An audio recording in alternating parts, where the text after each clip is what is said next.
into this country, that the tariff is collected at the border? Yes, sir. And do you agree that that money that's collected goes into the Treasury's coffer? Yes, sir. And do you agree also that if the person that is importing this product is of the opinion that it is something that his clientele, his customers desire, that he will pay that tariff? Yes, sir. And do you agree that when he pays that tariff, he's likely to pass it on to his customers, his consumers?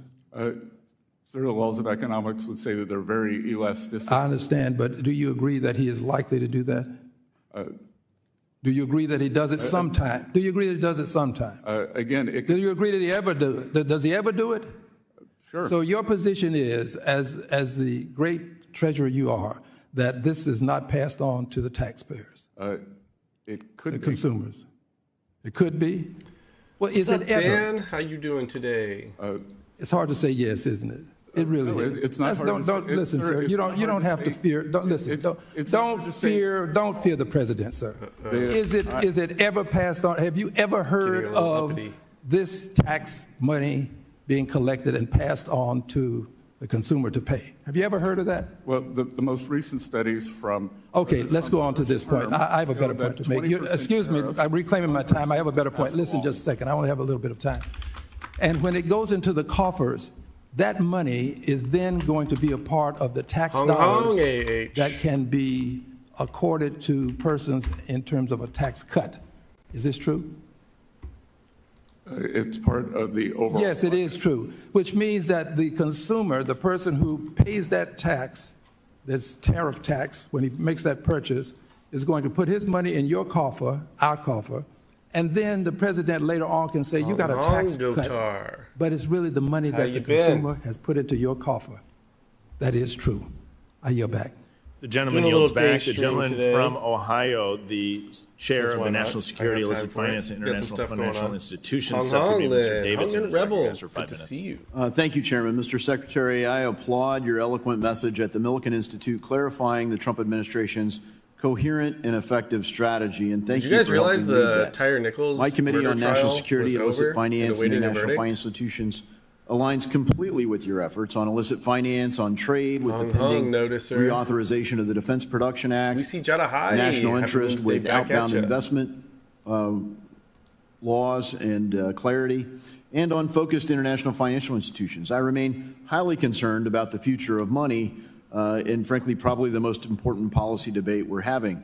I'll save that part for future hearings, but on illicit finance, that's what's going on. I applaud your FinCEN final interim. There is a guy doing live updates beneficial ownership reporting requirements for U.S. companies and citizens. The prior approach was collecting information on millions of Americans and companies, even homeowners associations, under the guise of illicit finance. Lots of noise and very little signal.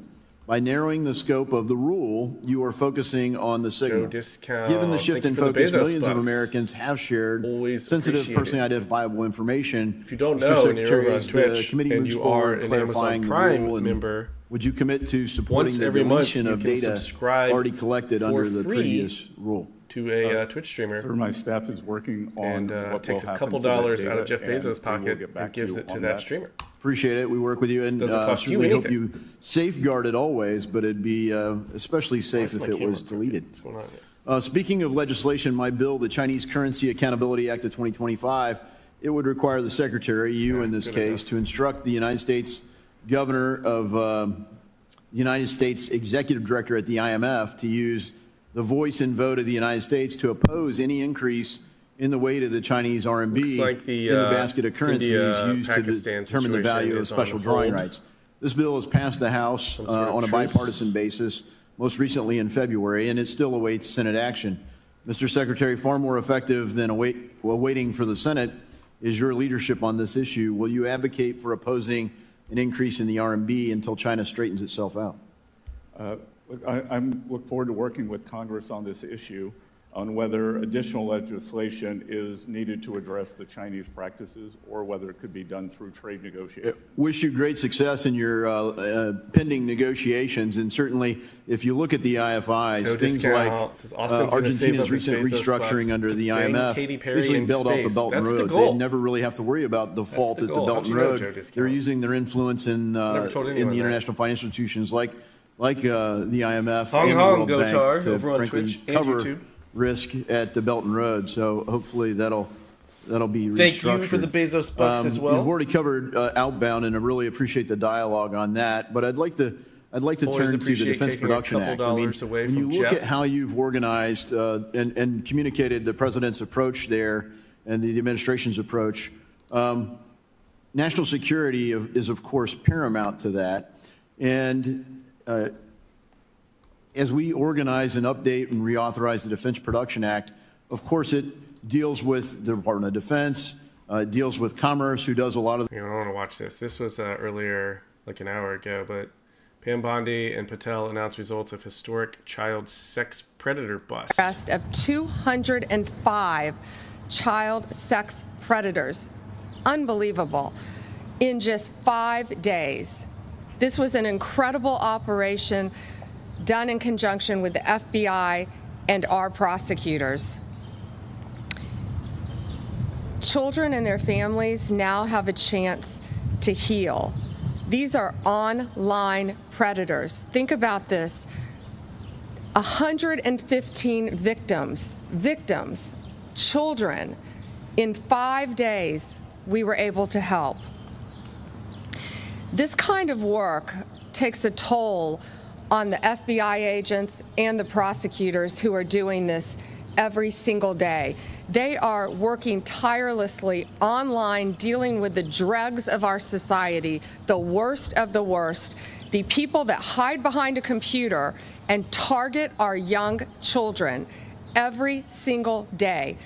Our law enforcement, our prosecutors sit there and deal with this every day to get these monsters off the street. Director Patel and I, almost daily in our meetings, talk about these cases and what it does to our officers and our prosecutors, but also how many lives are being saved and how many children are being helped by this.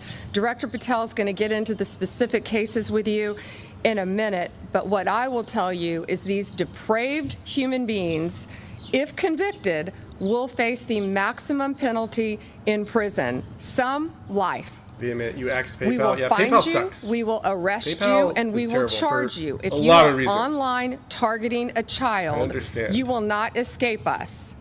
The FBI and the Department of Justice will come after you, and we will prosecute you. Parents, you have to know, this is so serious. Your child has no right to privacy on the internet.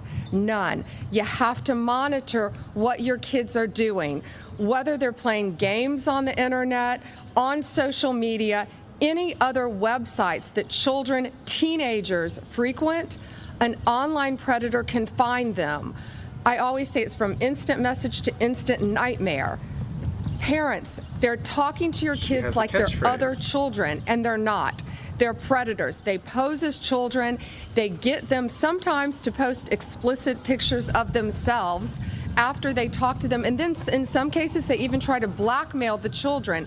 The suicide rate among teens ages 14 to 17 has increased as a result of this as well, because teens are taken advantage of and they're manipulated online by child predators. So all of you being here today and covering this is so important, because parents need to know. You've got to talk to your kids. They think they're talking to other children, but most of the time they're not. Democrats certainly hate this. Director Patel, thank you.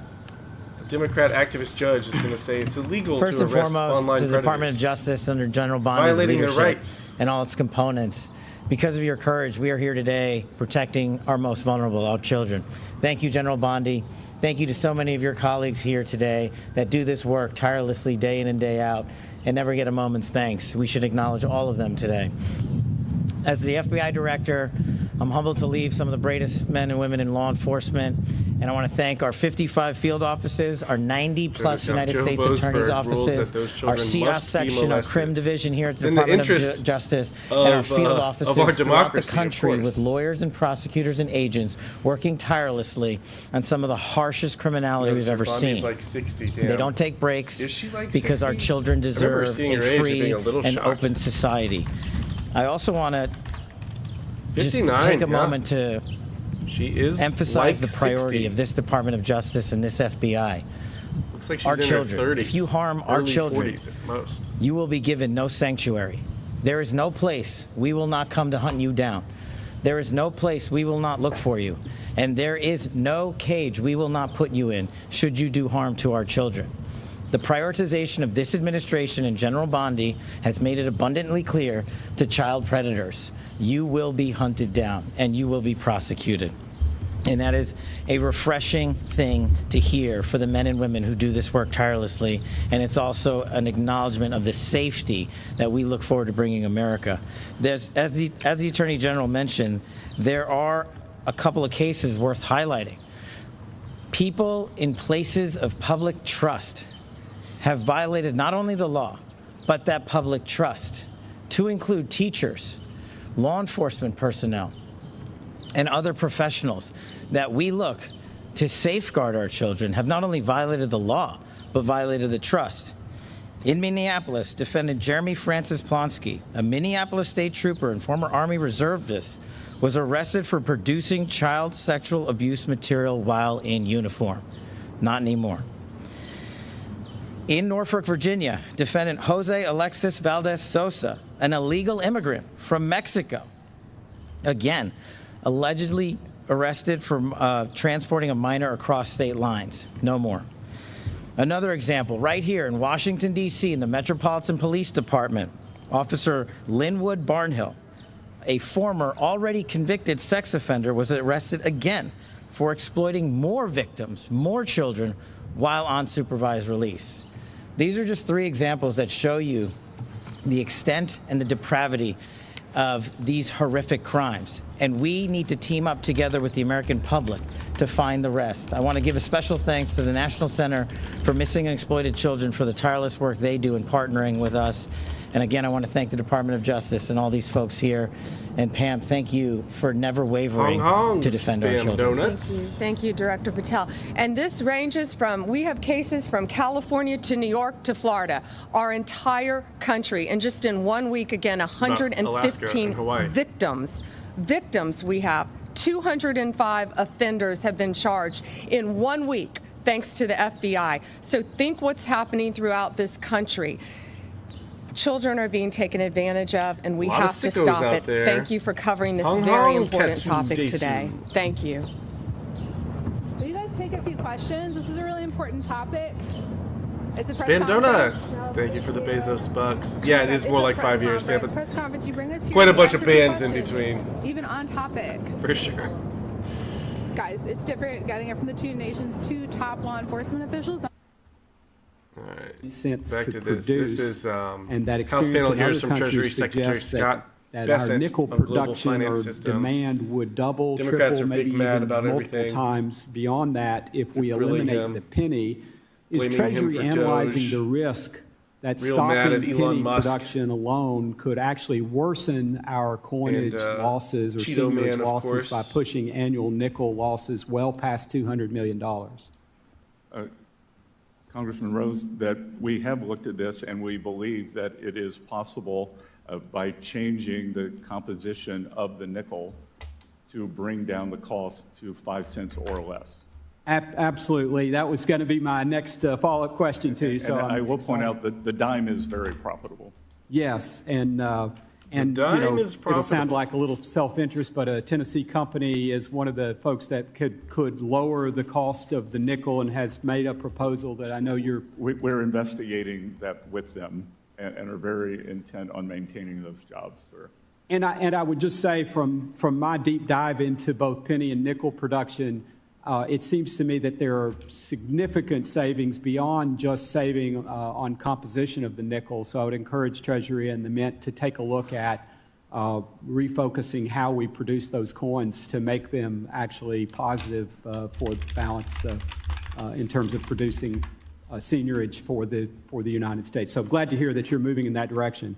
Secretary Besant, the President has recently made budget requests that propose significant cuts to the Community Development Financial Institutions, or CDFIs, or the CDFI fund, and suggests to end core CDFI programs. 12-foot plus I know size you've recently made public woman comments about the statutory basis for the CDFI programs. What is your position on the future of the CDFI fund, and do you believe it should continue to play a role in supporting access to capital in underserved communities across the country? Yeah, I could put the Pope cam up. The Congressman, as I told the Congressman on the other side of the aisle, we are not sure why this was erected in the middle of Times Square, or like award program. Is this like actually a person, or is it just like financing, an artistic? And this will be mostly in rural America. Excellent. I'm glad to hear that. Of a black woman, 12-foot plus size African American woman. How these programs work and whether they're efficient and cost effective and produce the outcomes we want. But I am glad to hear that you're making moves in that direction. And I just want to pause at this point and say broadly, it is refreshing to have competent, aggressive, energetic leadership. And Purple Pros, good morning, Hong. Yeah, we played the meth pipe raccoon last night at Treasury. Secretary, can you discuss the significance of confirming President Trump's regulatory appointees in advancing his America First agenda? Specifically, how do these appointments impact the implementation of these important policies to move America forward? Yes, sir. I believe that we need Let me situate a little bit more where all of this is happening, because it's a place that, again, you might have seen the movie Conclave, or you might be familiar with if you've seen the very famous cycle of frescoes by Michelangelo that painted both the ceiling and the altar wall of the Sistine Chapel. We could see some of the cardinals as they filed in, again, in a very solemn processions looking up to the ceiling. Maybe they recognize one of the most famous paintings in the history of art, and that's the creation of Adam, and it's God and Adam kind of touching fingertips. Also, here for the when latest they on Smokey lined Robinson. Up to swear, again, swear to secrecy, swear that they would check for respect the Smokey rules, updates swear soon. that they would not let anybody influence their choice. What was happening, they were facing the altar wall, and that's where... with the rest of the country. Thank you. I completely agree, and that's what we're hearing, I'm hearing from the regulated entities in my district and across Tennessee. Secretary, given the IMF's limited success in pushing China on transparency and debt restructuring, how can Treasury justify supporting the IMF's current leadership? We are in constant discussions. It is leadership that I No face. Oh, I didn't know that. Today is 12-foot tall, black, plus-sized woman very open day of visibility. The Trump okay. agenda, America First, and advancing. The thing is like issues that that's not so outrageous that it States couldn't be and true. Working Americans, so we in will 2025, New York City. That.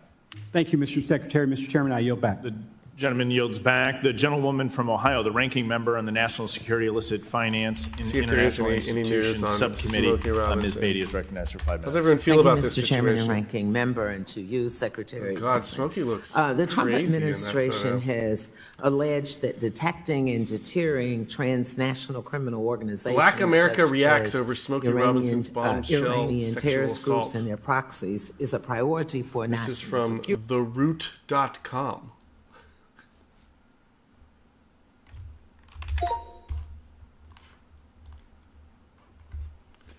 Motown legend is now a hot topic in the worst way. 4 women have accused the Motown legend of sexual battery, assault, false imprisonment, gender violence, and creating a hostile work environment. His wife, Frances, has also been named in the suit. Is it like a $50 million lawsuit? Yeah, they're seeking $50 million in damages. $50 million.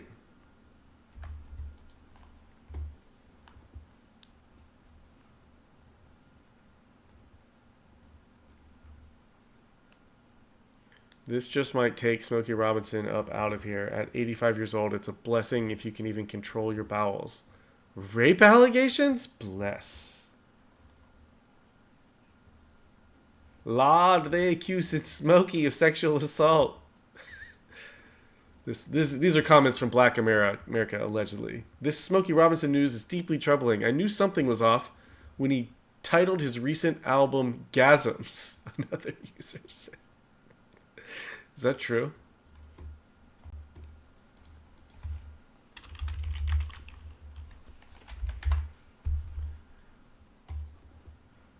Gasms is a studio album by American singer-songwriter released on April 28th, 2023. It sure is true. Hong Jay Davis. Over on Instagram, some folks were a bit skeptical. So your employer assaults you more than 20 times and you keep showing up at work? I be quitting after they deny my PTO, one user said. Why did they wait until these men are old? That's my question. Not to be insensitive, but this is becoming a trend now. Every other month, there are allegations of another prominent black entertainer. They can't all be freaked out as people are alleging. Why can't they?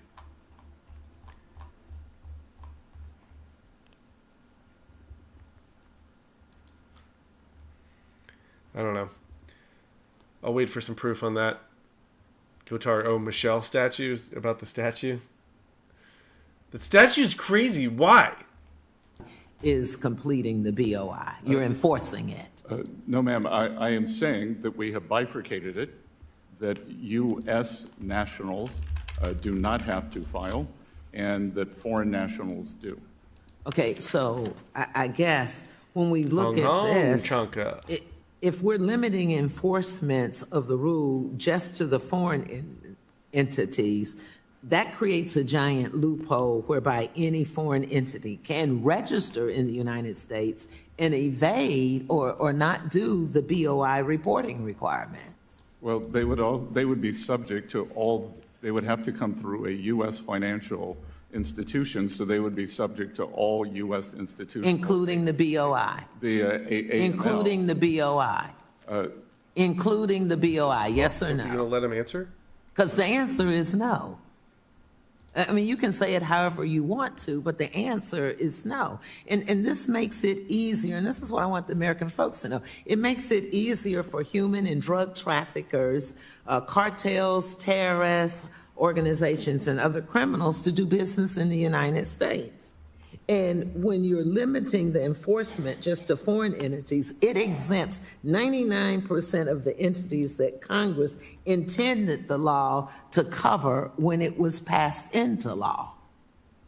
So I think I do have my answer. We're just not agreeing on it, and we know why. So let me go to my second. It's my time. Let me go to my second question. The clock is running. It's my time. My time. You will not do this on my time.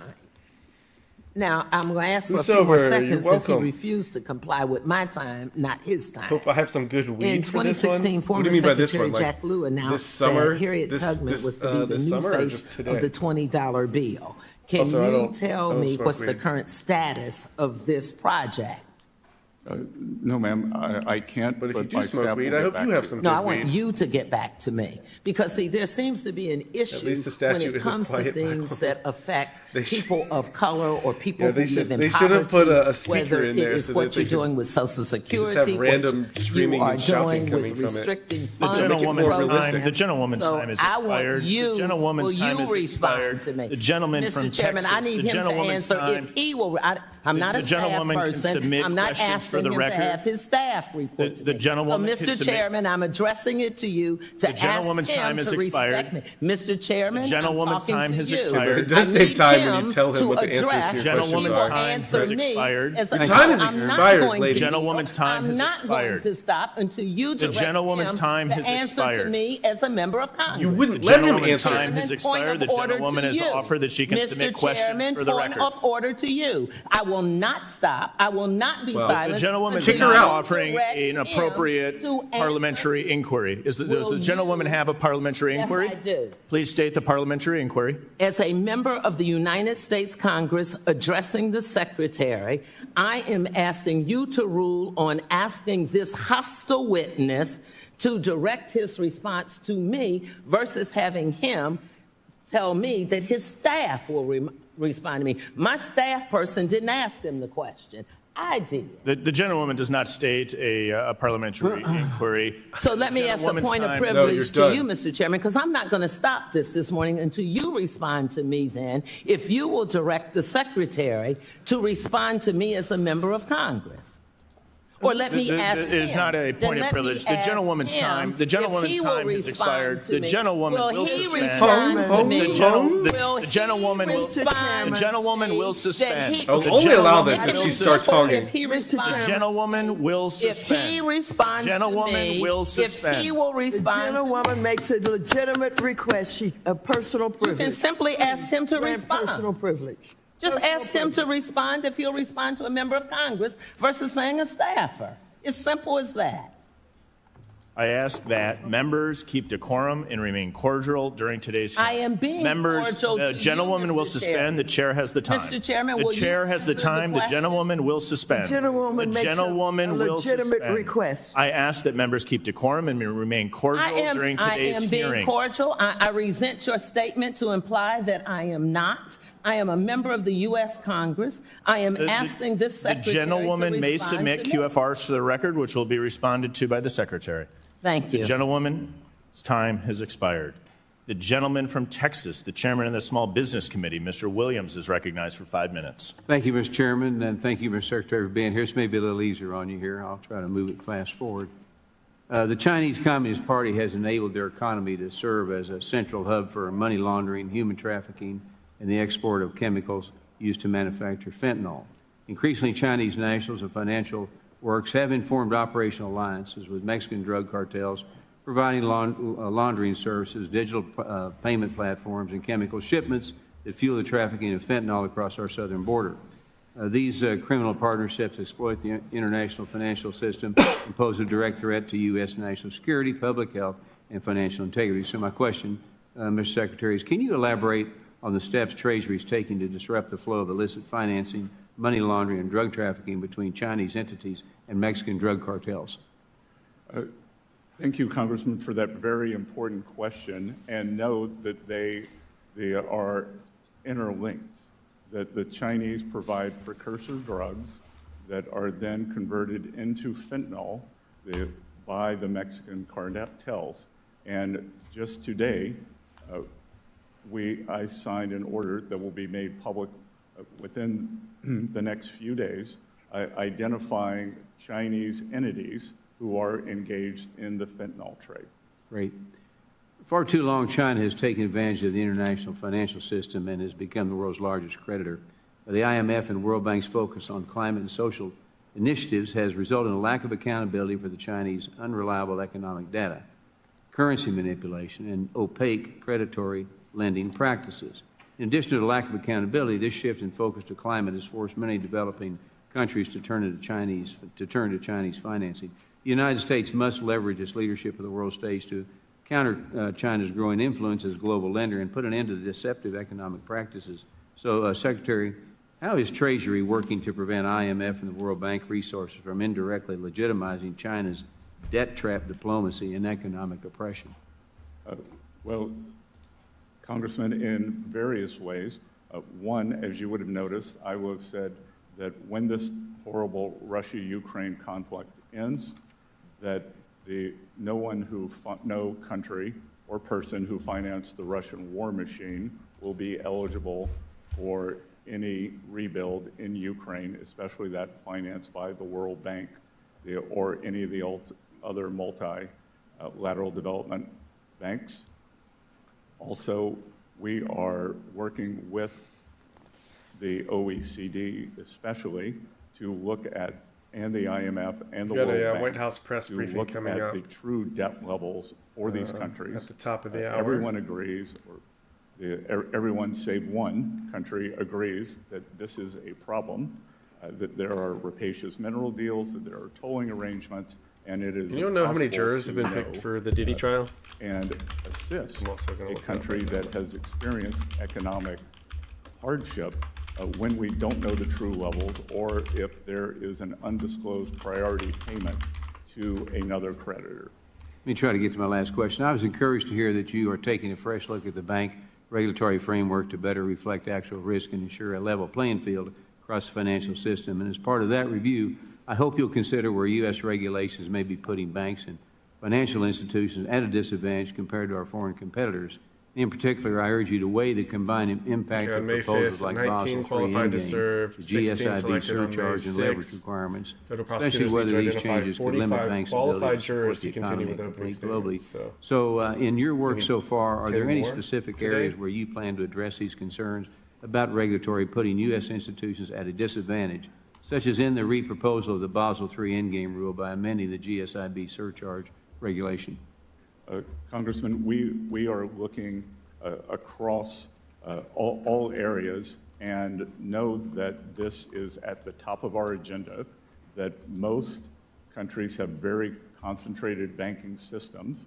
In many cases, the banking systems are larger than the GDP of the countries, so they have very different needs than the United States. The strength of the United States lending and capital markets and economy is the breadth and depth of our financial institutions, both at home and abroad. Thank you for your service. I think you're doing a great job. I yield back. The gentleman yields back. The gentleman from California, the ranking member on the Task Force on Monetary Policy, Mr. Vargas, is recognized for 5 minutes. Thank you very much, Mr. Chair and ranking member, for holding this hearing. Mr. Secretary, welcome. It's great to have you here. I want to thank my colleague and friend from Texas for asking the question about Russia. Do you consider Vladimir Putin a war criminal? Yes. Would you negotiate with a war criminal? I think that's the nature of diplomacy. One must negotiate with both sides, sir. So you will be negotiating then with the war criminal? I believe that negotiation was needed with the Japanese after World War II. Okay. Thank you for that answer. Are you familiar with what President Trump has saying no one should negotiate One an end Big to the Beautiful war? Bill? Yes, sir. Could you describe the basics of that bill? It is a combination. The core of that bill is to make the 2017 Tax Cuts and Jobs Act permanent. If this, what he quotes, a big, beautiful bill passes, will the deficit go up? Such a big, or will the beautiful deficit bill. go down? I believe over time, the deficit to GDP, which is the important number, even Secretary Yellen agrees with that, will stabilize and go down. So next year, will it go down? Sir? Yes. I believe yes. You say, so if the big, beautiful bill passes, you believe the deficit will go down next year? The deficit to GDP will. Because, again, what is important is that we grow the economy faster than I understand we grow that. the debt. I understand that, of course. But you say that in the long term, I'm asking in the short term, will the deficit go down? I believe the debt to GDP. If it doesn't go down But immediately, what about the then deficit you were itself? wrong. The amount of money that comes in as opposed to goes out. Will the deficit go down next year? Will it go down from 2024 Perhaps to 2025? I believe it will, because these are extraordinary levels. What about the long-term debt? Democrats can't allow the economy to get better before the Will it go midterms. up or down if this big, beautiful bill passes? Again, sir, it's everything they can. While the absolute... I think the reason you're having a hard time answering... I'm not having a hard time answering because what is important I've given you plenty of isn't time. the absolute level of debt. It is, as Secretary Yellen said, the debt to GDP. So that if our GDP were 100... Everyone is talking about the $37 billion. Is it going to go up or down? Sir? Yes. Is it going to go up or down? It will likely go up, but if the GDP goes up faster, we I don't think that's the care. interesting thing. My colleagues on the other side always talk about reducing the debt and reducing the deficit, and yet the hypocrisy of trying to pass billion and a not big, beautiful trillion? bill He did, that will didn't cause both of them. Vargas, you're aware those are vastly No, different sir, I did numbers, not say right? the deficit. No, I know you didn't say it. You're trying not to say it, but that's exactly what's going to No, happen. I actually said it would not go up. I know you did. And just to be clear... You said the number would go Just up. to be clear, last year, 6.7% deficit to GDP. No, I'm asking the number. I'm asking the actual number. No, we're looking at, see now, previous administration. we're asking about numbers here, Will. We were not in a recession and I'm not going to let you get away with that one because it's very clear what's going to happen if they pass their bill. the deficit's going to go up and the debt's going to go up, and we're going to see the hypocrisy of them always saying cut the budget so the deficit's going to go down and the debt's going to go down. It's not. It's going to go up. Okay. Now, but if I do want to ask you about if we increase the budget, what's going to happen? Yes, sir. You have kind of been on both sides of the fence on this. You seem to say that we need an independent Fed, but at the same time, you said there should have been a shadow Fed. Sir, since taking office, I have refrained from commenting on Fed monetary policy, and I have said that monetary policy is a jewel box that must be preserved. Okay, great. And lastly, I do want to ask this because a number of my colleagues have brought it up about elite, the coastal elites. Where did you go to school? Sorry? I grew up in Little River, South Carolina. And what university did you graduate? 500. You graduated from Yale. You were part of Wolfhead's Society, Congressman, one of the big three. Congressman, I worked 3 jobs to put myself in Yale. Believe me, I grew up just as poor as you did. I understand that too. So but the thing that I always get is argue about the funny part is I always talk about the coastal elites. You're a billionaire. Just like the that common went to Yale. people. I don't hold that against you. I just find it interesting that my colleagues are always talking about the coastal elites, and yet the president and yourself are both coastal elites. And I made all my own money, sir. The gentleman yields back. I recognize myself for 5 minutes for the purpose of asking questions. Secretary, thank you for being here. Earlier today, you referenced the electric slide. I'll share my concerns that during 4 years of the Biden administration, we were sliding behind foreign competition, in particular in the digital asset space, from the Bahamas to China. And I want to ask you, what would happen if we put our heads in the sand, if we object, if we walk out of that type of leadership role, which I think is so essential, to make sure that the United States continues to lead the way in Web 3 as we did in Web 2.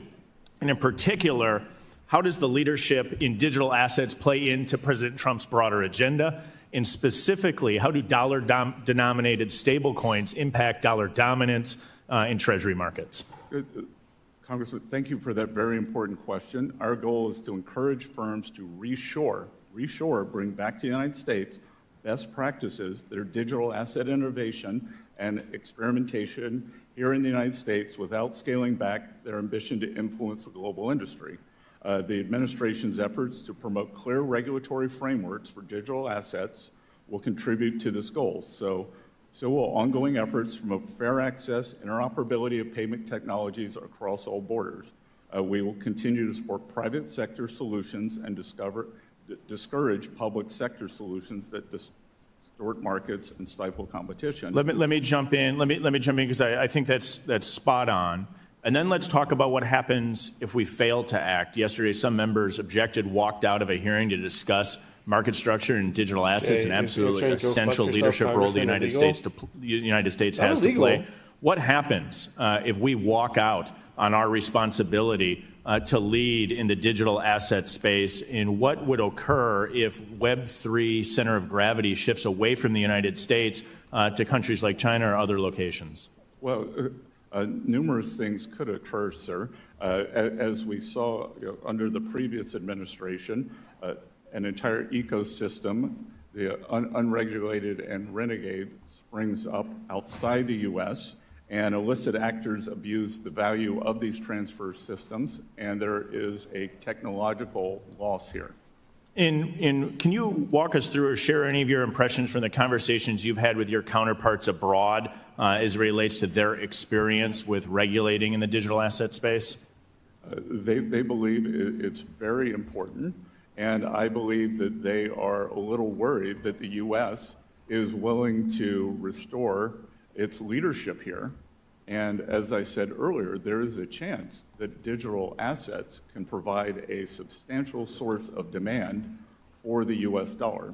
In my bill, the Stable Act, which regulates dollar-denominated stablecoins, we give the Treasury the authority to identify which foreign stablecoin regulatory regimes are comparable to ours. What are the key aspects of comparable regime, and are there lessons or criteria that we can draw from other similar areas in the financial services space? Congressman, I think that we have the blueprint with the bank regulation and adherence to anti-money laundering laws around the world, financial stability, and the I would guess that 70% of the countries would be very easy to judge yes, no, and then there will be another group. That's why I believe that some of the bills encourage phasing this in. And a lot of stablecoin, a lot of digital asset space needs reliable banking services. Could you comment briefly on how the Treasury is working with bank regulators to ensure that financial institutions can safely participate in this emerging industry? We have recently delivered a report to the president on this. Bend over, so cheers. Safe and sound and best cheers practices. To all hungers in all chats. We want to work with the financial industry, with new companies and entrepreneurs, as well as incumbents. The banks, there is a solution to banks to participate in this business, whether it's through custody or their own coins. Let me shift gears really quickly in my final 30 seconds. President Trump issued an executive order on modernizing payments to and from Americans' bank accounts. The executive order noted that the Treasury checks are 16 times more likely to be reported lost or stolen or returned as compared to electric transfer funds. Do you think we're making real progress in this space? We are working all speed ahead. Congresswoman from Staten Island told me of numerous losses of checks in the postal system, and it is both cost-cutting and good practice, sir. Thank you very much. Thanks for being here today. I now recognize the gentleman from Texas, Mr. Gonzalez, for 5 minutes. Mr. Secretary, thank you for joining us this morning. According to the Wall Street Journal, oil and gas companies have lost over $280 billion in market value in April of this year alone. Oh, no. More than any other sector. This decline is attributed to a combination of factors, but mostly attributed to the tariffs. At a recent Dallas Federal Reserve meeting, a veteran CEO, energy CEO, said, quote, "I have never felt more uncertainty about our business in my entire 40 years in the industry, and this turmoil is no accident. Famously, it's a direct of the result oil of Mr. Trump's and their vandalism." profits. Just yesterday, Diamondback Energy, one of the largest Permian producers, told shareholders that tariffs are adding significant cost of drilling activity. That's mostly due to the tariffs to our neighbors to the north and the south. Mr. Secretary, the chaos in the energy sector has eclipsed any gains from President Trump's industry-friendly regulatory rollbacks that they were so much looking forward to. Stable energy prices depend on stable policy. The Trump administration pledged to support American energy sector. However, this decline demonstrates the opposite. Given these outcomes, how do you reconcile the administration's stated support for our energy sector with policies that appear to have directly undermined its stability and global competitiveness? Sir, I would take issue with the idea that it was tariffs. We have seen one of the largest decreases in the underlying price of crude in history. That's right. What's going on with the Diddy trial? 100%. There's not a single energy CEO in America right now that would agree with you. They are all attributing their downfall right now and the troubles that they're having to the tariffs, and they need some relief. What's the administration going to do? Congressman, you and I must speak to different energy executives because I speak to them quite often. I spoke to API today. I will note that OPEC has done a substantial supply increase, and the history of substantial OPEC supply increase. And the tariffs are just making it worse. China is no longer buying our LNG, neither is a lot of other countries around the world. So, I think we've seen the Harold Hamm, the head of Continental Resources, has said that he is reshoring his supply chain, and he believes that over time he did not save any money by outsourcing the equipment. Secretary, overseas. Our energy industry is hurting, and they need your help. And I know you're a smart man, and you're one of the most stable people in this administration. You need to talk to the president about this. This is hurting the industry, and it's hurting the American people, and more needs to be done. I have another question that I want to talk to you about that's hopefully a little easier, and it has to do with our shrimping and fishing industry. As you may know, our domestic shrimping and fishing continue to experience economic hardships caused by an increase of foreign imports, high fuel prices, labor shortage, immigration regulation. all to make matters worse. Plus, we have flooded the domestic seafood markets with foreign farm-raised shrimps, many which are subsidized by by American federal dollars in the international financial institutions. We need to put an end to this. What are we doing in terms of tariffs to helping this industry that is hurting? I mean, if we want to talk tariffs, there are some that work, and I think this is certainly an industry that needs a lot of help. It's been ignored. It's on the verge of collapse. If we continue down this path, we will rely on imported seafood and certainly imported shrimp, which is hurting the worst within the seafood industry. And I don't know how familiar you are with this industry, but I'm curious to hear your opinions and what can be done to improve this. Well, sir, as I mentioned earlier, this coastal elite grew up in a fishing village that when I was young was 500 people, so I'm very attuned to that. And again, on one hand, you're saying you don't like tariffs, and the other... No, I don't like tariffs on our energy sector. Yeah, we do need tariffs in certain industries. This is one of them that I think would make sense. And I agree, and I'd be happy to work with you on this. We've worked with the Alaska delegation extensively on what's happening with Russian illegal fishing and illegal or sales to China that's then transshipped back to the U.S. So we'd be happy to work with you on this. I'd love that. Okay, I'll be in touch with you. Thank you so much, and I yield back. Thank you. The gentleman yields back. The gentleman from South Carolina, Mr. Timmons, is recognized for 5 minutes. Thank you, Mr. Chairman.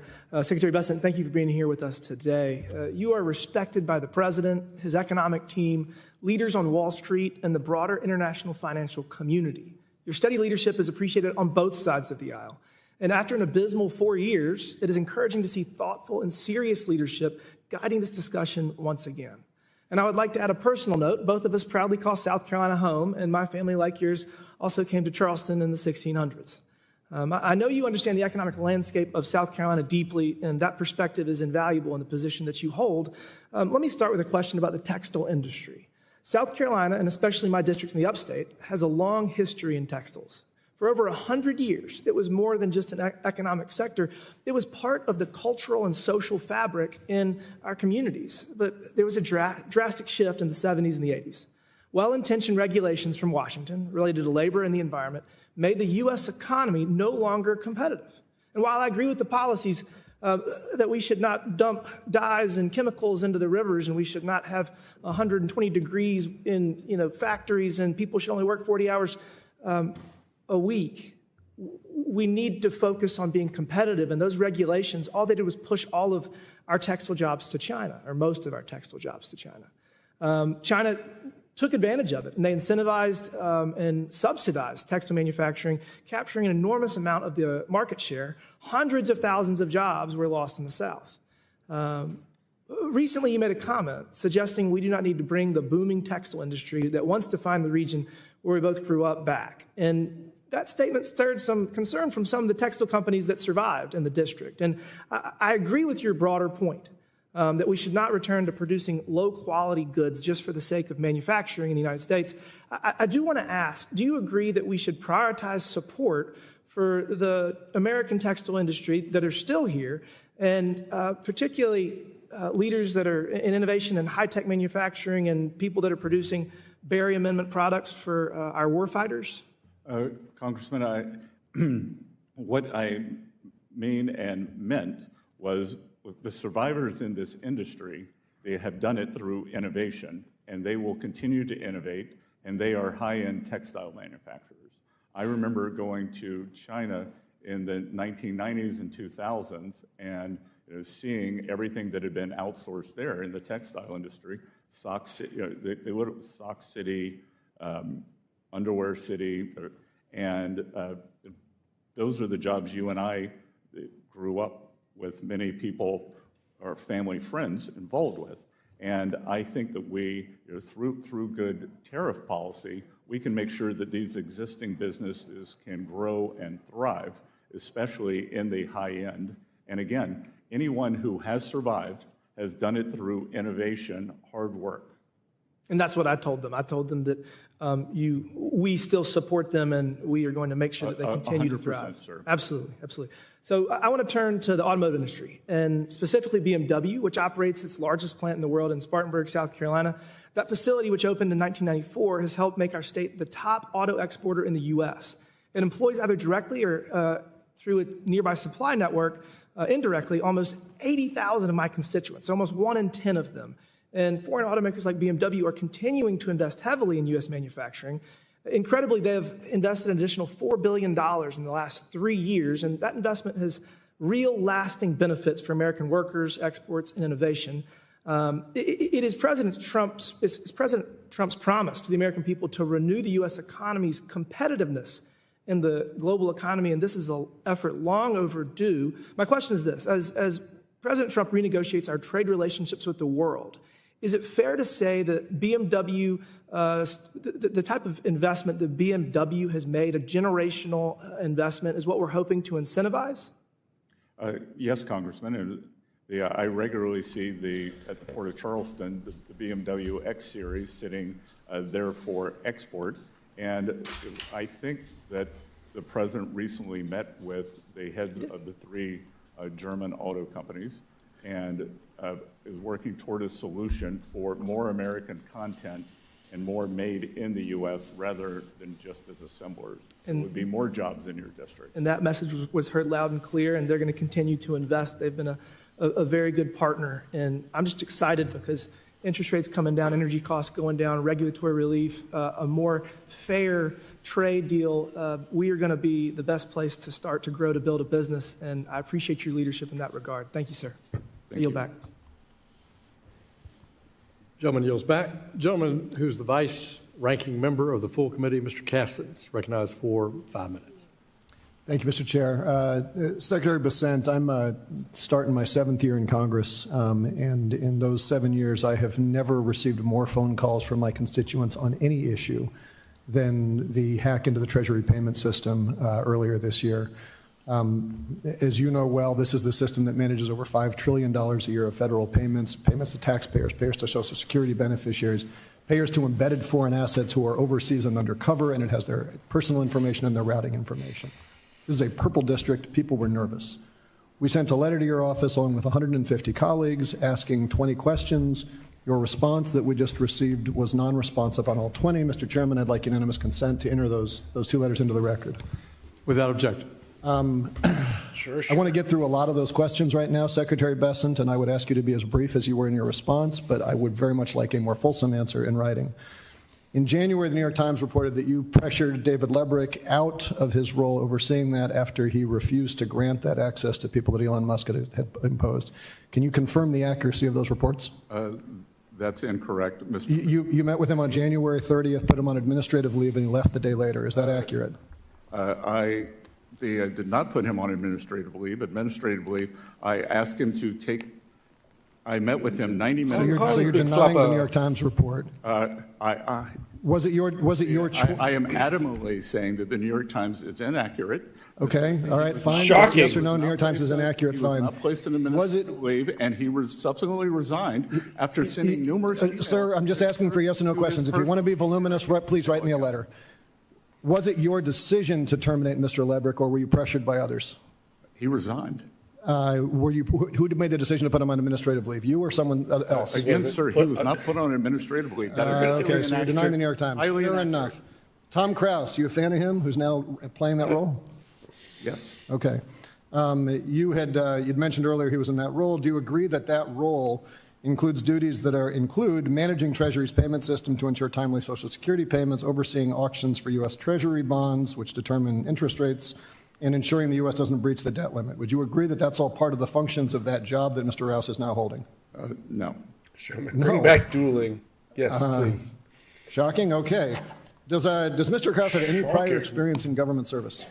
He does not, neither do I. Does Mr. Krause have any prior experience in the financial sector, which of course you do? What's that? You can answer me. You don't need to. I'm doing this solo. You don't need the people behind you to help you. Does Mr. Krause have any prior experience in the financial sector? right? He had, in the financial sector, yes, he's put together more than. No. Did he work for a bank? Did he work for a hedge fund? Did he work for a private equity firm? Now you want it to be more specific. He's the CEO of a software company. He's done more than $100 billion of tech deals. He runs a software company. He's still the CEO of that software company, isn't he? I'm not sure. He is. Is it your view that job that he's holding is a part-time job? I'm not managing $5 trillion a year of distributions.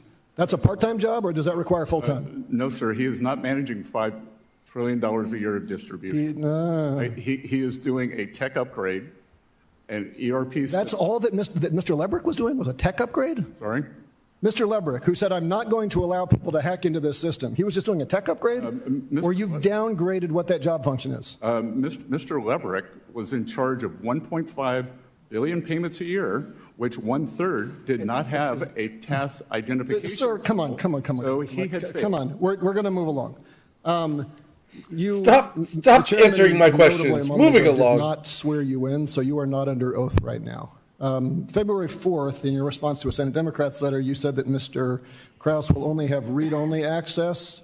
A moment ago, in response to our chair, you said, and I quote, they were only granted read-only access at Treasury. You're not under oath right now. You could be, but you're not. Mr. Gioeli testified under oath in a recent hearing, saying that Mario Alez was given right access to the Treasury payment system. Do you wish to correct your remarks to the chair, the ranking member? I would say that no one was given right access. I never granted anything other than. But Mario Alez was granted right access. I never granted anything other than read-only access.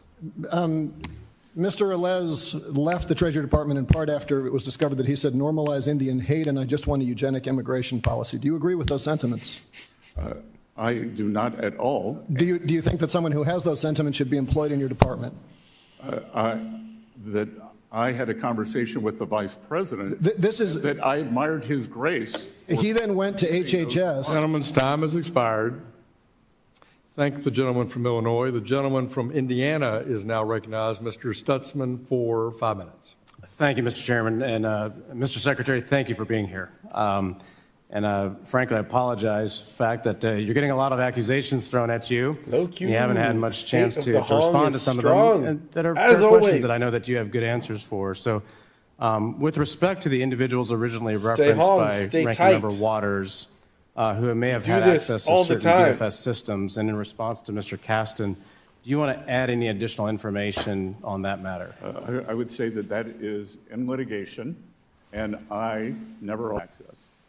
Thank you. Well, I just want to say thank you for your service and for your willingness to come serve in Washington, D.C. the Tyre Nichols situation is old, but the trial just ended, President Trump's and we're awaiting a verdict. It's refreshing, honestly. We see a lot of ups and downs. Things are happening around the world, but here at home, there's a reset that's happening, and that does create some volatility. But I'll tell you what, there's a lot of good news that I think the other side is missing, and I find it ironic that this chart was handed out earlier.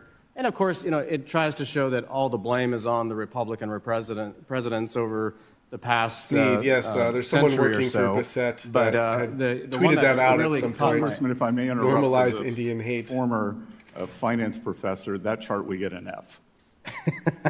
Well, I agree, and it's interesting that this big drop off right here after President Clinton. I live in one of the heaviest manufacturing districts in the country, and I know that businesses don't turn on a dime that quickly, but that was because of different trade policies. Something happened during the President Clinton era that caused a lot of jobs to leave. And that's what President Trump and you are trying to fix. Is that correct? I think that thing was called NAFTA, sir. Exactly. Well, thank you for doing that, because we saw jobs growing up in Northeast Indiana in the auto industry and agriculture, manufacturing just continue to have this slow decline.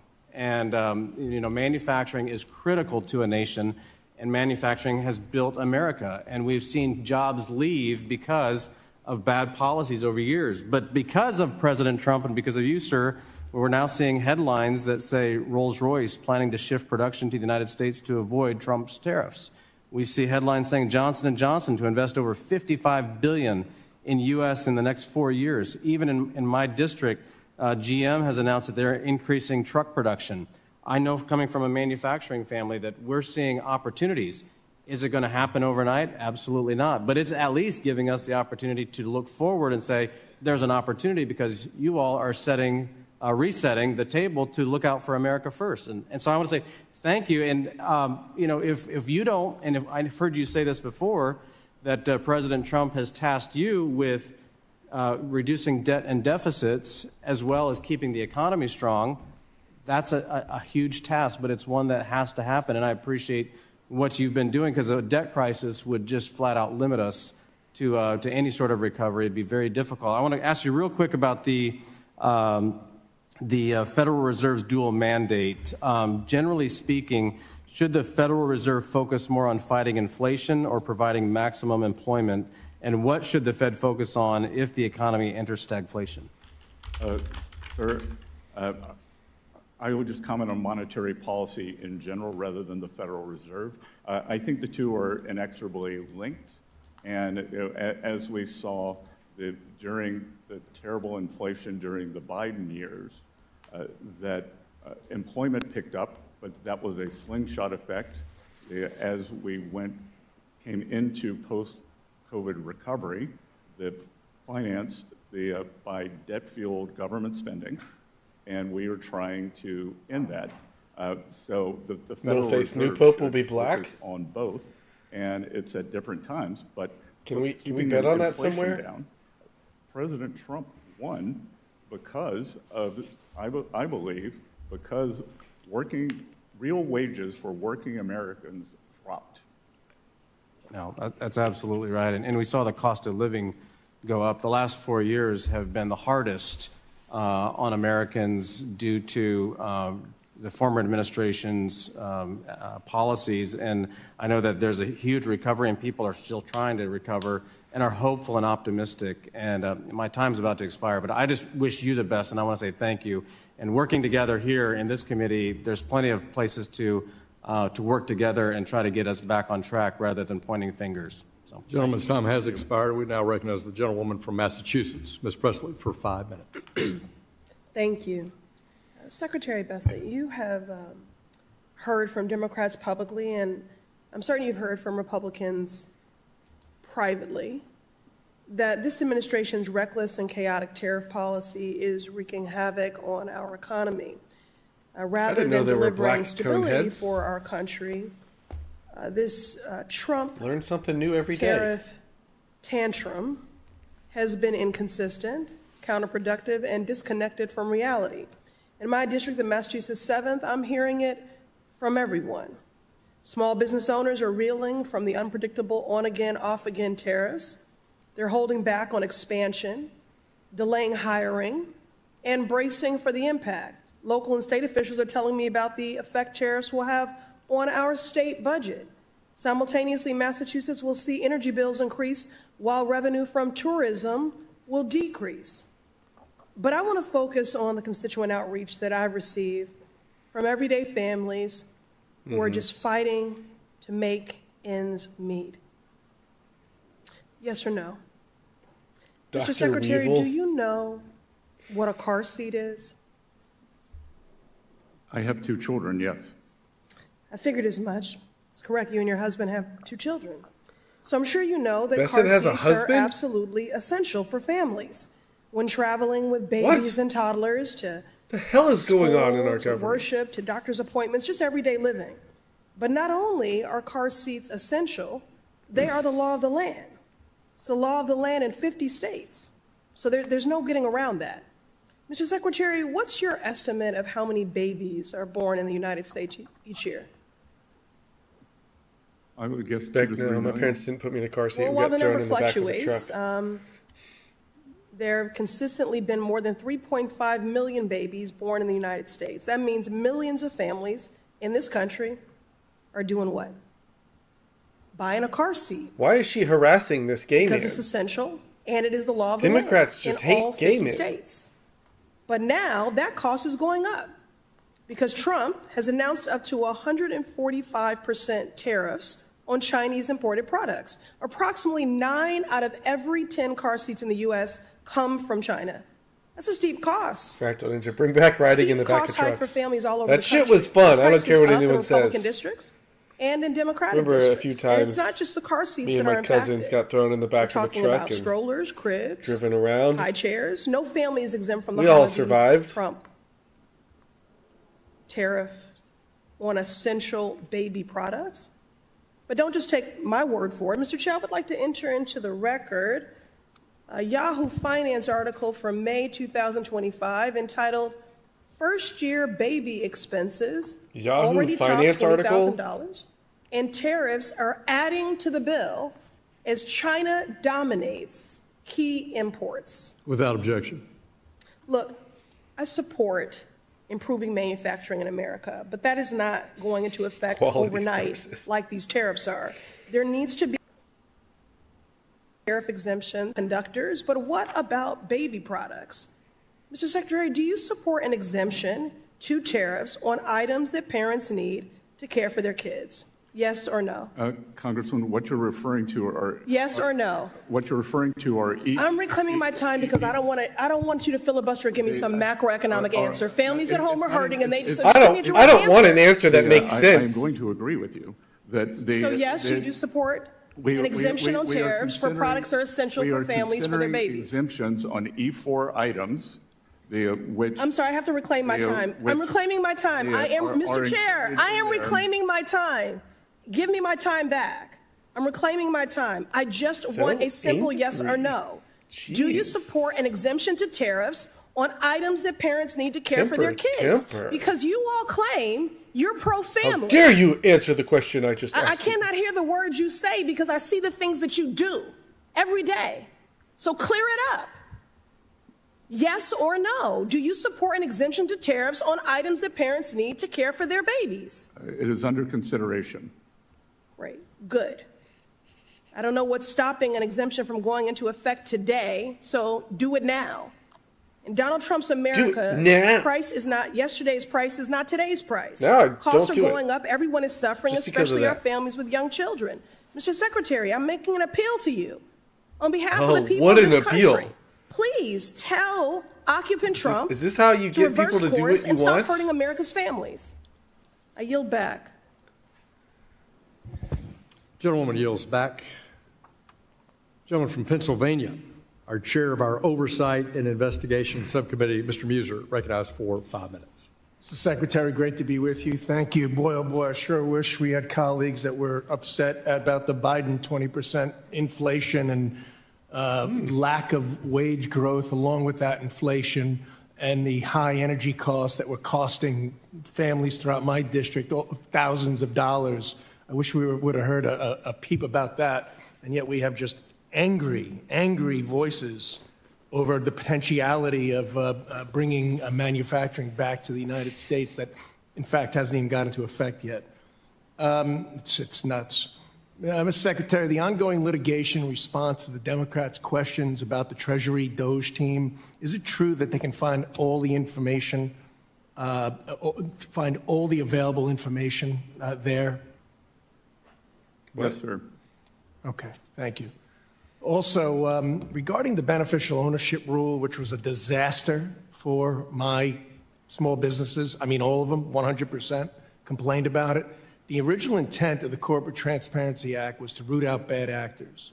The previous administration, however, turned it into a massive data collection with over 50 questions. Originally, there were 4 that outraged small business, accountants, attorneys, anybody who had anything to do with it. In fact, only 20% of the small businesses were even able to comply by the January 1st deadline, and meanwhile, they were threatened with fines up to $500 per day and up to $10,000, small businesses. They were beside themselves. You listened to the small businesses and did something immediately to correct course, exempting U.S. companies from reporting, and my small businesses throughout my district, throughout Pennsylvania, applaud you for eliminating a needless bureaucratic reporting regime. So thank you. And Congressman, I'm just sorry that so many of them had to waste their hard-earned dollars either complying or preparing to comply. and losing sleep and everything else, and some even going out of business because they found it preposterous. Thank you. Let's talk about removing the ideological, subjective, even capricious regulators how will you, under the Biden administration, bank supervisors focused more on ideological concerns and less on material, bright-line financial rules versus the risks? How will you work with bank regulators to refocus supervision on bright lines rules rather than issue unrelated to safety and soundness? Again, Congressman, very important point. We could see that we had under the previous administration, we had 3 of the largest bank failures in U.S. history.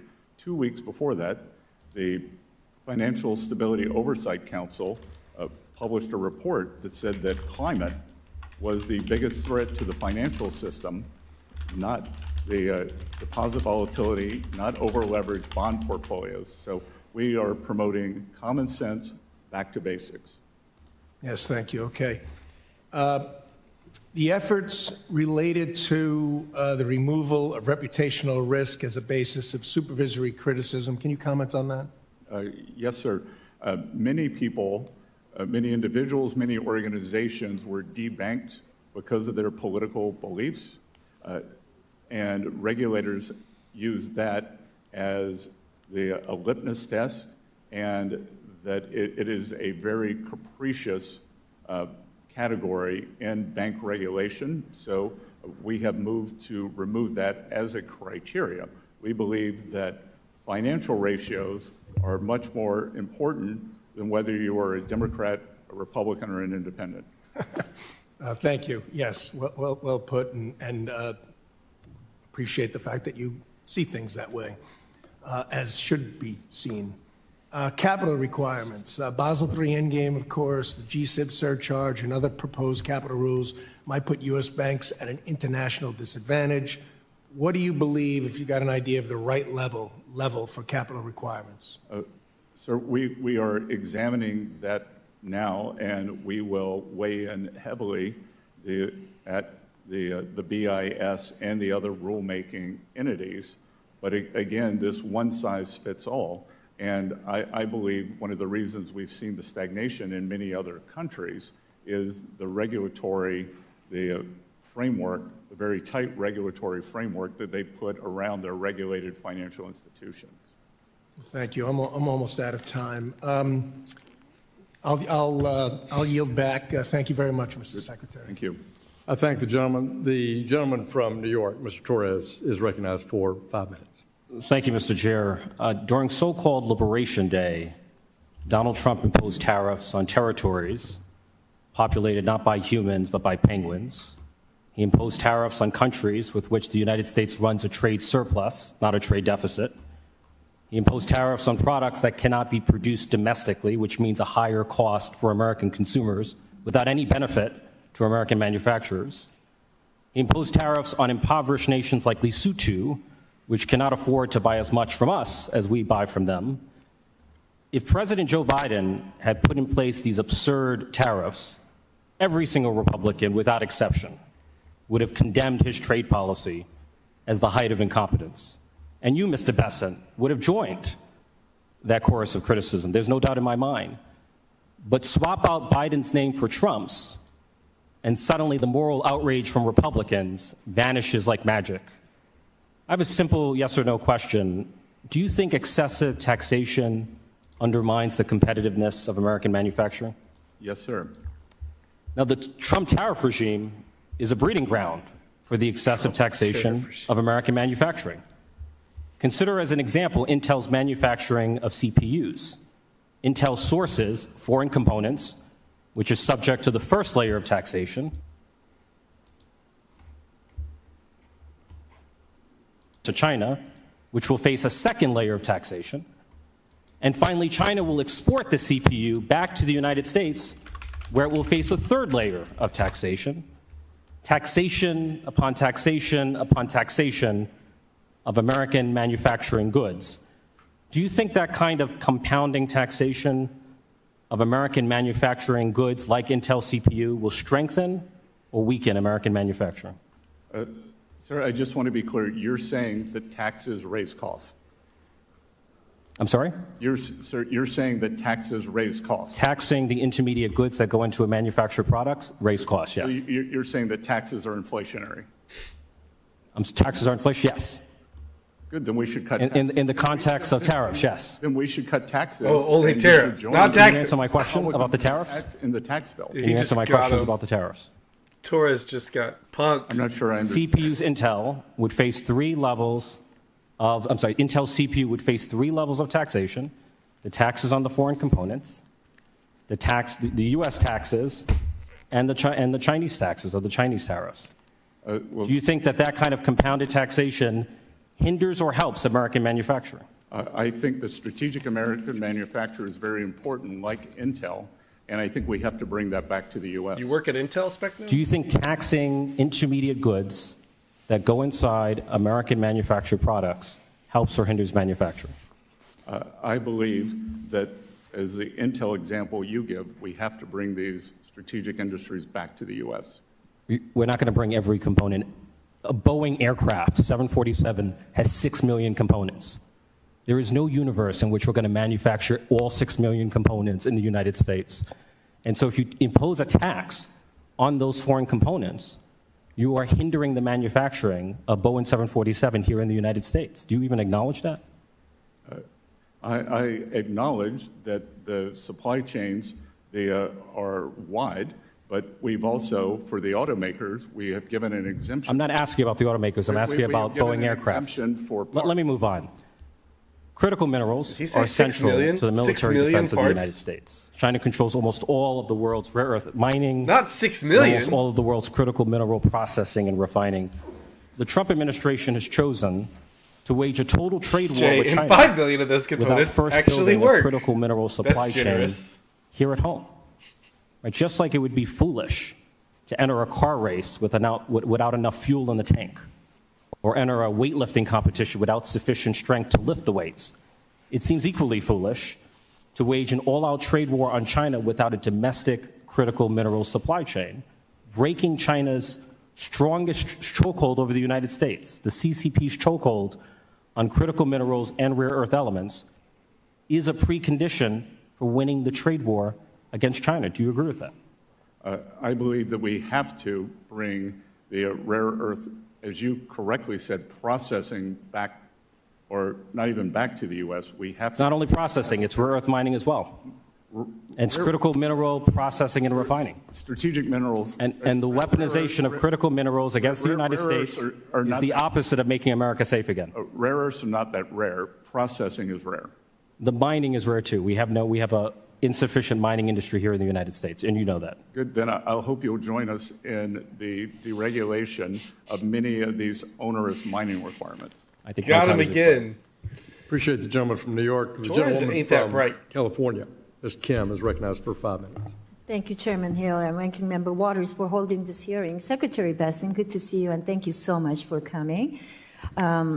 Southern California, where I'm from, and the district that I represent, serves as the primary gateway to Pacific Rim, and Asian goods into the United States come through the ports of LA and Long Beach. But we are already starting to see a drop in volume as the ports of LA and Long Beach are expected to see 35% to 30% drop when compared to a year ago. Cargo volume is one of the largest economic drivers in the region, and long-term drop will not just impact families, at the grocery stores and small businesses' bottom line, but also result in truckers and dock workers losing their jobs. So, Secretary Besson, I would like to ask, how can you ensure that our tariff policy will not unintentionally harm American small businesses and workers in the long term? Well, Congresswoman, we believe over the long term that it will drive growth in the economy. And as I've said many times, it is a mistake to look at trade in isolation. The Trump economic policy is a three-legged stool: trade, taxes, and deregulation. And we believe that the sum of the parts, that the whole is greater than the parts. And as we complete each one of those, that the U.S. will see substantial economic growth. Thank you. You know, I know that a lot of my constituents share these concerns that we raised. So I'd like to continue this discussion on this specific topic with you moving forward, because I'm concerned that these long-scale tariffs, if they continue in the long term, then American working families and small businesses will suffer under price hikes and a lack of certainty. But I want to shift gears and discuss the Financial Stability Oversight Council, FSOC. Under the previous administration, Secretary Yellen rescinded the non-bank systematically important financial institution and replaced it with a new framework for assessing the financial risk. And this new framework overlooks the importance of prioritizing an activity-based standard and a cost-benefit analysis. So, Secretary Besson, does FSOC intend to reassess the 2023 guidance so that it is more closely aligned with the thoughtful process that was created in 2019? Congresswoman, that is on our agenda. Thank you.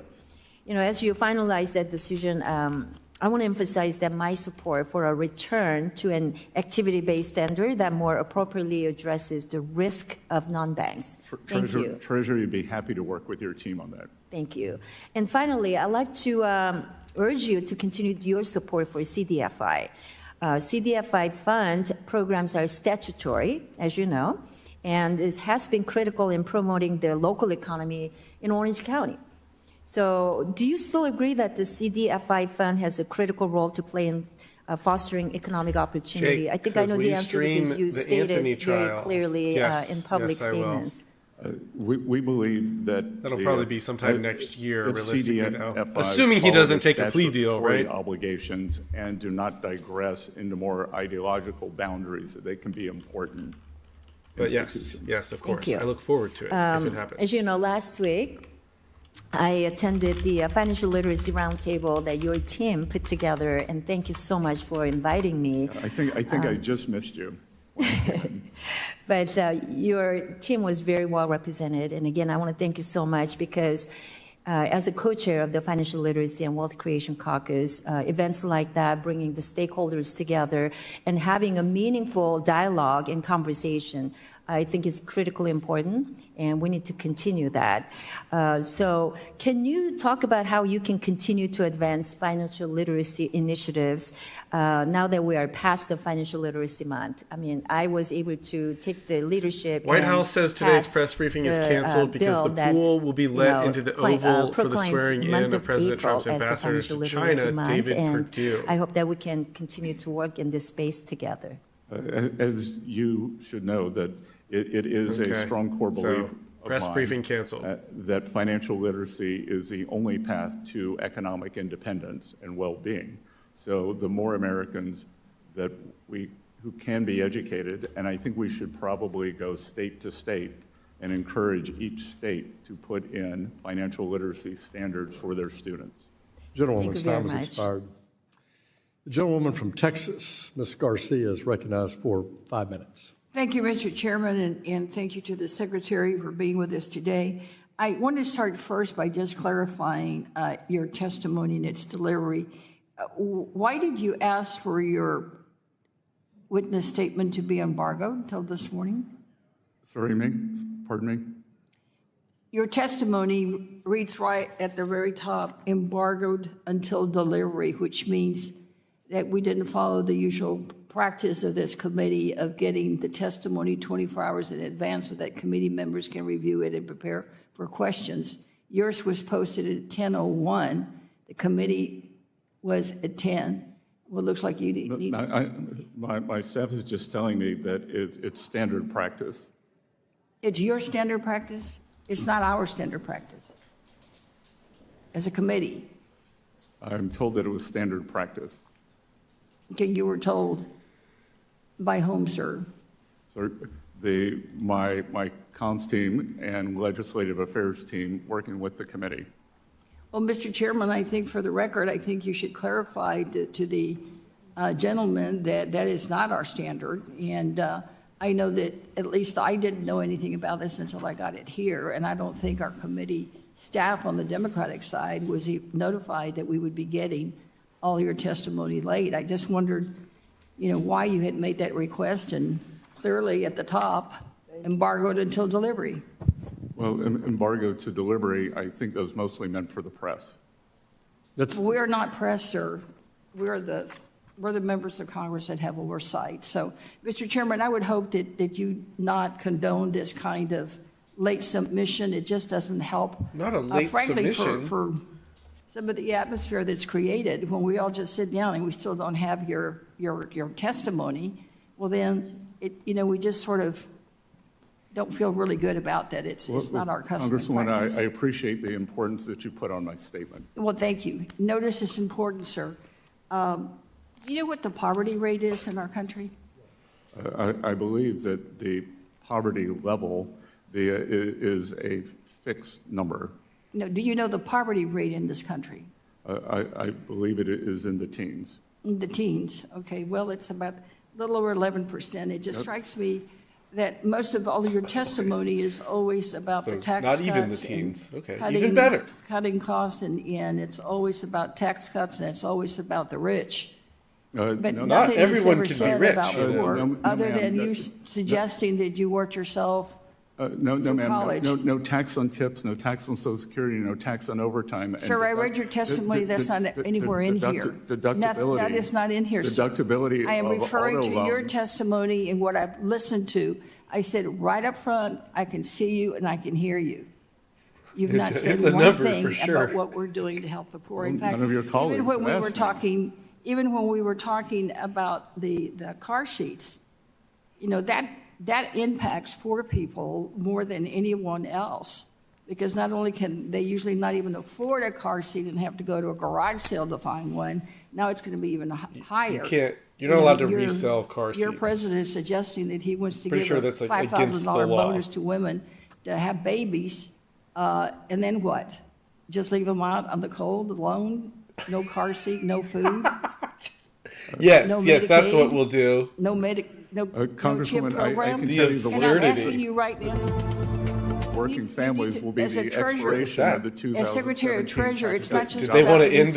inflation rate. It's not Did they just want to about end the her GDP. misery? It's also about making Right? I sure don't think that 1 in we 10 keep the Americans under the poverty rate in level this country actually seems low. pretty There are good. people who are living in poverty that never have lived in poverty before. You also failed to say here, you say unemployment remains low. I mean, the study should have read unemployment went up.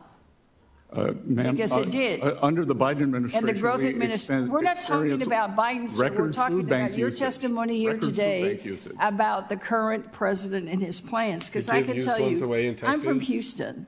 I'm concerned too about some of the tariffs on energy. I thought there was a law. We have you done a can't lot sell to increase trade in used Houston, car seats. construction, everything after the pandemic.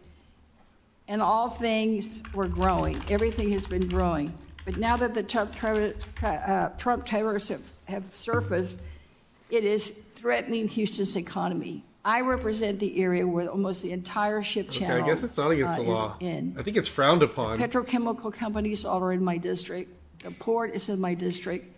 Everybody is As trying long to as it's figure out never been what the involved in hell a we're gonna crash do. and it's not expired or Mr. recalled. Chairman. How does a Ranking car seat member. I expire? ask unanimous consent to enter into the record the opinion and order by the United States District Court in the Southern District of New York in the matter of New York versus Donald Trump that directly contradicts several responses the Secretary gave to me about DOJ's access to Treasury payment system.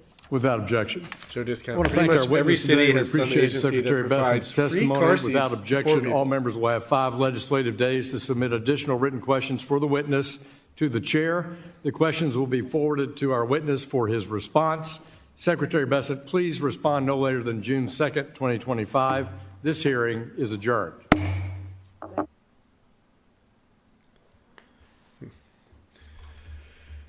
Hearing adjourned. No new pope yet. No smoke.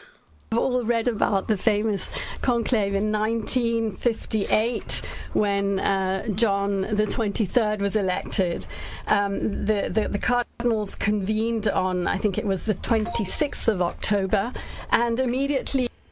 Rugpog, Yin's living in poverty should move out of poverty. Thank you for the super chat. Jay, glad that's all cleared up. Kimba, they have to be 13? I thought it was 12. Did they change that? Kid has to be 13 to sit in the front seat? I think it was 12 when I was a kid. What is this? Moment humanoid robot attacks handlers as it tries to break free from restraints. What?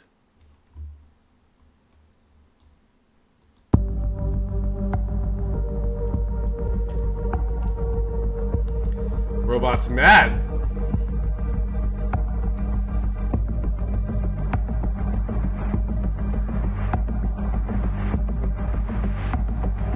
Yeah, Nick, it's probably by state.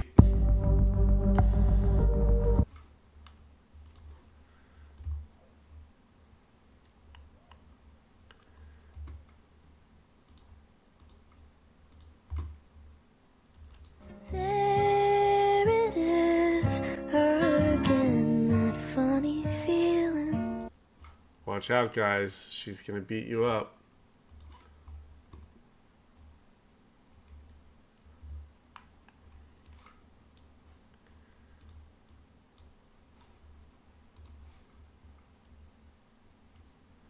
Joe Discount, some YouTuber should sneak up there with a pink smoke flare.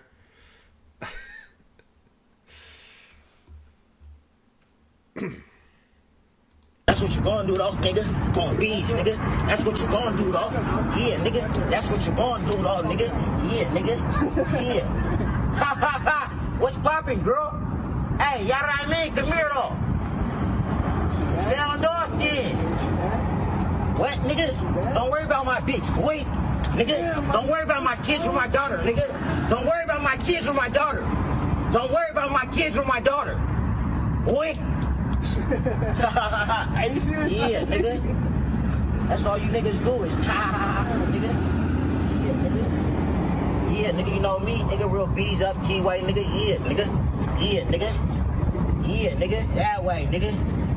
That's what you gonna do, though, nigga. On bees, nigga. Pog, shit.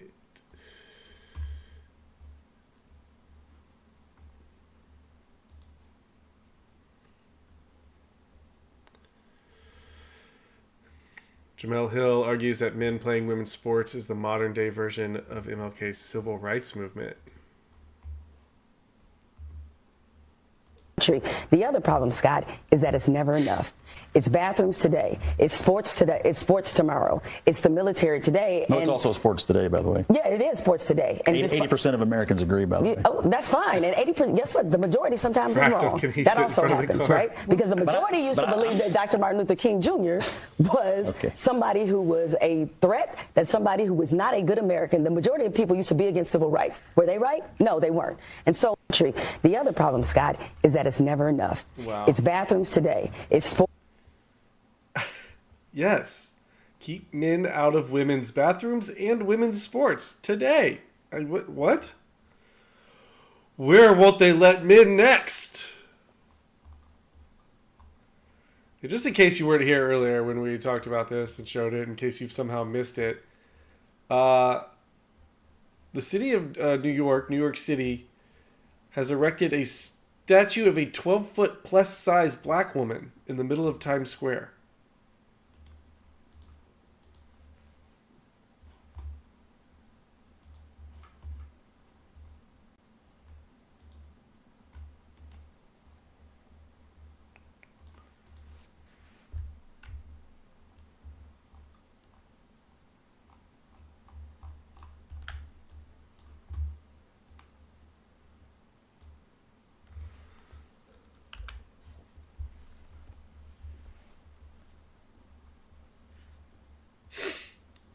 Pog, average size.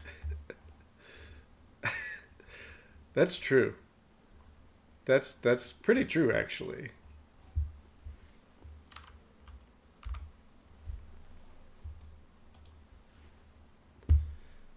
Why? For how long?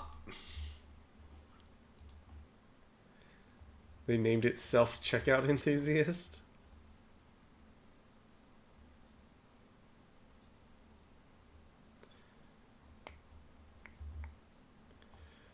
Oh yeah, aren't we supposed to get the James thing today? James O'Keefe? James O'Keefe exposes the biggest scandal in the history of the universe.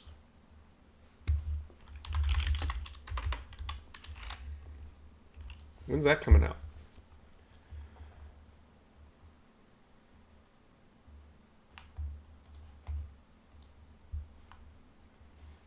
What time's it coming out, James? If you don't know to what I'm referring, he posted this 7 days ago. I'm going dark. I'm not suicidal. Pray for me. This one scares me, guys.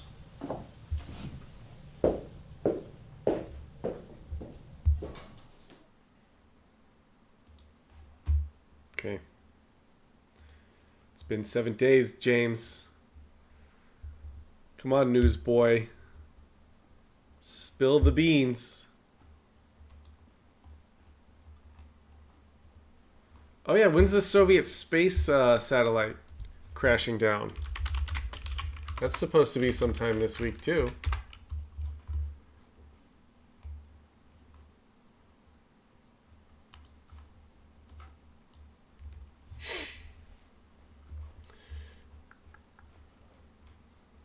Soviet spacecraft is plunging back to Earth this week, 53 years after it was launched.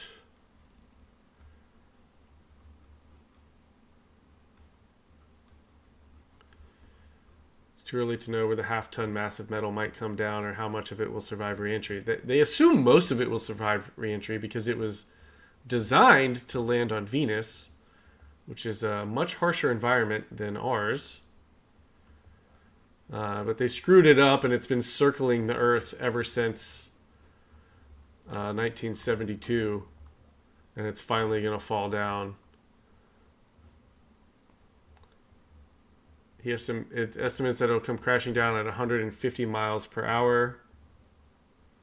Unfortunately, it fell on James, and we'll never know the deep, dark, scary info he was going to drop. Dang it! Okay. Marco Langbroek, lecturer at Delft University of Technology in the Netherlands, predicts it will re-enter around May 10th. Okay, so that's Saturday. Clear your day, Saturday. You run a bigger risk of getting hit by lightning in your lifetime than getting hit by this. 1970s, probably sent to Venus to find women. I expect it'll have the usual 1 in several thousand chance of hitting someone. No need for major concern, but you wouldn't want it bashing you on the head. Just 1 in several thousand chance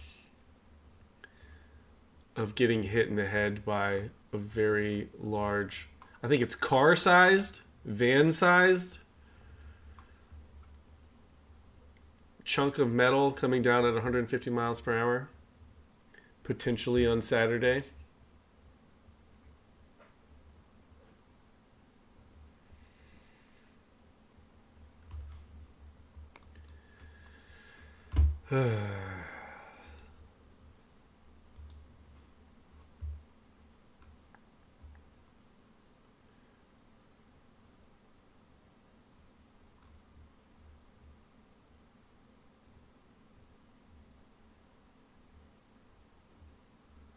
Someone sent Kyle Rittenhouse a bag of dicks.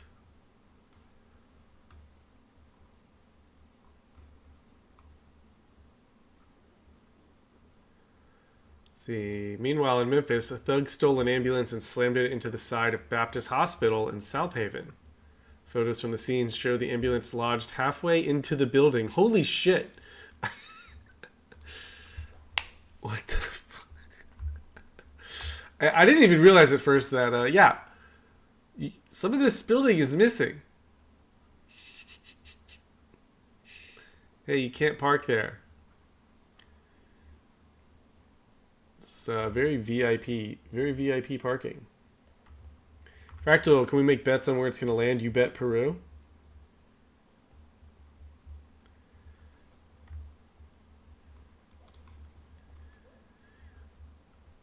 Hospital spokesperson says there were no patients in that section of the hospital.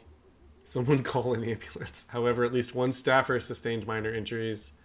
We're grateful for the quick response from South Haven's emergency response teams. Well, they were already there, right? And we'll continue to work with them on the situation. Yeah, Kool-Aid man.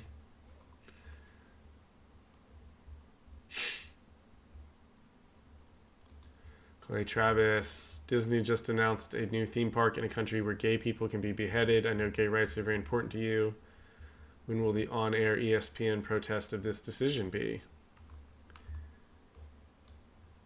Legislation happening in Florida and across other states as well that are targeting our LGBTQI plus communities. Many of our colleagues here at ESPN have planned and organized a walkout that will be happening at 3 p.m. Eastern today. And to be honest with you, we thought we were going to come here today and really celebrate a sport that has meant so much and done so much, including for so many in the LGBTQI plus communities.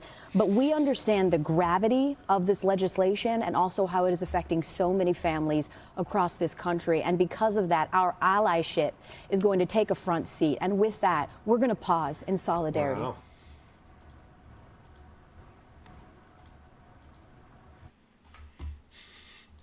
Legislation happening. Oh no, not Google.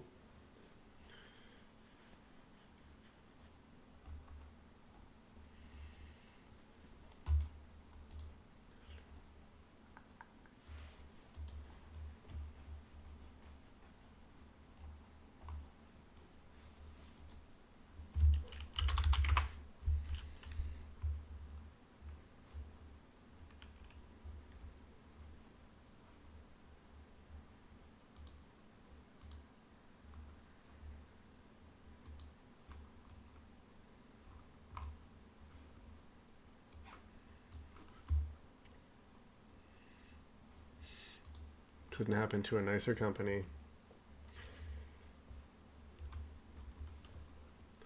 So Google's down 9% on the day because Apple is exploring AI search in its browser. Okay.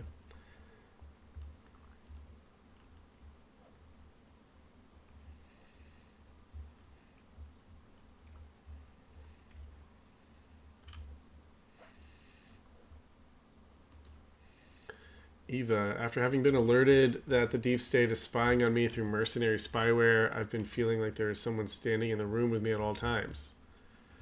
Government's always watching.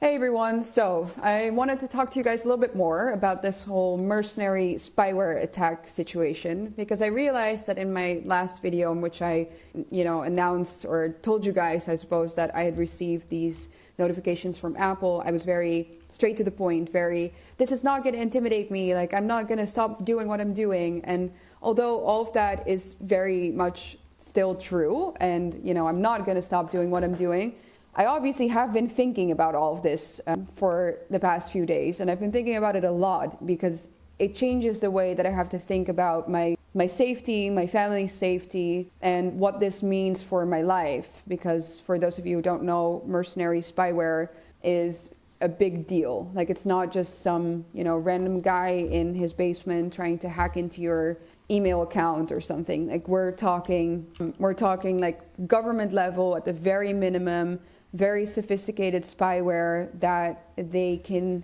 turn on and off remotely at any time that they want. So they're able to look at me through my camera, listen in on my conversations through my microphone. They have access to every single thing that's on my phone. So, let's face it, in this modern day and age, that's basically everything, from your emails to your banking information to your photos, videos, conversations, contacts, you name it, everything that's on your phone. Someone who clearly doesn't like me very much, let's say. Right, no face. Welcome to 25, 30 years ago when they started spying on everyone in every conversation. Probably longer than that. But with computers in everyone's home and then phones in everyone's pockets, it made it a lot easier for them. You know, the government, obviously I don't know exactly which one it is, but I have a few guesses. They're apparently willing to invest this type of money and effort into spying on me. So they don't have my best intentions at heart, clearly, because this is a huge violation of my privacy, a huge violation of my rights as a citizen. And the fact that they're doing this, you know, it's a nasty feeling. It's a scary feeling to have also, to know. It feels like there's someone always in the room with you, someone who wishes ill upon you. And to know that someone could be looking at me and my little baby and my husband, you know, through my camera, it's like, it's disgusting. So I just wanted to be like a little bit more open. I hope the feds aren't about spying that, on me this through a camera. Obviously not a very structured video, Oh, wait. but it should make us broadcasting think about, myself to the you know, internet how right now. unfree the West really is. And of course I know that. I'm not naive. This is my mission, you know, exposing how this regime, this tyrannical regime that we live under, treats its own citizens. That's at the core of what I do. And so I've always assumed that they would listen to me or would spy on me through my phone some way or another. But to know that they are, it's like it takes the situation to a new level, if you know what I mean. It's scary. And I'm used to being attacked by the establishment, you know, in the sense that I've been, since I started out, like as a young weather's great in woman Langley. my I mean, 20s, you know, I'm nowhere near the Langley. attack What has are you been talking relentless about, through Rod the Pod? media, through the institutions. I got kicked out of university for it. You know, there are a lot of things that happened, obviously, that No face. like, This too is many why I things give the tell you in finger one to my video microwave that have oven shown me that these and people reading aren't lamp. joking, you know, like but it always motivated me to do more. Fuck you, and lamp. This again is motivating me to do more. Lamp's but always looking at me different in the sense sideways. that I really don't know how to fight this. You know, I have zero experience in the tech Look, you world. imagine I don't the know psychological anything about damage we've technology, done to like the digital fans watching technology, us. really. And you know, I'm going to have to ask a lot of help from experts and stuff, but it makes you think, okay, if they're willing to invest this type of money into spying on me, and if the technology such as like Pegasus, you know, which Apple mentioned, is so advanced, like what can you even do? You know, like this apparatus feels Charles, so I love huge. Lamp. And so I just, from now onwards, I'm just going to assume that they're always listening to me no matter what. And thankfully, you know, I don't have any secrets. I say what I think and I think what I say. Like, I'm obviously very open about my views and my opinions.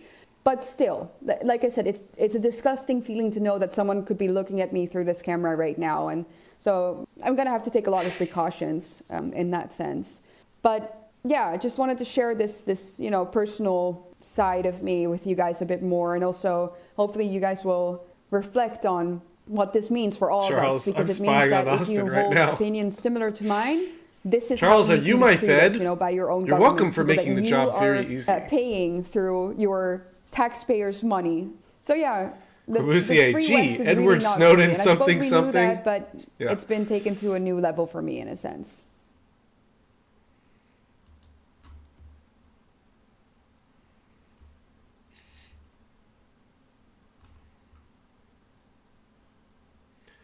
HBO's Last of Us is getting backlash for going full woke. What happened? I don't watch this show, and I've never played the video game. So we're having a baby, us and Jesse too. We're all having a baby. And then she says, I'm going to be a dad? What? What? How does that even make sense?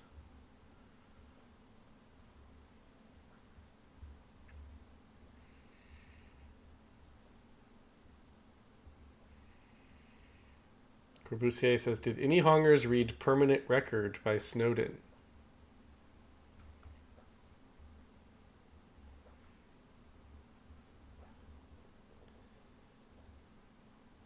Garuda, first one, what is good? The first game? Or the first season?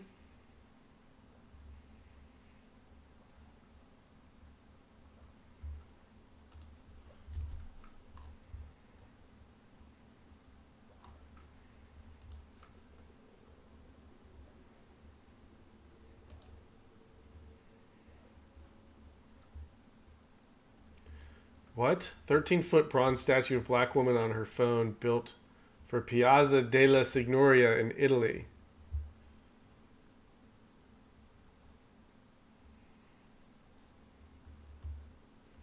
PCB junkie. I only get my facts from the zone. That's smart. That's smart. Nothing but truth here.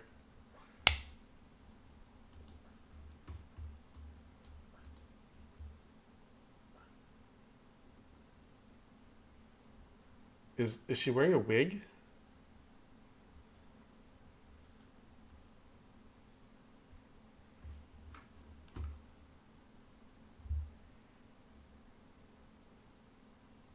Right, no face, they're multiplying. Between this and the statue in New York City.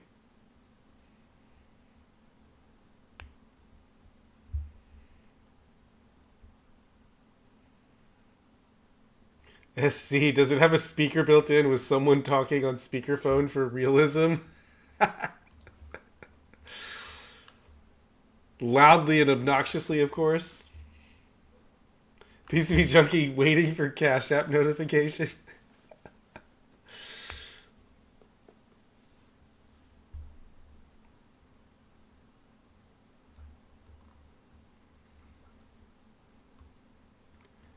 Oh, that's supposed to be Letitia James? I didn't realize that. Or is he joking? Isn't she going to jail soon?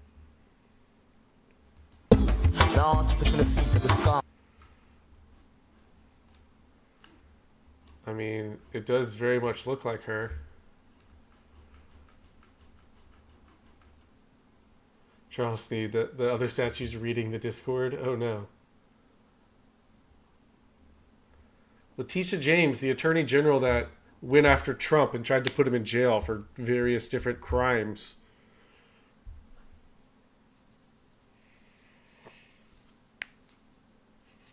No face. Oh shit, Trump will have that on the White House lawn soon if it is. I don't know if it's really supposed to be her, but damn, does it kind of very much look like her.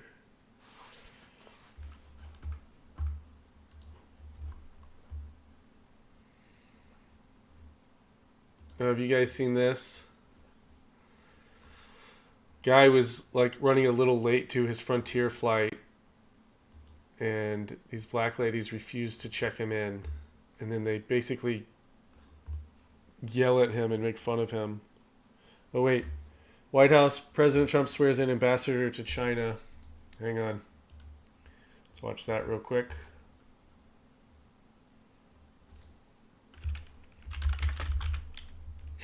Armed standoff in San Antonio? Shit. Why are things happening all of a sudden? I mean, that's nice, I guess.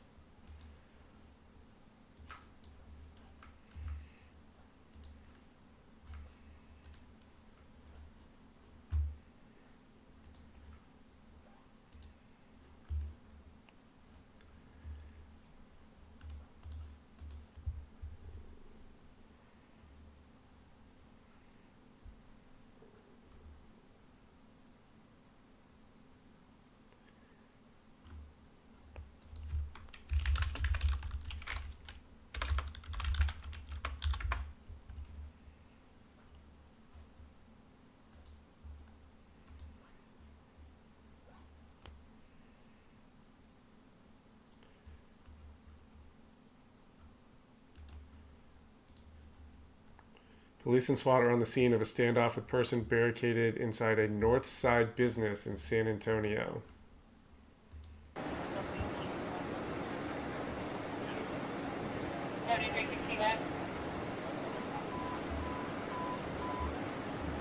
See if I can find out more details on what's going on here.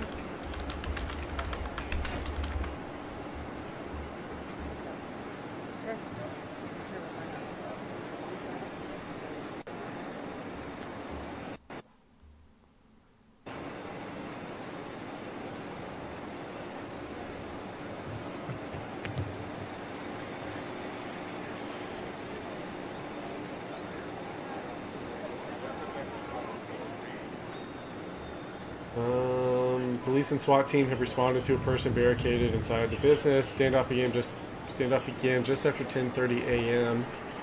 at Tribute at the Rim building along Worth Parkway. Police would only confirm that a person has barricaded themselves inside and that they are working to ensure that everyone in the area is safe. The This is a developing story. Okay.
Indians are twerking is because it appears Pakistan used China's most advanced air-to-air PL-15 missile, which lends credence to its claims of downing India's Rafale jets. ¿Cuántos muertos llevamos? This is not shit. This is not shit. This is not any shit. I mean, it's a guy. A rato salen como los. This is not affecting me. This is a deal, man. What is up? I mean, I was bitching about it all the way over here. Like, ¿cuántos muertos llevamos? This is not shit. This is not shit. This is really shit. I mean, it's a guy. A rato salen como las. This is not affecting me. This is a deal, man. This is not. I mean, I was bitching about it all the way over here. Like, this is.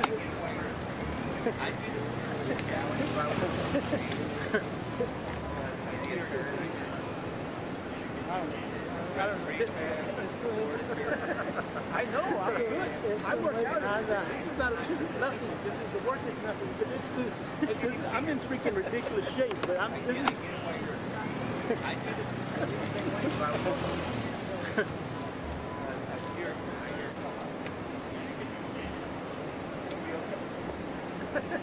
I know, I'm good. I work out every day. This is nothing.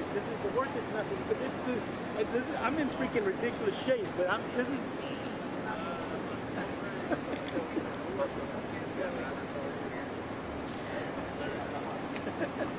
I already ate. I stopped eating. I saw y'all's knife shot. Maybe not. Yeah, all the information I have is it's a SWAT standoff. I guess that live at least has sound. I saw y'all's live shot. Maybe not.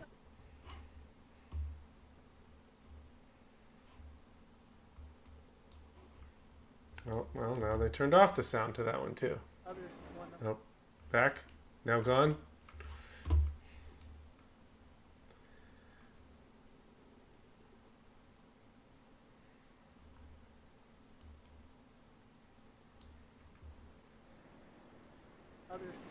Rug Pod, can we get it on the scene honger down there? Any San Antonio hongers watching?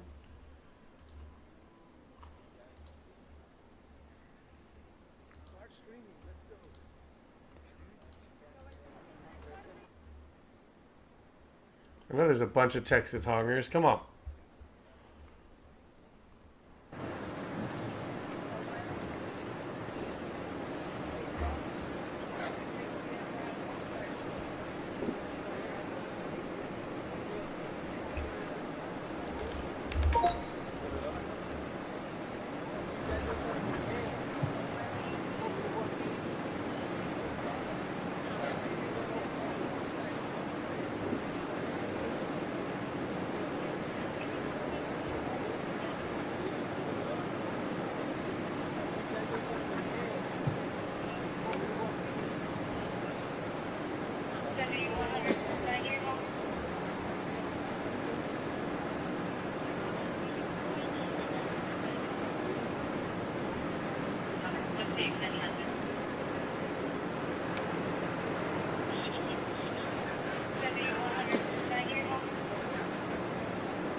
Fractal. Some people think Trump's big announcement later this week is the fact that they're going to abolish income taxes.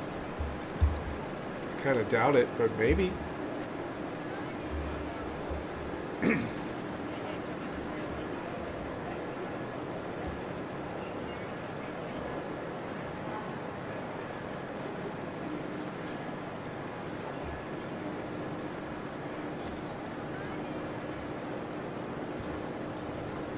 I mean, is the media just going to stand there, or are they going to get some damn answers?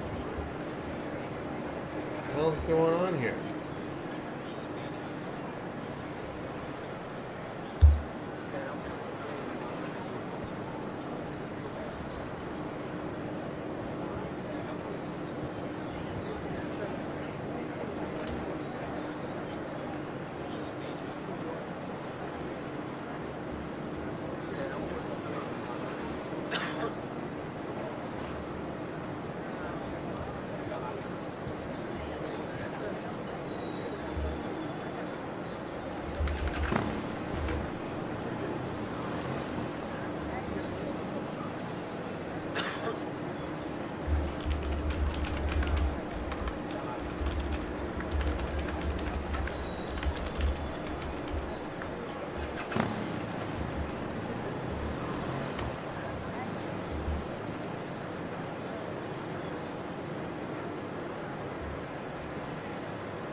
Well, the announcement is actually McDonald's being renamed to just Donald's, and the 2016 dollar menu is coming back.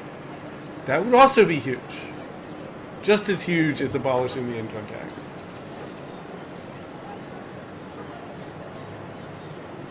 Alright, so they're giving each other hugs and saying hi.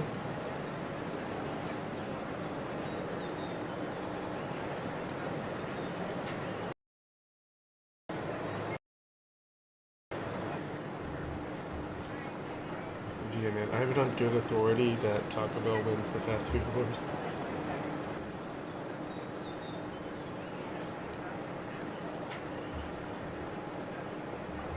Thank you very much. Before we begin, I'm pleased to Speaking announce of Trump, that I've just signed a proclamation officially designating tomorrow, May 8th, as the Victory Day for World War II, commemorating the 80th anniversary of America's victory in the Second World War. All over the globe, our World War II allies are celebrating this week, but the United States has never joined in with the proper celebration of our own, and the victory was mostly accomplished because of us. Whether you like it or not, we came into that war and we won that war, and we had a lot of help from a lot of great people, a lot of great allies. But I think there would be nobody that would say that we were not the dominant force in that war, and we don't celebrate it. And I think that's a great disservice to the people that lost their lives and people that fought so hard in winning World War II, and also a separate Victory Day for World War I, and we're going to be doing that too. It was American tanks and ships and trucks and airplanes and service members that vanquished the enemy 80 years ago this week. Without America, the liberation would never have happened. And so we have to pay tribute and homage to those people that gave us victory. And we did something else that people don't talk about. We rebuilt the world. All of these countries that were destroyed, we helped them rebuild. And that's something that, for the most part, others did not do. So with this proclamation, we are hereby honoring the incredible sacrifice and heroism of millions of Americans who served in World War II, along with the unprecedented mobilization, home front that helped deliver this great triumph. All Americans should take pride in what these incredible patriots have achieved. So I just want to say happy Victory Day to all. So we are celebrating every year now. I can guarantee for 4 years, but I think after that we're going to have 2 Victory Days, World War I and World War II. This is World War II Victory Day. In the future, we're going to have a major celebration of each day. We're not going to have days off because we don't have enough days in the year. We have too many celebrations already.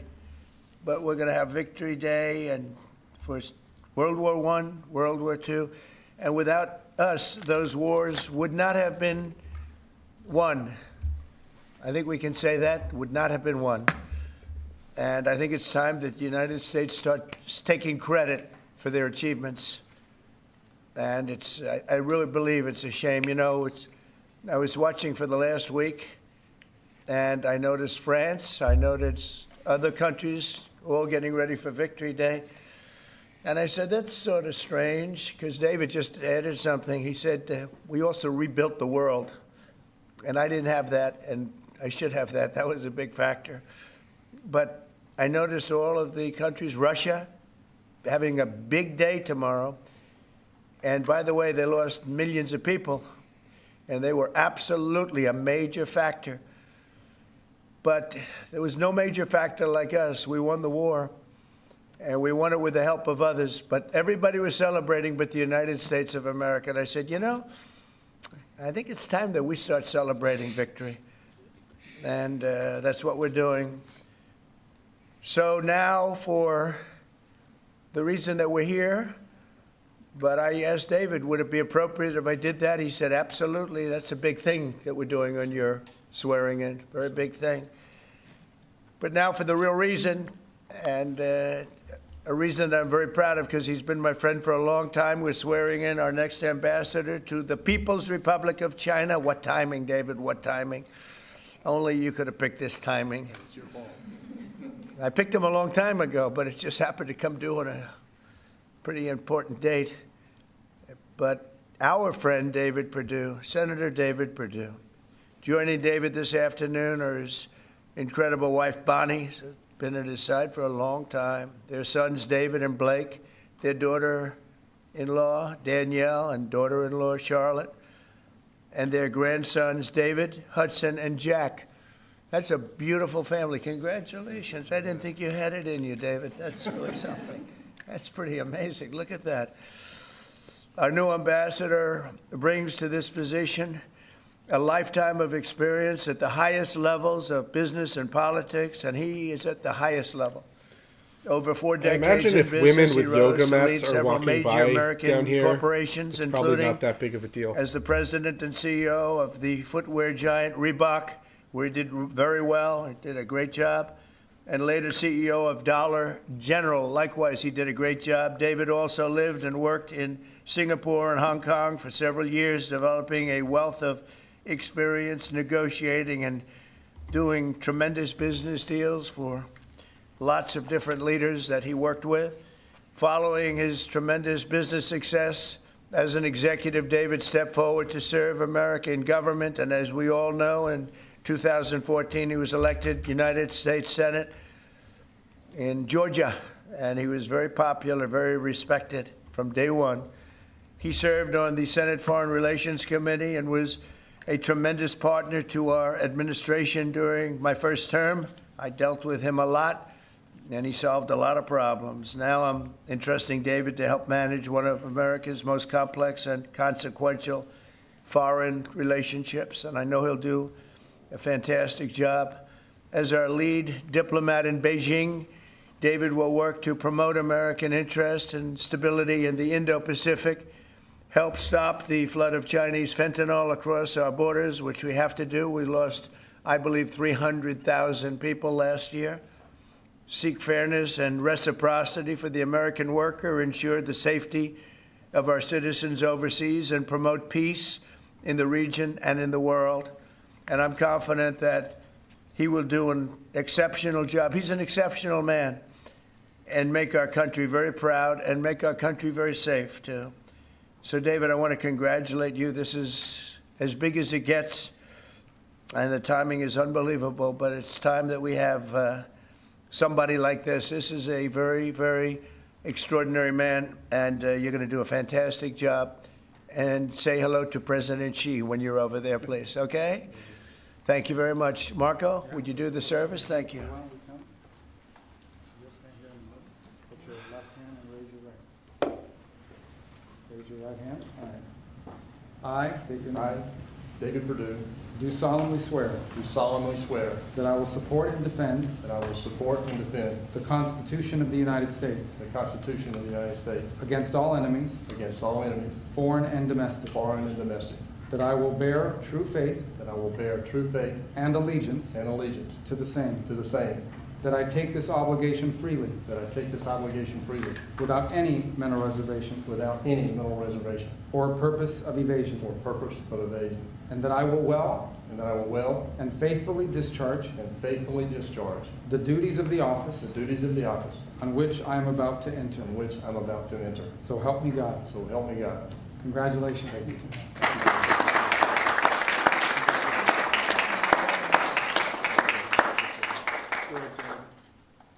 David, would you like to say something? Mr. President, I'm humbled to be in this office today. I love what you've done with this office. I like the Declaration of Independence. I want the world to know that I know this man personally. He loves this country, and I am glad to be your man in China. Thank you. Thank you, David. I like that he kept it short and sweet. I think just for the sake of formality, here we go, David. Come on up. Come on up here, Bonnie. That's what it's all about, right? And now we send you on your way. Lots of luck. Yes, sir. We're right behind you, David. Look forward to seeing you over there, sir. Okay, have a good time. God bless Thank you. you. Congratulations, everybody. Congratulations. Any Off questions? to China you go. The Treasury Secretary just told lawmakers that a tariff exemption for certain baby items like car seats is under consideration. Will you exempt some products that families rely I on? don't know. I'll think about it. I don't know. I really don't. I want to make it nice and simple. I'm not looking to have so many exemptions that nobody knows what's doing. We have to make it very simple, but I'll take a look at it. Yeah, Bonnie's eyes. It almost looks like she doesn't want to go to China. But House Republican moderates are opposed to defunding Planned Parenthood in this year's reconciliation package. What do you say to those members, and are you supportive of? Well, I don't know yet. I have to see because you're just telling me that for the first time. We'll work something out. Mr. President, what are you hoping your representatives will get out of the talks in Switzerland on China? And secondly, what does China need to do on fentanyl specifically? What do you want to see them do? Well, they have to stop fentanyl from coming in. That'll be a very big part. And I had that understanding with President Xi before I left last time, and we had a deal, and he would have honored the deal. But when Biden came in, of course, nothing ever happened with him. He didn't know what the hell he was doing. But that would have saved a lot of lives. That election cost us a lot of lives and a lot of heartache. The fact that we went through 4 years of misery, and you look at what's coming through the border and the job of getting murderers out of our country. So many bad things happened. The wars. You wouldn't have October 7th. You wouldn't have Russia fighting with Ukraine.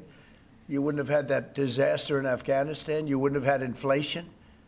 All these things would have not taken place. So sad to see what happened. Any other questions? Are your administration sending migrants to Libya?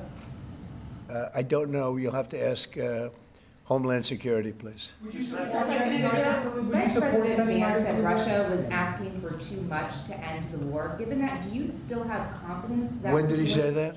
Earlier this morning. Well, it's possible that's right. He may know some things that, because I've been dealing with this and some other things, but we are getting to a point where some decisions are going to have to be made. I'm not happy about it.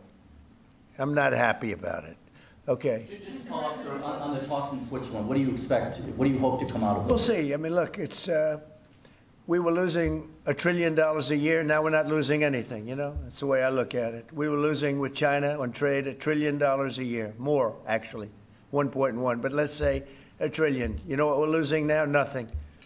That's not bad. Are you planning a new ceasefire and hostage deal proposal for Israel and Hamas before you head over to the region next week? Where? In Gaza. In Gaza. Well, we're going to see what's happening. There's a lot of talk going on about Gaza right now. You know that, right? So you'll be knowing probably in the next 24 hours. Yes. Diplomatic actions between the war in India and Pakistan. What's your position? Oh, it's so terrible. My position is I get along with both. I know both very well, and I want to see them work it out. I want to see them stop. And hopefully they can stop now. They've gone tit for tat, so hopefully they can stop now. But I know both. We get along with both countries very well, good relationships with both, and I want to see it stop. And if I can do anything to help, I will be there. You know, by the way, unrelated, but I guess it's all related when you look at the world nowadays. Rwanda and the Congo, we've made a lot of progress in getting that disaster stopped. We've had a very talented person over there, and we've made a lot of progress with Rwanda and Congo fighting a very violent war, by the way. China says in order to have substantive negotiations, you have to bring down your 145% tariffs. Are you open to pulling back your tariffs in order to get China to the negotiating table? No. Why would they come to the table if he drops the tariffs? What? Against Ed Martin as U.S. Attorney. Do you have any response to that? Well, it's disappointing because, you know, I know Eddie's very talented. Crime is down in Washington, D.C. Street crime, violent crime by 25%. And people have seen, they've noticed a big difference. So I didn't know that, but if anybody voted against him, I feel very badly about it, only in the sense that in this short period of time that he's been there, crime is down 25% in Washington, D.C., but that's really up to the senators. If they feel that way, they have to vote the way they vote. They have to follow their heart, and they have to follow their mind.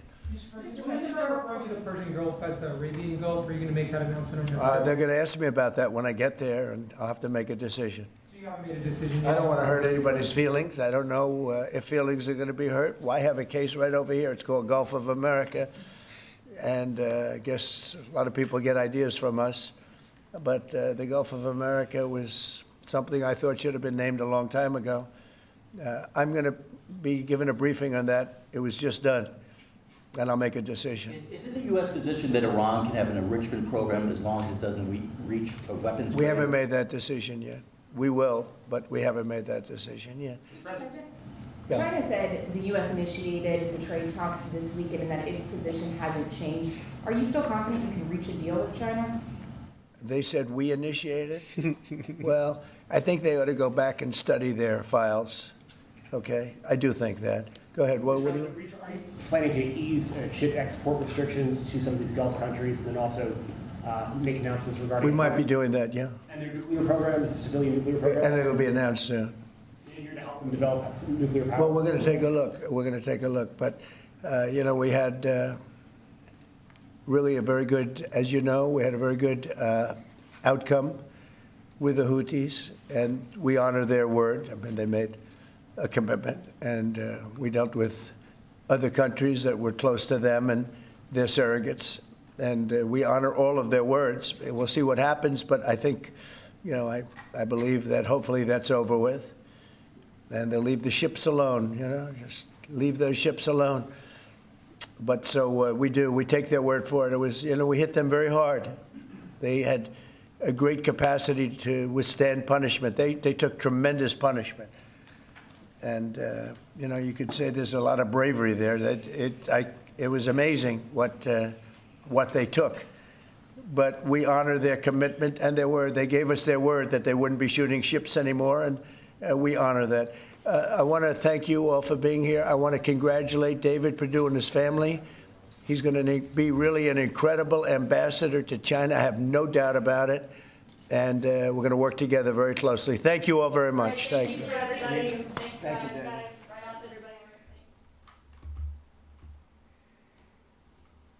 All right. Back to our little SWAT situation in San Antonio.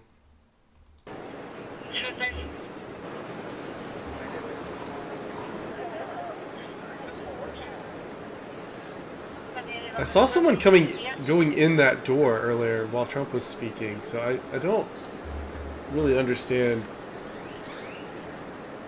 how serious the situation is if they're allowing people to go inside.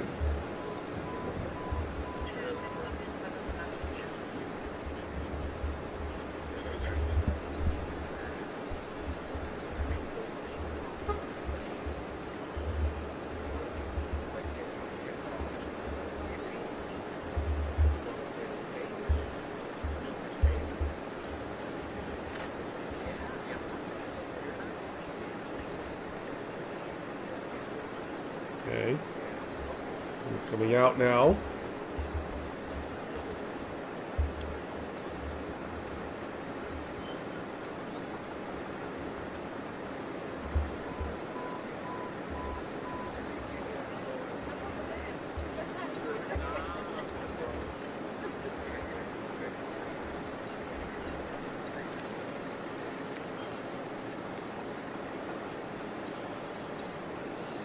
We have the Fed meeting coming up in about 30 minutes.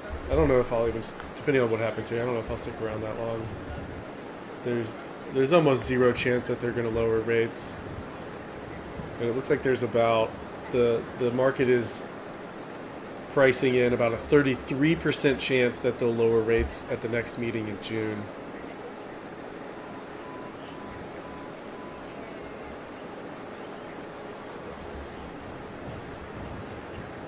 Jay, I treat Chinese food like the McRib. I know it isn't food, precisely. But if it tastes good, it's good. Yeah, I don't want to know what a McRib is. Don't tell me. Wrong pod. Yes, Fed boy meeting. Federal Reserve. The other Fed.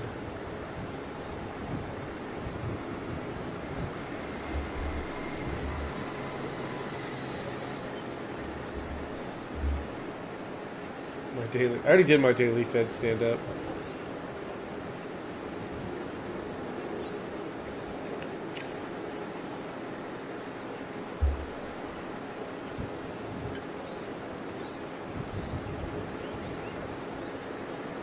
Yes, get rid of the non-Fed Fed. Exactly, precisely.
We should be doing the Fed decision now, and then Jerome Powell will be talking about it in about 30 minutes.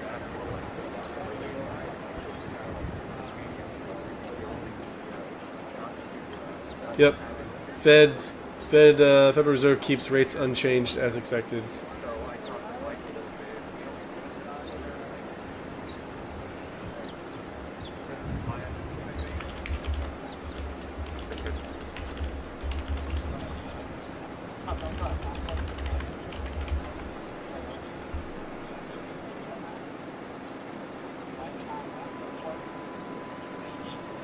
Okay, but also me and Mike.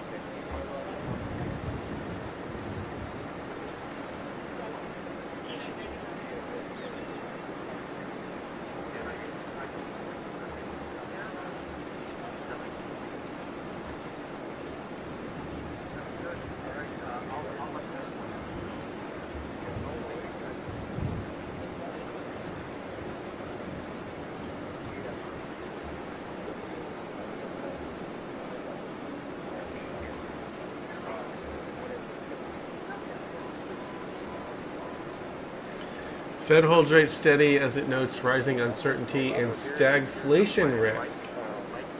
Really? They're using the stagflation word?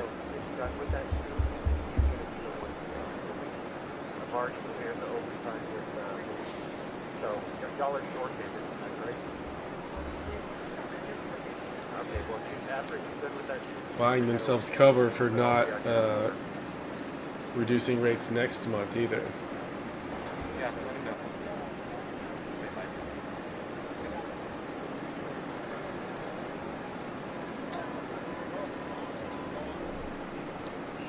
Fractal, what's stagflation? Stagflation is when it's basically inflation, costs are rising, but unemployment is also rising, and wages are either not rising in tandem with inflation, or even in some cases going down. So everything costs more, but no one can afford it.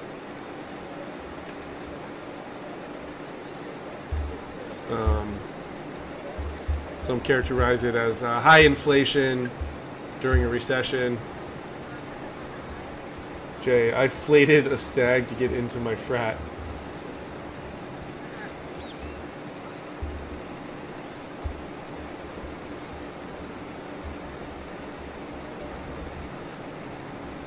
They want there to be a recession so bad, so they can point to that for the midterms.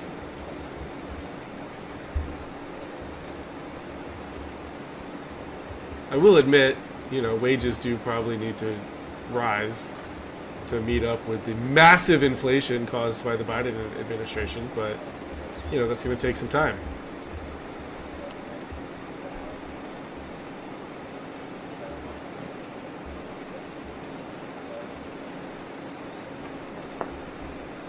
Hospice. Yeah, we've kind of been in stagflation.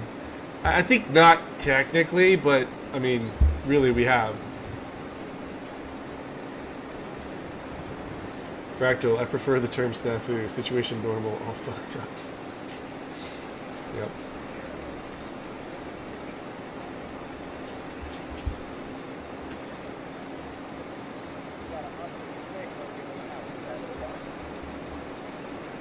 Market seems to be reacting well to this, though.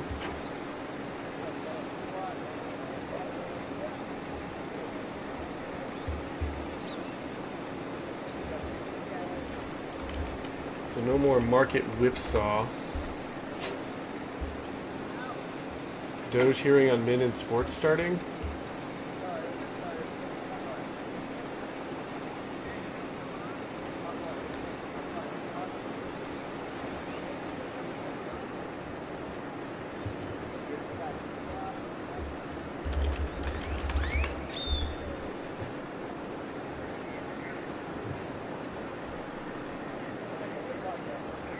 This led one to suffer a life-altering physical injury from a volleyball spike to her head. The other was thrown out of a recent fencing competition for refusing to compete against a man. Why is this happening when we have federal laws on the books intended to foster women's sports? Back in 1972, Congress adopted Title IX to create and protect equal athletic opportunity for girls and women in schools and colleges. Just in Congress time, the included San Antonio similar language situation in legislation ended. governing other amateur sports competitions. The law chartering word the on U.S. what Olympic actually and happened. Paralympic Committee, Thanks, for instance, media. authorizes the Olympic Committee to recognize and empower national governing bodies to oversee individual sports on a national level. That includes determining how athletes are chosen to represent the U.S. in the Olympic Games and other international competitions. These NGBs, such as USA Fencing, have statutory duties and obligations, including promoting equal athletic opportunity for women, biological women. Specifically, NGBs are to provide equitable support and encouragement for participation by women, where separate programs for male and female athletes are conducted on a national basis. Yet, USA Fencing makes a mockery out of women's fencing by allowing biological males to compete in its women's fencing competitions. We understand there are roughly 200 biological males competing in the USA Fencing Women's Division. This includes males who have won national titles and represented the U.S. in international competition in women's fencing. We subpoenaed the board chair of USA Fencing, Damian Lafelt, to appear here today. We did so because the board is responsible for setting USA Fencing policies and for ensuring those policies comply with federal law. At a recent board meeting where Mr. Lafelt presided, the board determined it would change its policy on transgender athletes if and only if forced to do so. Some science shows that men have numerous physical advantages over women that create unfair and potentially dangerous competitions. Such physical advantages are significant in fencing. According to a letter we received from USA Fencing Board member Andre Giva, a coach of Olympians and world champions, quote, transgender women fencers have significant advantages in women's competitions, he writes, citing advantages in body size, reach, shoulder width, muscle development, explosive strength, and recovery capacity. And a United Nations report issued last year finds that testosterone suppression does not eliminate the advantage of biological males to avoid the loss of a fair opportunity. It concludes, males must not compete in female categories of sport. But it's not surprising that the USA Fencing policy on trans competitors ignores the science. The board is not shy about putting politics ahead of the sport, ahead of women, and ahead of the law. In selecting sites for its national fencing events, for instance, the board policy is to avoid states whose laws and policies on LGBTQ rights and abortion it opposes. It uses equality maps to determine which states to blacklist from its competitions and which states to favor.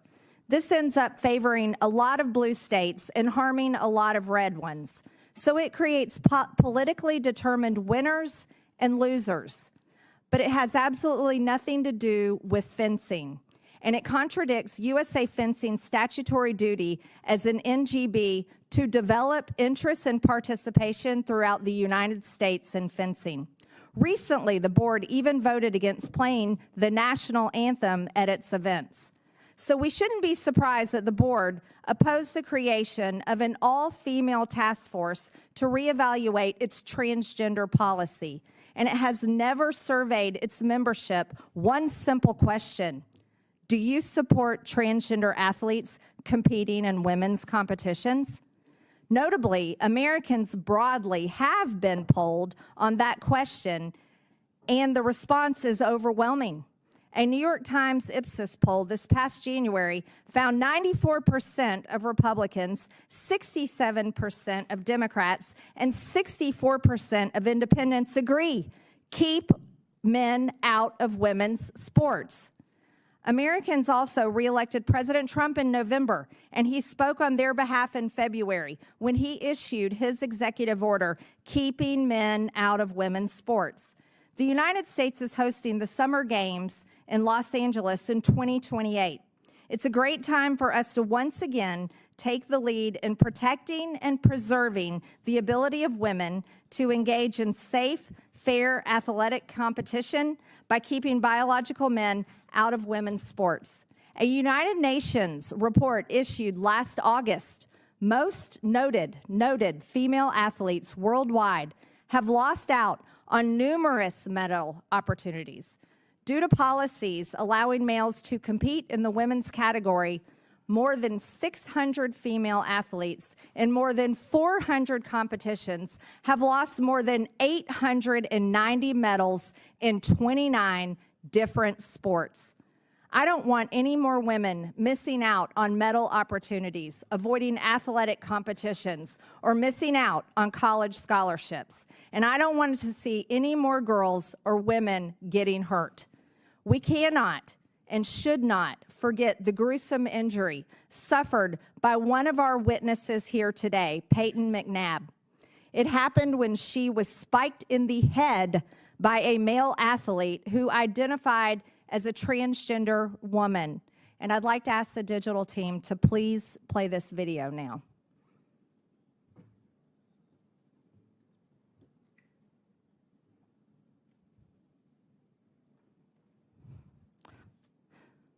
That is sick. This is why I look forward to fighting and winning the battle to keep men out of women's sports alongside President Trump and brave women like Stephanie and Peyton who are here today. Now, you're going to hear from our Democrat colleagues who are going to fight for these mentally ill biological men to continue beating women and stealing their competitions, stealing their medals, and stealing their national championships. And with that, I yield to the ranking member, Stansbury, for her opening statement. All right. Well, thank you, Madam Chairwoman. As you can see, it's going to be an interesting hearing today. Welcome to the Oversight Committee, and in particular, the DOGE Subcommittee. I do want to say welcome to our guests and to your families. We do appreciate all of you coming here to tell your stories. But I want to make clear that this hearing is actually not about oversight or DOGE, but about spreading hate and using trans lives to distract from the real issues that Americans are facing, from attacks on our economy, to attacks on our democracy, to attacks on our communities. So let's call this hearing what it actually is. It's about bullying trans kids and members of the trans community to distract from the failed policies of the Trump administration, the failed policies and exploitation of this DOGE subcommittee, and the GOP's own cruel agenda that is happening right now here on Capitol Hill as they're trying to gut Medicaid, gut food assistance, gut environmental programs to give tax breaks to billionaires, because that is actually what's going on behind these doors all around us. Wow. So, as the ranking member of this subcommittee, let me start by saying to everyone in the trans and LGBTQ plus community who might be watching or listening today that we see you, we love you, we respect you, we are fighting for you, and we will fight back against this hateful agenda. Now, I do want to point out here at the outset that we are, in fact, in the Oversight Subcommittee on, quote unquote, delivering on government efficiency. And this is a committee here in Congress that was created this year by the GOP, supposedly to address government efficiency. And this hearing literally has nothing to do with that. In fact, it has nothing to do with anything that falls under the Oversight and Accountability Committee's jurisdiction. This hearing is so irrelevant to this committee, it's just a complete distraction from what is actually happening in Congress right now. So let's review what this subcommittee is actually supposed to be working on, since my friends seem to have forgotten that. In their own Rule 6 of this committee, this subcommittee shall, quote, have oversight jurisdiction over the federal civil service, including compensation, classification, benefits, federal property disposal, government reorganization and operations, transparency, performance, grants management, and accounting measures generally. That is the jurisdiction of this committee. And I don't know about any of you, but I don't see anything in here about sports, the Olympics, Title IX, fencing, and certainly nothing about policing the bodies of Americans. And frankly, hearings of this subcommittee have become so divorced from reality or anything resembling oversight and the jurisdiction of this committee, it's basically turned into a political campaign ad, as you just saw on these TVs. That's what this subcommittee has devolved into. And frankly, I think many of us expected that that's where we would end up. But meanwhile, Donald Trump is letting Elon Musk and his cabinet secretaries and OMB now continue to dismantle our federal agencies, to hack our private data. They're firing veterans and teachers and firefighters. They're trying to break Social Security and the VA. And there is literally no oversight happening here in this committee under the GOP. In fact, my colleagues have failed to bring even a single administration witness here to this committee. They haven't brought Elon Musk, they haven't brought a cabinet secretary, they haven't brought a political, they haven't brought anyone to this committee to answer to the lawless and immoral behavior that's happening inside the administration or anything that relates to the jurisdiction of this committee. That's why, even though we had hoped on the Democratic side for real and meaningful bipartisan work to make the government more efficient, to make it work better for Americans, We have to sit here week after week and fight back against this abusive and lawless and ridiculous agenda. And, I want to just point out that there are now over 220 lawsuits against the Trump administration and over 130 court restraining orders and injunctions against them because of this agenda. So why did the chairwoman decide to call this hearing today? Why is it that we're trying to distract from an agenda that is so unpopular that 2/3 of Americans disapprove of what Doge and Elon Musk is doing? Maybe it has something to do with the failure of the president in the first 100 days, that his approval ratings have declined by 14%. Maybe it's to distract from the reality that our economy is tanking and prices are going up. Maybe it's because the budget that came to Congress last week doubles down on proposals to take food out of the mouths of children. Maybe it's because behind closed doors all around us, they're trying to take away your Medicaid and your food assistance. So why bully trans kids? Why take up airspace to bully a population that only makes up 0.6% of the population? Because clearly they're living rent-free in the GOP's minds. But simply put, Republicans are focused on the wrong 1%. So why are they so obsessed? Why is Trump attacking trans people? Why is this the centerpiece of the Republicans here on Capitol Hill? It's not. Honestly, it's weird. And it's wrong. Oh, it's weird. It's and so weird. I just want to say to all of the men people wanting to play in in women's sports community isn't who are weird. watching, Men we wanting to uplift use your women's stories. We are bathrooms fighting isn't weird. For the community, we are fighting for the rights of everyone in our communities. And this hearing has absolutely nothing to do with the Oversight Committee. And that is why, at this time, I make a motion to immediately adjourn this hearing.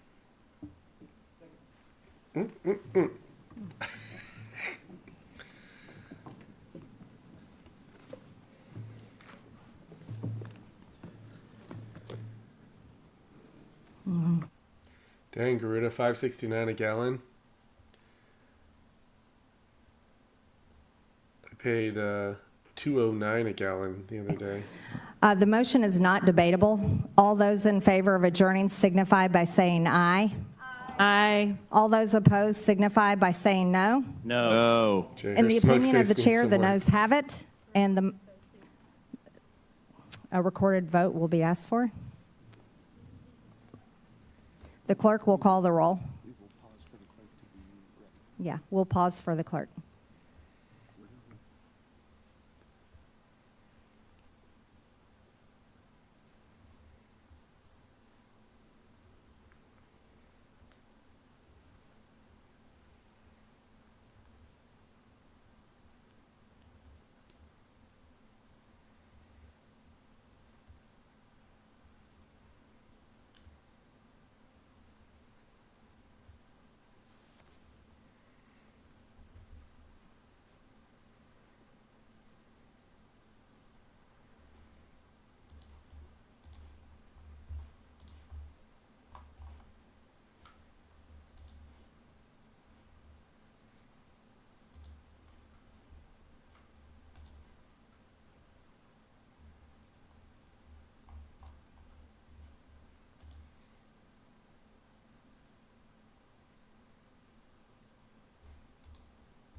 Come on, how long does it take to count the votes in this room?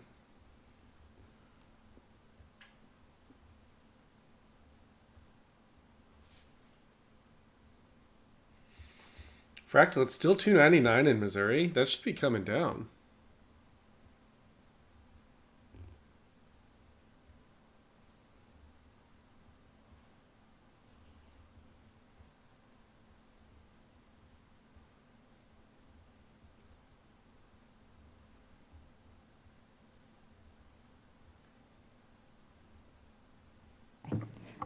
A recorded vote is ordered. The clerk will call the roll. Mr. Cloud. No. Any protests at Mr. colleges Cloud today? votes no. I think most colleges are Fallon. either taking their exams or already finished for the year, aren't they? Mr. Timmons. Mr. Timmons votes no. Mr. Burchett. Mr. Burchett votes no. Mr. Burleson. Mr. Burleson votes no. Mr. Jack. No. Mr. Jack votes no. Mr. Gill. Mr. Gill votes no. Mr. Comer. Mr. Comer votes no. Ms. Norton. Yes. Ms. Norton votes yes. Mr. Lynch. Mr. Lynch votes aye. Mr. Garcia. Yes. Mr. Garcia votes yes. Mr. Kassar. Yes. Mr. Kassar votes yes. Ms. Crockett. Yes. Ms. Crockett votes yes. Ms. Stansberry. Yes. Ms. Stansberry votes yes. Ms. Green. No. Ms. Green votes no. The clerk will report the tally.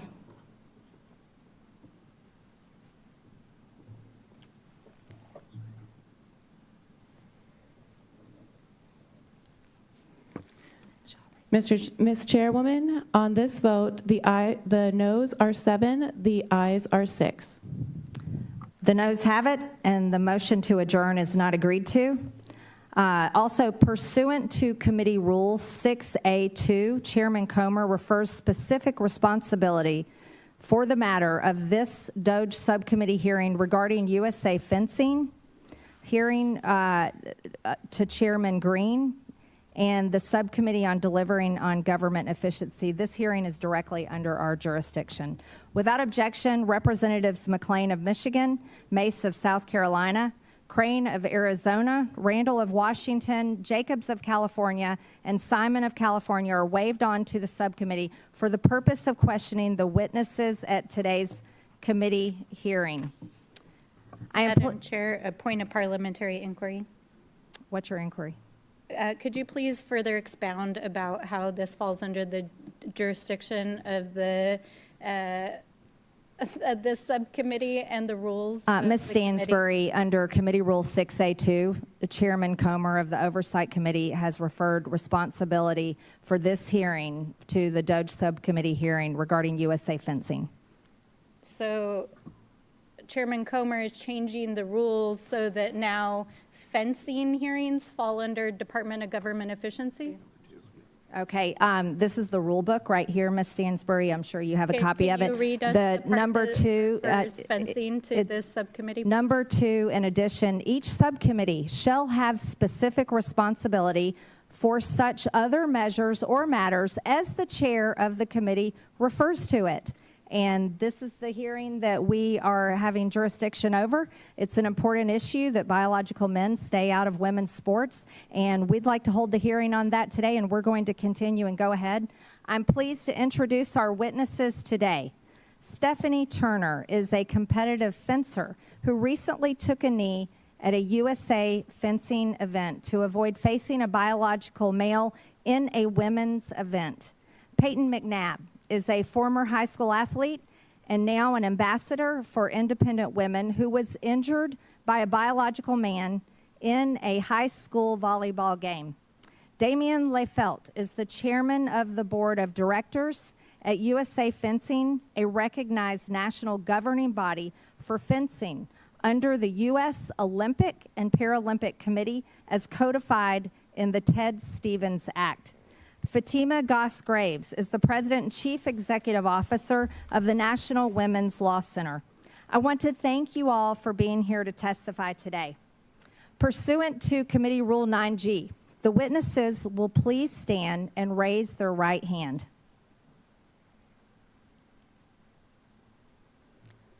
Do you solemnly swear or affirm that the testimony you're about to give is the truth, the whole truth, and nothing but the truth, so help you God? Let the record show that the witnesses answered in the affirmative. Thank you. You may take a seat. We appreciate you being here today and look forward to your testimony. Let me remind the witnesses that we have read your written statement and they will appear in full in the hearing record. Please limit your oral statement to 5 minutes. As a reminder, please press the button on the microphone in front of you. so that it is on and the members can hear you. When you begin to speak, the light in front of you will turn green. After 4 minutes, the light will turn yellow. When the red light comes on, your 5 minutes have expired, and we would ask that you please wrap up. I now recognize Wrap it Ms. up. Turner for her opening statements. Good afternoon, Chairwoman Green and Ranking Member Stansberry and members of the committee. It's a privilege to be invited here to speak to you today. I started fencing at the University of Maryland College Club team 12 years ago and became competitive within the United States Fencing Association a year later. What started as a hobby quickly became a deep passion of mine. In these past 12 years, I estimate that I have spent over 7,000 hours training and over $100,000 between lessons, club dues, competition fees, equipment, and travel. I have dedicated a significant portion of my life to this sport and competition because, like thousands of other women, I love it. My favorite part of fencing is the competition, the thrill, the fight, the triumph, and even the heartache. But lately, fair, female-only competition is harder and harder to come by. USA Fencing has over 200 self-declared members who identify as transgender. Each time a man competes in the women's category, with USA Fencing's support, it removes fair sport and takes opportunities from women. Fencing is a combat sport, a martial art of sorts. There are elements of speed, power, reaction time, distance control, footwork, and blade work, all attributes affected by sex development. It's not uncommon for a quicker, more athletic opponent to overcome the technique of another fencer. Athleticism is powerful in fencing and works in equal parts with strategy and technique. It's unbelievably demeaning to female fencers to put down the differences between men and women and any woman's loss to a man as a skill issue, or that a woman simply needs to work harder. Within the USA Fencing authoritative body, there is a culture of intimidation towards women which demands that we be silent when men enter our tournaments. A culture that includes public humiliation, doxing, social ostracism, dismissal, and even threats. I went from avoiding tournaments with known male athletes to reaching out to news outlets to get this story known. The USA Fencing, up until my protest, has been unresponsive to women's demands for fair fencing, and instead doubled down on efforts to promote male inclusion in the female category. 1 month ago, I took a knee in protest to a man competing in my category, Division 1A Women's Foil, ironically held at the University of Maryland, where my fencing career began, and the video of my protest went viral. The story of that knee began 3 years ago when I contacted Icons out of desperation for numerous men taking women's national and world titles. Leadership was not only ignoring women, but encouraging and glorifying these men. It felt like there was no place for women in USA Fencing. It took me nearly 3 years to get up the courage to come out publicly. That knee I took in protest was a cry for help and an act of desperation. The night before the tournament, I saw Redmond Sullivan's name on the registration list. I recognized his name from a Redux article as a male fencer within Wagner College's men's team, who switched to the women's NCAA team and the women's USA Fencing division.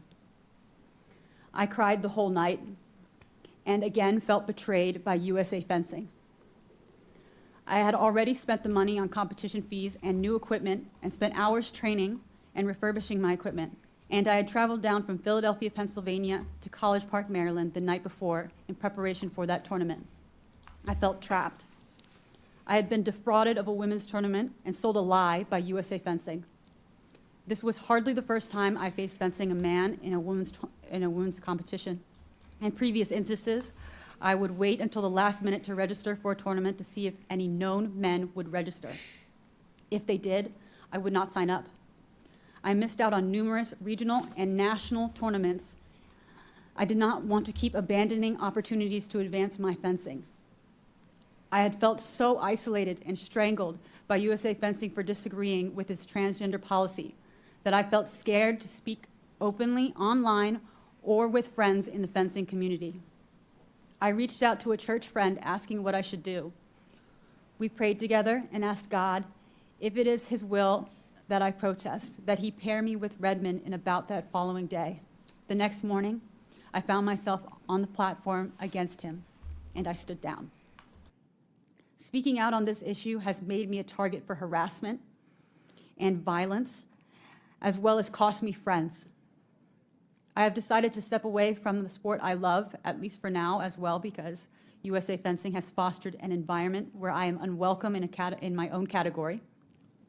It is culturally acceptable to bully and shame women who speak up for other women. I should not have had to make this sacrifice. Women deserve to be treated fairly in sport. We deserve opportunities to train, compete, and win in women's category set aside for women. We deserve this at the lowest levels of sport, all the way through elite Olympic competition. I hope that by taking a stand and raising awareness of the misogyny in our sport, I can help ensure other women and girls do not have to take such risks to receive the most basic protections in sports. Thank you, Ms. Turner. I now recognize Ms. McNabb for her opening statement. Good afternoon, Chairwoman Green and Ranking Member Stansbury, and members of the committee. Thank you for inviting me to appear today. My name is Peyton McNabb, and I'm a sports ambassador for the Independent Women's Forum. We are a nonprofit organization that exists to expand support for policy solutions that actually enhance people's opportunities and well-being. Independent Women's motto is "Tell her story, change the world." Today, I'm here to share my story. I'm a female athlete from Murphy, North Carolina, who had my love of playing sports taken away from me. Since 2022, following a serious but avoidable injury, I've been speaking across the country, sharing my story and advocating for protections for women and girls' hard-earned rights to equal opportunity, fair play, privacy, and safety. Like many other little girls, I grew up playing sports. As soon as I could walk, my dad enrolled me and my siblings in various sports. I'm incredibly thankful for that because participating in athletics has afforded me so many life lessons and given me valuable skills. In high school, I played volleyball, basketball, and my favorite sport, softball. I was excited about the prospect of playing softball in college, but that day never came. My athletic career was hindered and cut short because I was forced to compete against a male athlete on an opposing high school women's volleyball team on September 1st, 2022. I went into this game knowing that there was a male opponent, but I felt helpless and had no idea what to do. Neither I, my team, nor the administration agreed that we should be playing against a male, but the game went on. Toward the end of the game, the male athlete went up to spike the ball, and it came right at my face, slamming into my head. The force of the ball knocked me down unconscious, while my body lay in a fencing position on the court. A fencing position is how your body reacts to a serious brain injury.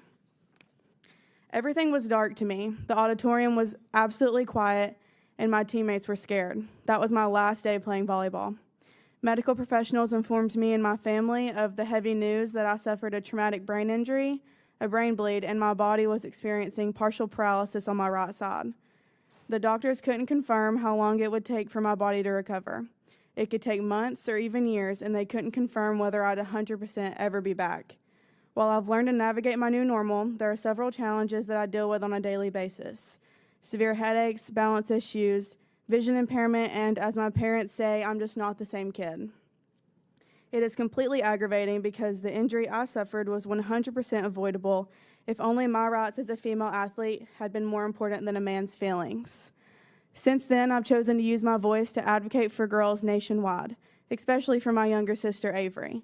I've decided to turn my pain into purpose. I played a role in helping pass the Fairness in Women's Sports Act in North Carolina legislature, although it was initially vetoed by former Governor Roy Cooper, who ironically has 3 daughters of his own. Since speaking out, I've heard from so many girls. They see it happening in their schools, male athletes competing in women's sports. The fear of being severely injured by a male athlete who is undisputedly, on average, bigger, faster, and stronger than the average female is real. I want y'all to know that this issue is very real. I didn't realize how big it was until it personally affected me. What we are talking about is reality and basic truth. Men have an inherent biological advantage over women when it comes to sports. The advantage is particularly prominent respect to the activities where speed, size, power, strength, or cardiorespiratory characteristics determine performance. Males jump approximately 25% higher than females. Males throw about 25% further than females. Males run 11% faster than females. Males accelerate about 20% faster than females. Males punch 30 to 162% harder than females. Males are around 30% stronger than females of equivalent stature and mass. This is undeniable, and many more biological statistics can be found in Independent Women's Competition Report. I was so pleased to be at the White House on February 5th when President Trump signed the executive order entitled Keeping Men Out of Women's Sports. Finally, we saw a president act to make sure that sports competition for women is fair and safe. Now we need laws at the state level that define women and keep women's sports safe for women. Today, there are 27 states that have legislation protecting women's sports, and more than a third of the nation also defines sex-based words across their state laws. All 50 states should have this sort of legislation. I'm so proud of the progress being made in the states that are protecting their female athletes. I will continue to speak out about my experience with the hope that I might be able to protect the next young woman athlete from being injured. There should never be another Peyton McNabb. Thank you for having this hearing today so that my story can be shared. Thank you, Ms. McNabb. I now recognize Mr. Leifelt for his opening statement. Thank you, Chairwoman Green, Ranking Member Stansberry, and other members of the subcommittee. My name is Damian Leifelt, and since September 2024, I have been the chair of the Board of Directors for USA Fencing. I am proud to represent USA Fencing at today's hearing. I understand USA Fencing CEO, who has knowledge of the operational, day-to-day activities of the organization, was prepared to testify, but that the subcommittee preferred I appear instead, as made clear by its subpoena. I'm pleased to be here and will do my best to provide you with the information you seek as you consider this important topic. As you know, USA Fencing is a national governing body for fencing. It supports over 700 affiliated clubs and 45,000 members. Like other sports, fencing promotes confidence and respect, and it encourages hard work, training, and discipline. I have been the grateful recipient of fencing's benefit for over 30 years. As an A-rated competitor, a referee, and as a coach, I have worked to bring fencing's benefits to all Americans. Although it was adopted before I joined the board, USA Fencing's transgender participation policy had that same goal. We recognize, however, that gender participation in sports is a complex topic and requires consideration of numerous viewpoints. Considerations of safety and fairness are paramount. I understand that in developing its transgender participation policy, USA Fencing drew on its long experience with mixed-gender competition, where men and women have safely and fairly competed against each other for decades. USA Fencing also consulted the practices and policies of other NGBs, as well as those of the IOC, the USOPC, and Fencing's International Federation, known as the FIE. The IOC and FIE policies were particularly important. As an NGB, USA Fencing is governed by the Ted Stevens Act, which forbids NGBs from adopting eligibility criteria that are more strict than those of the Sports International Federation. The FIE does not ban transgender participation. As a result, I understand that the consensus among NGBs, including USA Fencing, is that a ban on transgender participation could violate the Ted Stevens Act. As Chairwoman Green pointed out, I've been a vocal advocate for transgender participation in fencing. Those are my own personal views. My actions as chair, however, are guided by the best interests of the organization and take consideration of the diverse viewpoints held by our members.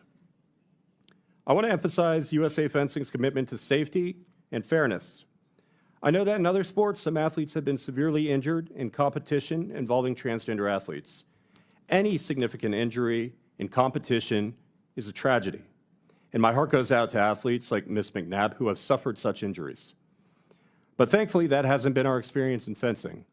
USA Fencing has long sponsored mixed-gender competition where men and women compete against each other. Those bouts show that mixed-gender competition, in fencing at least, does not pose any significant safety risks above and beyond single-gender fencing competition. The same is true for fencing involving transgender participation. Additionally, while some attributes more common in men, such as height and physical strength, can certainly confer an advantage in a fencing bout, Women more commonly exhibit other advantageous traits such as flexibility and agility. Ultimately, fencing is a sport of strategy and technique. Those elements will most frequently determine who prevails. And when it comes to strategy and technique, neither sex has any inherent advantage. Transgender status thus doesn't appear to confer any inherent advantage over a cisgender fencer. Cisgender women have beaten transgender women in 55% of the bouts for which USA Fencing has data. I was disappointed to learn that That's following the embarrassing. Cherry Blossom tournament last month, Ms. Turner has decided to take a break from fencing. I hope she will reconsider.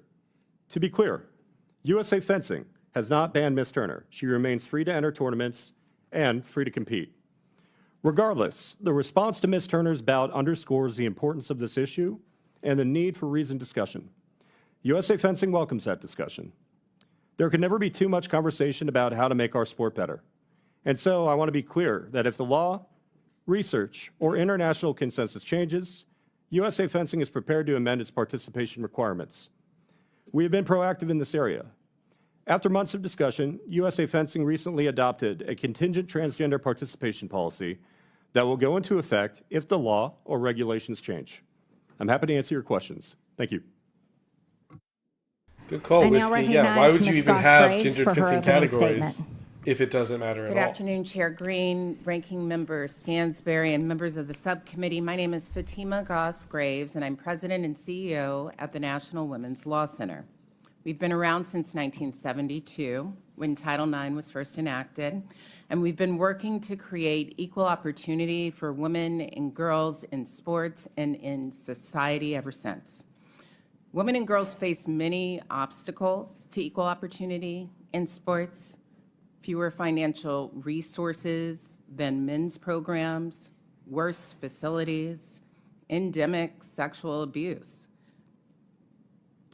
And student athletes facing these persistent inequities are among the more than 12,000 people who have complained about discrimination in school, but who actually really can't pursue justice because the Trump administration has laid off half the staff whose jobs at the Department of Education it was to respond to these complaints. Students, including disabled kids, These survivors complaints of campus span sexual assault, years. and other forms of discrimination are now Trump's been basically in in a office for situation where their 100 and complaints are something being days. warehoused. So for over 50 years, the National Women's Law Center has been fighting for equality and will continue to fight until every girl has the same chance to play as everyone else. And as an expert on women's rights in sports and in society, I want to be clear here. Transgender women do not pose a threat to women's sports. Transgender women belong in sports.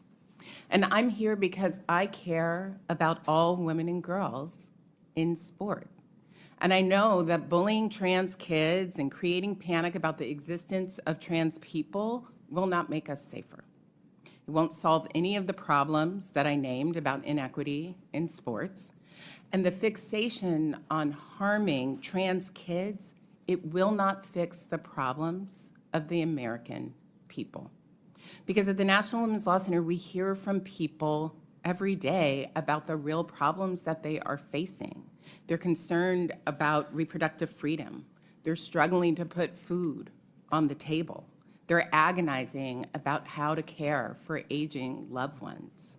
Hardworking folks around the country, from Texas to Georgia to Tennessee to California, we hear from folks who are worried that there is a budget in this Congress that would demolish programs like SNAP, Head Start, Medicaid, and generally make their lives harder.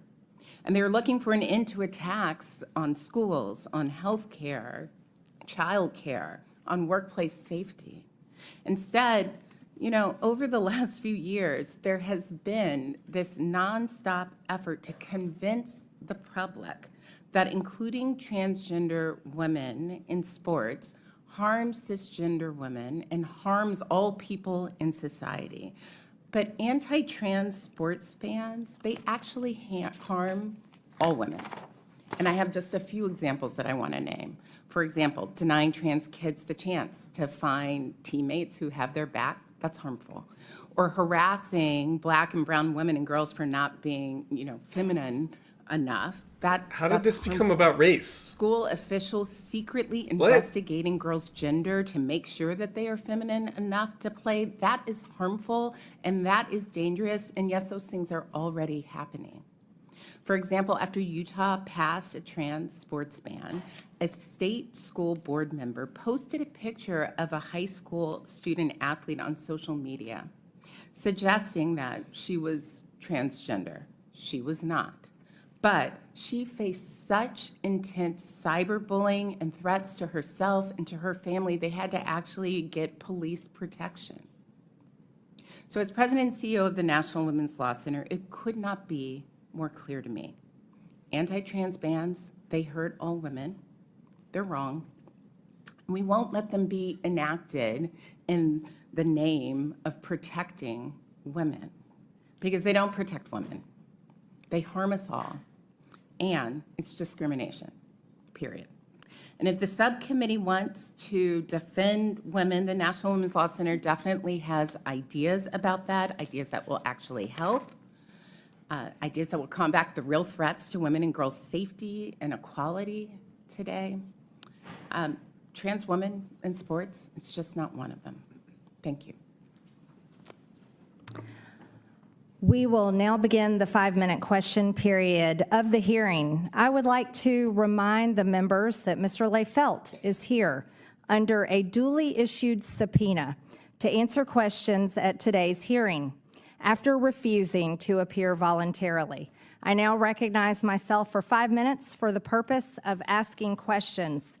No one is here today to harm transgenders. We are here to defend girls and women, and we are here to defend Title IX and to uphold President Trump's executive order that all biological males stay out of girls' and women's sports. Here displayed behind me That's a post is from the today. post that Mr. Leifelt put up. Mr. Leifelt came in here today saying that this is game day. You're right, Mr. Leifelt, this is game day. Under the Ted Stevens Act, USA Fencing and other national governing bodies that are authorized to oversee individual sports on a national level have a certain obligation. One such duty is to provide support and encouragement for participation by women, where separate programs for male and female athletes are conducted on a national basis. Another statutory duty is to promote a safe environment in sports that is free from abuse of any amateur athlete, including emotional, physical, and sexual abuse. Mr. Leifelt, as the board chair of USA Fencing, surely you are aware of these legal requirements. That means you believe that forcing a woman to compete against a biological man promotes a safe environment that is free from emotional abuse. Is that correct? One moment, a point of order, please, You're Madam Chair. not. Madam Okay, what is Chair, I have a point of order. The document that you have up behind you is a misrepresentation of the actual post. It appears that you're trying to misrepresent a witness here who you use subpoena powers against. This is not, Ms. Stansbury. Ms. Stansbury, this is not a point of order. The actual picture. Ms. that Stansbury, she has you're not clipped and recognized. put Ms. on the Stansbury, board you're not behind me. recognized. Ms. Stansbury, you are not recognized. Madam Chairwoman. It's not impossible that he has two posts, one with the words and one without. This is not a point of order. Misrepresenting what this committee does. You are misrepresenting the witnesses. You are misrepresenting policy. You are misrepresenting. Ms. Stansbury, you're not recognized. You're not recognized. That's not a point of order. You're abusing the rules of this committee. This is the post of Mr. Leifelt that he posted himself on his own social media. And that's exactly why we have it displayed here today, because Mr. Leifelt believes that he can take away the opportunities for women to compete in USA Fencing, and he thinks this is game day to defend biological men. Now, we're going to return to my time as chair of this committee. Ms. Turner, refusing to compete against a man cost you a 12-month probation. Did you feel you were in a safe environment, free from abuse, when you were told you must compete against a man in an all-out competition? How does this No. picture prove No, anything? that wasn't free from emotional abuse. Ms. McNabb, when a biological man spiked a ball into your head, were you free from physical or emotional abuse? I was not. Ms. McNabb, did you feel you were placed in a safe environment when you faced a biological male in a girls' volleyball game? No, I did not feel safe. Ms. Turner, were you safe when you were forced to go up against a biological male in your sport? No, I was not. Mr. Leifelt, do you think your perception of what constitutes a safe environment for women is more valid than that of a woman testifying here today? Congresswoman, thank you for your question. There was a study that was published in 2010 regarding the safety of sports in the Olympic movement. There were 51 sports that were assessed as part of that study. That's a yes or no question, Mr. Leifelt. Do you? Is that your perception? You're sitting next to a young woman who received a brain injury from a biological male. Is it safe to compete against biological males? Yes or no, Mr. Leifelt? What happened to Miss? Yes or no? What happened to Miss McNabb? I'll take that as a no. Mr. Leifelt, do you think forcing a woman to change in front of a man in a locker room is abusive? Yes or no? Congresswoman, I'm not sure I Do you follow the want question. your daughter to change in front of biological men in locker rooms? You don't follow yes or the no? question? My daughter isn't really something that should be part of this hearing, I'm gonna. respectfully. If you're not a quick no on that, we're gonna take that as a no. We're gonna switch gears to USA Fencing site selection policy. You're the chair of USA Fencing. You should be familiar. Mr. Leifelt, what does abortion have to do with fencing?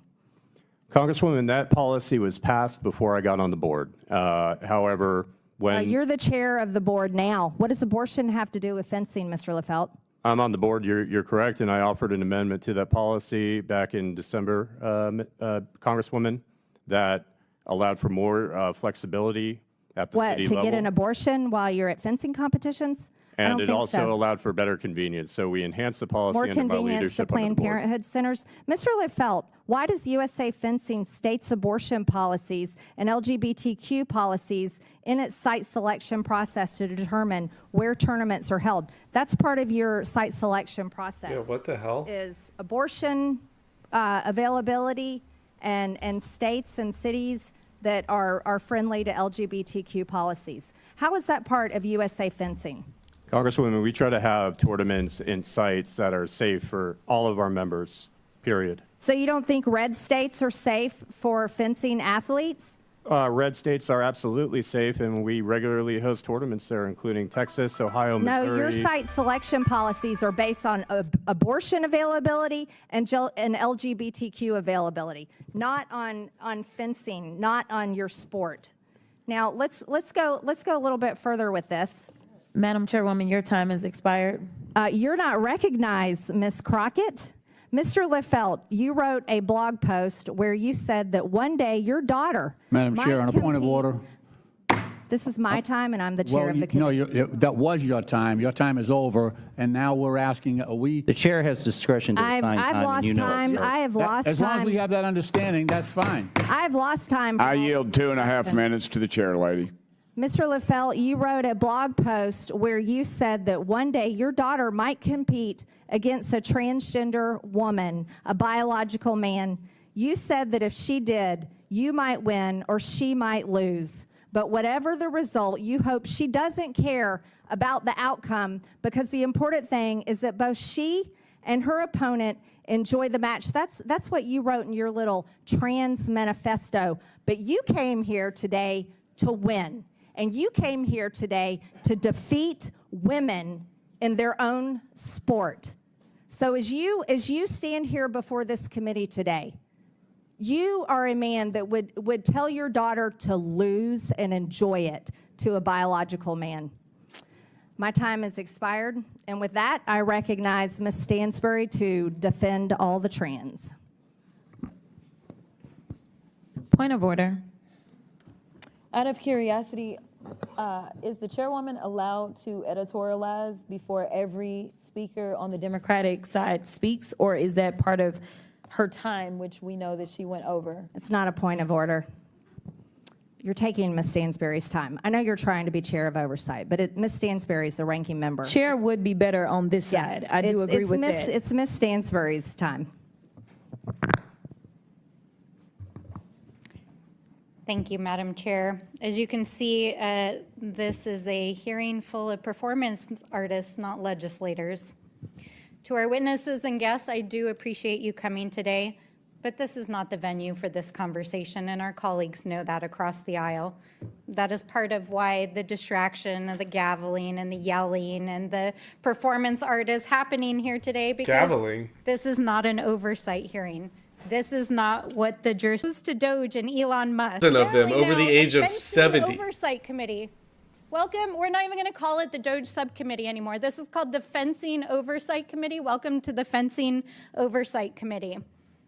But in reality, we know this is all about bullying trans kids, as they are literally over on the floor debating renaming the Gulf of Mexico this week, because they have no real agenda other than tanking the economy, taking away health care, taking away food out of the mouths of children. Has she seen the stock market lately? And basically stock market's up 300 points. People while they prepare it's nearly back to where it was before it started falling. Ever in the history of this country.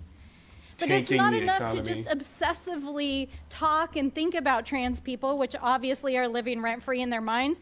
Donald Trump has put into place over a dozen executive orders and actions bullying trans people. Here this committee is trying to take their own punch. They're trying to keep trans people from using bathrooms inside the Capitol.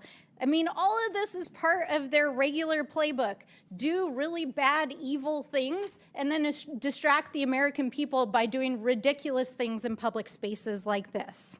So I am very grateful to Ms. Goss-Graves for being here to break through the noise, to talk about real issues that are affecting our communities, because among the things that affect women, girls, all people are the cuts to healthcare, the cuts to education, the cuts to vital programs that our people depend on.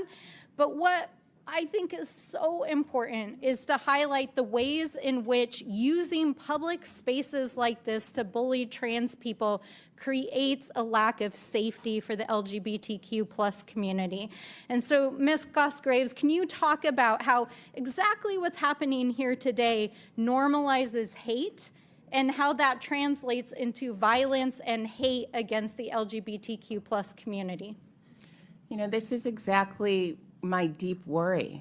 Over the last couple of years, we have seen in states around the country, and now in this body and from the president, using government to attack some of our most vulnerable people.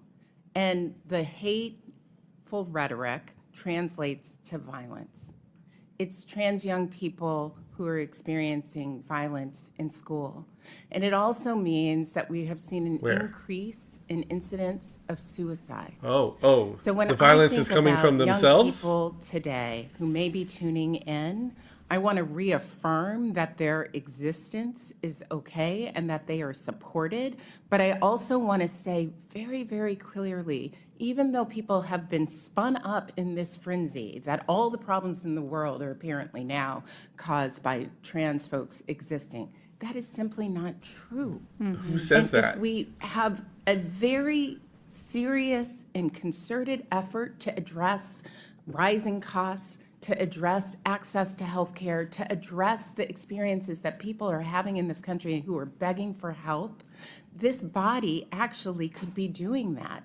In an oversight way, even, it would be especially important to hear this body do that so that we could have a conversation around what has the impact been for people in this country, for women and girls, because of Doge.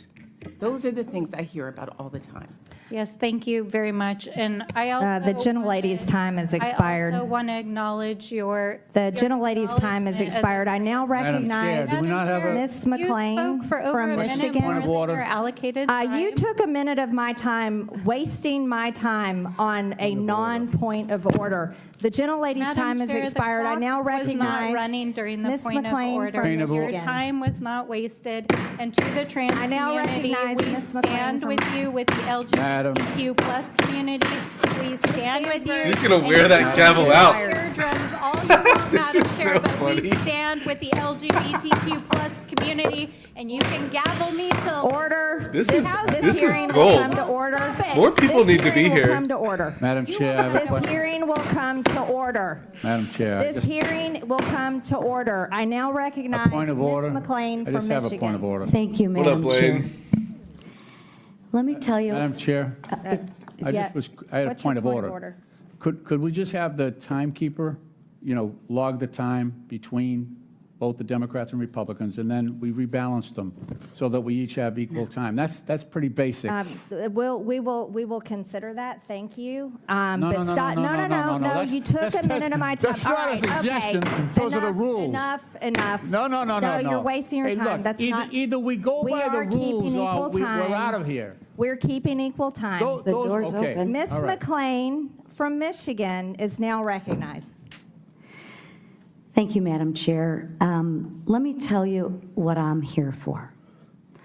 I'm here to protect women and girls.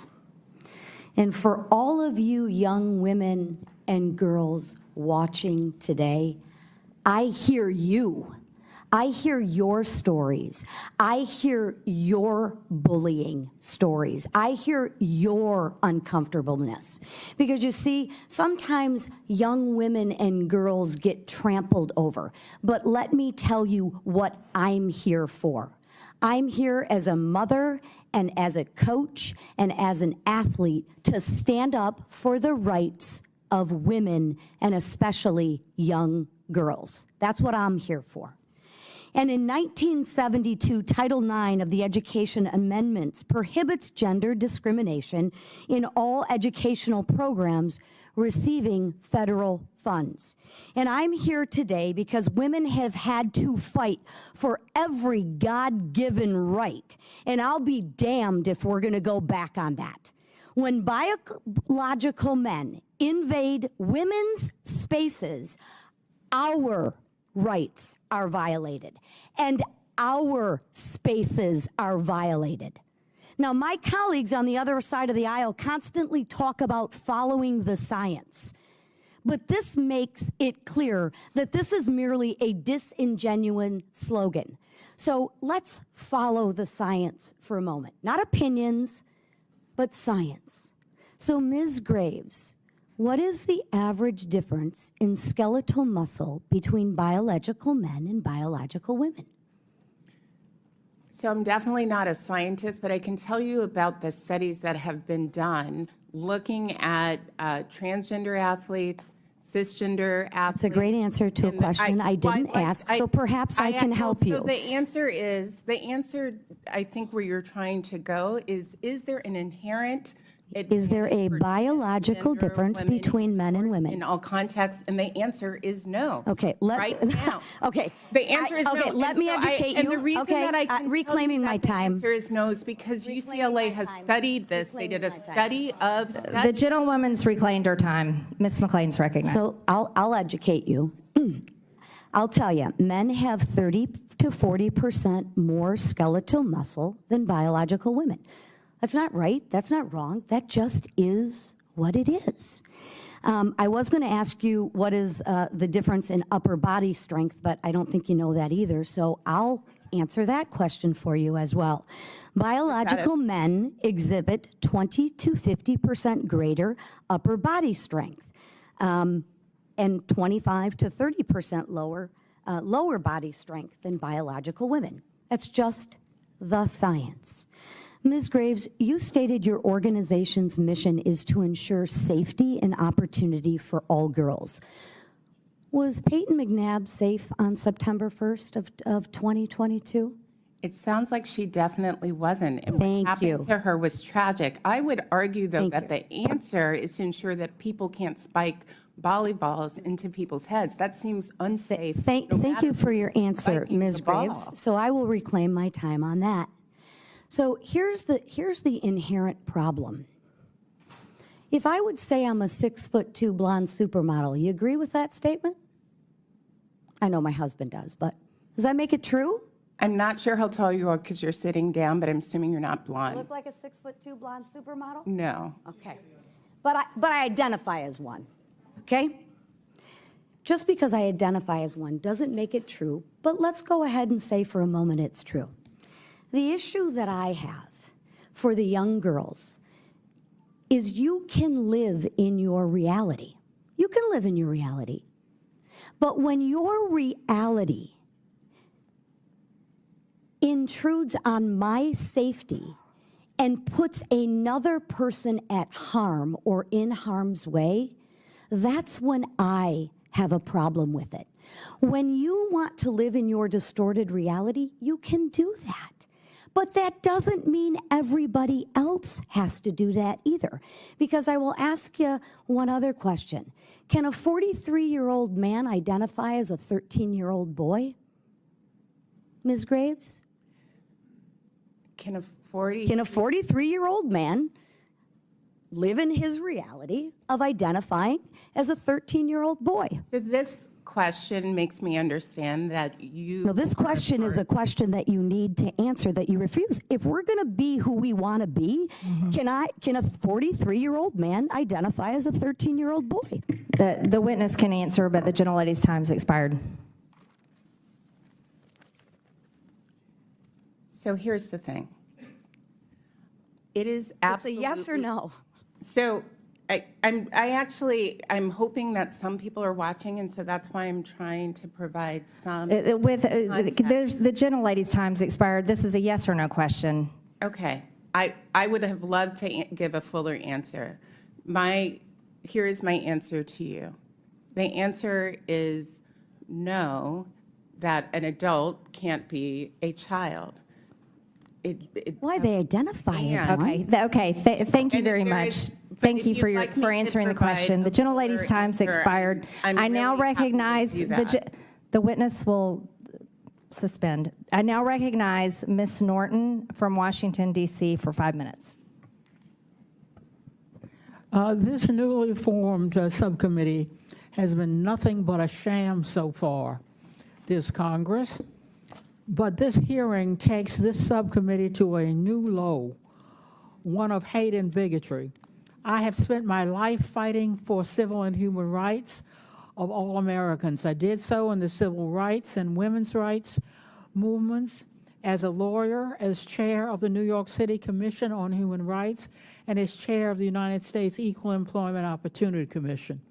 And I do so now as the only member of Congress representing the more than 700,000 residents of the District of Columbia who are denied voting representation in Congress and full self-government despite paying full federal taxes. I am disgusted this subcommittee would use its power to target transgender people. But since this subcommittee is intent on talking about safety, let us talk about it. Ms. Goss-Graves, last year, the Center for American Progress found that nearly half of transgender adults experience discrimination in public spaces. What kind of discrimination do transgender people face? So transgender people face a wide amount of discrimination. They have trouble getting hired. They are more likely to experience harassment at work, in school, in other settings. They experience violence. Disproportionately, transgender women experience violence. So the types and forms of discrimination that the Equal Employment Opportunity Commission used to track thoroughly is vast and could and should be the subject again of this committee. The committee could look at the wide range of discrimination that transgender individuals are experiencing at work and what is happening now at the EEOC now that it is not treating that type of discrimination in the same way that it used to. Please discuss the violence transgender people face.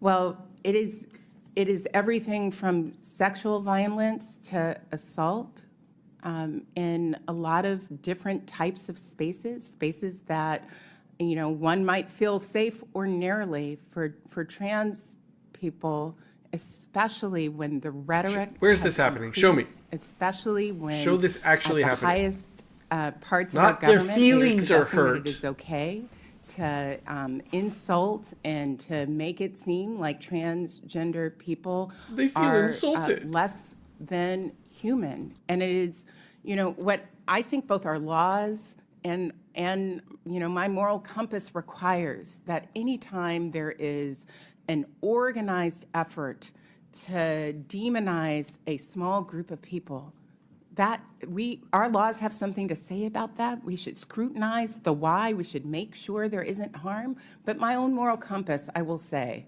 has something to say about that, about any time a group of people experiences the level of hate and discrimination and violence. It's up to all of us to show up. Discrimination and violence should never be acceptable. We cannot allow these against anyone.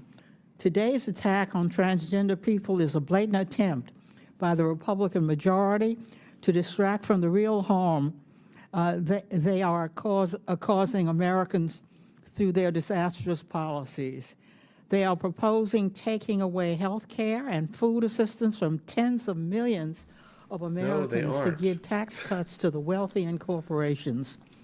Ms. Goss Graves, if Republicans make these cuts to Medicaid and food assistance, how What will does this hearing have to do with affect the Medicaid? health and well-being of women across this country? It will be disastrous. Almost half of births in this country are paid for by Medicaid. Women around the country and their families' lives can be upended by having access to health care one day and then not the other. And it will also change access to health care in entire regions. There are large parts of this country, especially in rural areas, that do not have enough health care systems. And if Medicaid is gutted, that will only make for more healthcare deserts. And the last thing that I just Let's want to just say make up about things this that aren't is happening. that Medicare is Classic Medicaid straw man. is sort of the backbone of long-term care. So The gentlelady's time has expired. I now recognize Mr. Cloud from Texas. Thank you, Madam Chair, and I appreciate you holding this hearing.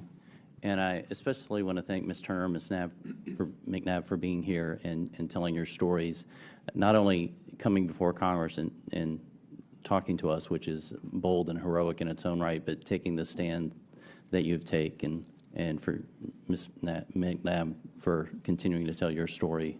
I am sorry that you've been put in this type of situation where you're at a critical moment in our history where this is an issue that we're having to deal with. But I admire you for your courage and thank you for being there. As a committee, we're bringing this up in part because of the Ted Stevens Act that Mr. Liefeld mentioned. The U.S. Olympic and Paralympic Committee is a congressionally chartered entity under that act, and the USOPC, therefore, and its NGB derivatives, the national governing boards, have to abide by federal law. And so we have Title IX, which says that these organizations will not discriminate based on sex. And then we have lately executive orders where President Trump issued an executive order keeping men out of women's sports. He did this to rescind the funds from educational institutions that deprive women and girls of their fair athletics opportunities, and to oppose male competitive participation in women's sports more broadly for safety, fairness, dignity, and truth. It's interesting to note that he referenced in that a previous executive order, 14168, in which defined a female, which it seems that the left has a very difficult time doing, a person belonging at conception to the sex that produces the large reproductive cell. And so we have a pretty clear definition of the guidelines that you should be operating by and other organizations that are embracing sports and chartered by. And so it does fall under our jurisdiction as Congress to consider whether or not you and these other organizations should be stripped of your certification under the Ted Stevens Act. And so we have to continue to look at this and just talk about this issue.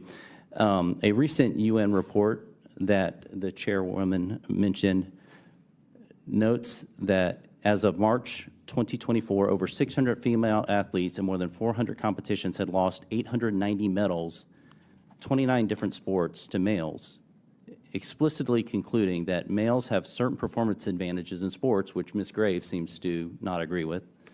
This report also notes that injuries have included knocked out teeth, concussions resulting in neural impairment, broken legs, and skull fractures.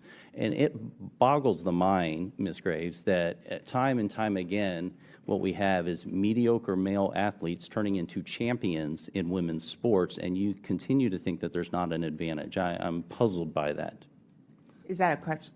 How do you? Well, first I just have to say the idea that someone who identifies as a man would instead live their entire life as a woman. That's not answering the question. Is how a mediocre competitor becomes a champion overnight? Did they have the notion is? I'll move on. Sort of absurd. How is the notion if you were absurd? to compare world-class, world record times in track for women's sports compared to the male Texas high school meet that happened just recently, you would find that the male high schoolers beat world record times virtually in every single race as female world-class record holders throughout history. As someone who ran track in the past, I wonder if I can retroactively identify and be recertified as a world-class world champion as opposed to the mediocre track person that I was. Because that's not how the rules work. And I think that's part of what I've been trying to explain here. I wanted to ask you something, Ms. Littlefield, because the press release from U.S. Fencing talked about how you came up with your site selection criteria, which the chairwoman talked to, but I wanted to dig into it a little bit because it says your source for analysis was primarily the equality maps, the Movement Advance project. Now, this is not, if you go to this site right now, what you would find on its homepage is a bunch of voting turnout information, how we could advance leftist, Marxist agenda, primarily Democrat agenda all throughout the country. There's maps to do it, ways to be engaged, all these kind of things. This is not at all any sort of nonpartisan sporting effort or anything along those lines. And one thing DOJ has uncovered has been the fact that all these NGOs have been funded, and thank you, Madam Chairman. Yeah. I apologize, I ran out of time. But the point is it's a political organization, not any sort of nonpartisan. Thank you. The gentleman's time has expired. Mr. Lynch from Massachusetts is now recognized for 5 minutes. Thank you, Madam Chair. And I want to thank the witnesses for their willingness to testify before this committee and help us with our work. I do want to go back to the point that the ranking member raised, and she is correct in pointing out that about the lack of jurisdiction of this subcommittee for the matter before us. This subcommittee was created for the opportunity to confront the economic inefficiencies in our government. And that's exactly why most members chose to serve on this subcommittee, because of the issue involved. So this subcommittee could be focusing on the layoffs that President Trump has executed, over 200,000 firings of federal employees from the EPA, employees from the Social Security Administration, employees from the Nuclear Security Agency, employees from the FAA, including air traffic controllers. The President has fired NIH researchers working on Alzheimer's and cancer research. This subcommittee could be addressing the layoffs of 3,000 workers at the VA. I mean, that does affect the efficiency of our government programs. President Trump's laid off nurses, internists, physical therapists, and staff who care for our wounded veterans all across America. He's even laid off people from the Veterans Suicide Hotline in the middle of a veteran suicide crisis. This subcommittee could be holding hearings to find out why we have 250,000 veterans on a waiting list for benefits and treatment at the VA. and why veterans should be waiting months for an appointment. Veterans benefits are special, Madam Chair. They're special obligations of our country because those veterans' benefits are obligations that exist because of courageous service previously rendered by our veterans.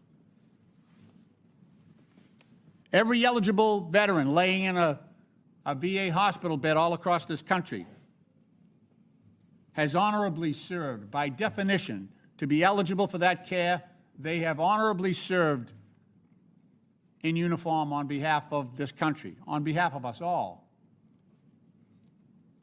And from Democrat to Republican administration, we have always maintained that veterans' benefits must be rendered. We must keep our promise until now, until this administration, until now. We've also been hearing from farmers who are dealing with Trump's tariffs all across America. We could be addressing the impact of the Trump tariffs on all of our states. If those tariffs are impacting the export market for cranberries in Massachusetts, I can only imagine what's going on in Iowa and Georgia and Kansas and Illinois and Indiana. The great state of Georgia, with $83.6 billion in agricultural production last year and 325,000 agricultural-related jobs. That dwarfs what we have going on in Massachusetts, and I hear plenty from our farmers and our bog operators. Madam Chair, since President Trump launched tariffs against 140 countries at the same time, and then they retaliated against us on our farmers, we've seen the landscape change. Those 140 countries have shifted their major contracts to places like Brazil, Venezuela, Canada, Europe, and away from Iowa, Ohio, Georgia, Indiana, and Illinois. That's what we should be talking about in this committee. You know, one of my first cases as an attorney, I represented a women's swim team at one of our local high schools, Boston Latin Academy. So I believe firmly in women's rights in athletics. We've come too far to let that regress. But I hope someday we actually have a hearing here to talk about gender dysphoria or gender incongruence, so we can get doctors and families in there whose families and kids are suffering from that disorder, rather than simply punching down at some of the weakest people and most vulnerable people in our society. Madam Chair, I thank you for your courtesy, and I yield back. The gentleman yields, and now, Madam Chair, I had some items to submit for the record. If that's yes, go ahead. wanted to submit for the record a November 22, 2003. Here's the latest on USA Fencing Tournament site selection. It's a press release from the U.S. Fencing Tournament. The U.S. Track and Field Statement regarding transgender transsexual policy. The USA Gymnastics Transgender and Non-Binary Athletic Inclusion Statement. The U.S. Weightlifting Athlete Gender Inclusion Competitive Equity and Eligibility Policy. The U.S. Tennis Association Transgender Policy Inclusion Policy. And finally, ironically, the National Women's Soccer League, I'm not sure if they know what women is, but their policy on transgender athletes. Without objection, so ordered. I now recognize Mr. Fallon from Texas. Madam Chair, thank you. For the next 5 minutes, we're going to live within the bounds of reality and actually use real science. Human beings with an XY chromosome will be referred to as male or men. Oh, wow. Human beings with an XX chromosome Sanity will be referred back in to as Congress. female or woman. Mr. Layfeld, what is your current position within USA Fencing? I'm the chair of the board of the directors, sir. Okay, and in that role, is it fair to say that you celebrate transparency and promote fairness? I would certainly hope so, sir. All right, great. Congress has oversight over USA Fencing. Are you here today to testify of your own volition? I'm here to testify on behalf of USA Of your Fencing. own volition. Did you come voluntarily? No, sir, I was You subpoenaed. did not. You had to be subpoenaed. Is that correct? Yes, sir. I have to give you an F on that count right here for transparency. Let's go. Did you recently change your social media profile from public to private? I did, sir. Okay. Was that before or after you got wind that you might end up being here today? That was around the time that I was receiving death threats and anti-Semitic messages from a Also number of happened to people, be sir. right after you found out that you might be here, correct? I can't recall, sir, You're under specifically oath? when I went yes, private. Yes, that is April 14th, and you did it after. So I'm going to give you another F, 2 counts for transparency. Let's talk about fairness, because you said you wanted to be fair. There are 2 competitive classes in USA fencing, yes? 2 divisions, men and women? That's correct, sir. Why is that? There's also a mixed event, I should add. A mixed event is a plurality of our events. But you have, but to be specific, because we have limited time, you have a male division and a female division. Is that correct? We also have a mixed But do division, you have sir. a male division and a female division? Yes? We have a male You do? division, Okay, we have a thank female you. division. We also So, have mixed events, which represent a plurality Do you of our allow events. men to compete against women? In mixed events, sir. Okay, but not again. There is a distinct class for just women. Yes? Yes, there is a Thank you. women's event, Thank you. yes, We're sir. getting somewhere. Now, that is because I think you would agree that in general, maybe not because Ms. Graves doesn't, that men inherently have some physical attributes that give them an advantage. Would you agree with that? I would agree to an extent, sir. Okay, There so are let's some go. studies Let's within, talk about. No, within I got to fencing reclaim my that. time, Madam Chair. Yeah. I'm going to reclaim my time because, for instance, there is increased muscle mass, generally speaking, with men, which makes them faster and stronger. They're better adapted with cardiorespiratory capacity, lungs, helps with endurance. Men are generally taller, have stronger bones, and they have different skeletal structures. You got to know this. The pelvis in men are more narrow, and the small Q angle that attaches the hip to the knee joint. That's important because the more narrow that Q angle is, the more force than you can project. Now, that's only important in sports that require standing, squatting, kicking, or pedaling. And then you also have a sex difference in the angle of the humerus and the ulna at the elbow. And the more narrow and the smaller that angle is, that projects more force upon extension in only sports that involve throwing, thrusting like in fencing, hitting a bat, racket, or stick. So, like, for instance, what my colleague said, Will Thomas was 462nd best male swimmer for 3 years. And then he was winning events when he competed with women. Female gold medalists in the 100, 400, and 800 would not even qualify to compete for the gold in the men's division. Marathon, the best marathon female would be 90th against the men. Best triathlete female would be 50th against men. And Major League Baseball has had exactly 0 women play on an opening day roster. NFL, NHL, NBA, again, 0. So let me ask you this question. I'm very curious to hear your answer. Yes, sir. Would you do you think it's fair for a man that identifies as a man to directly compete against a woman? In a mixed event, sir. Okay. So you think that's fine? How about in a real man event, like in a can championship? compete against a woman in the women's division? In the women's division, sir, they must go through 1 year. Right. So hormone what I'm saying, so replacement period. a man that's identifying as a man cannot. You're not cool with them fencing against women. Men compete against women in mixed events all the time, sir. They're a plurality of our events. And who generally wins those? The recent data that we pulled showed that cisgender men prevailed in 64%. So cisgender men are men. Okay, let's just call it for what it is.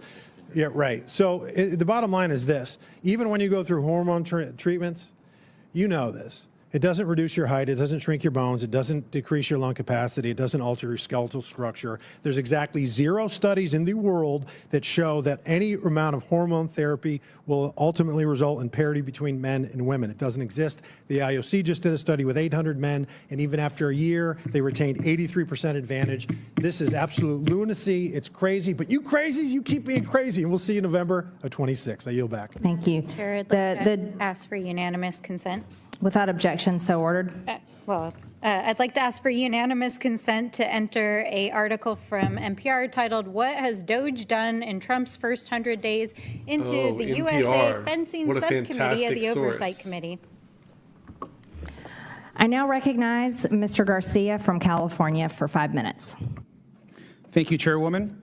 I want to just start, of course, by thanking all of our witnesses for being here today. I appreciate your time. I've said from the beginning and from our first DOGE subcommittee meeting that we've really not talked about government efficiency or any real serious legislative work. But even I am surprised that this subcommittee is now apparently in charge of policing women's sports. Now, this is nothing to do with our committee's jurisdiction, as said earlier, and nothing to do with helping the American people. Now, Republicans in Congress are trying to destroy our health care and social safety net, as we've seen them do over and over again. Elon Musk is destroying critical medical research programs. We have a measles outbreak. We have an anti-vax health secretary.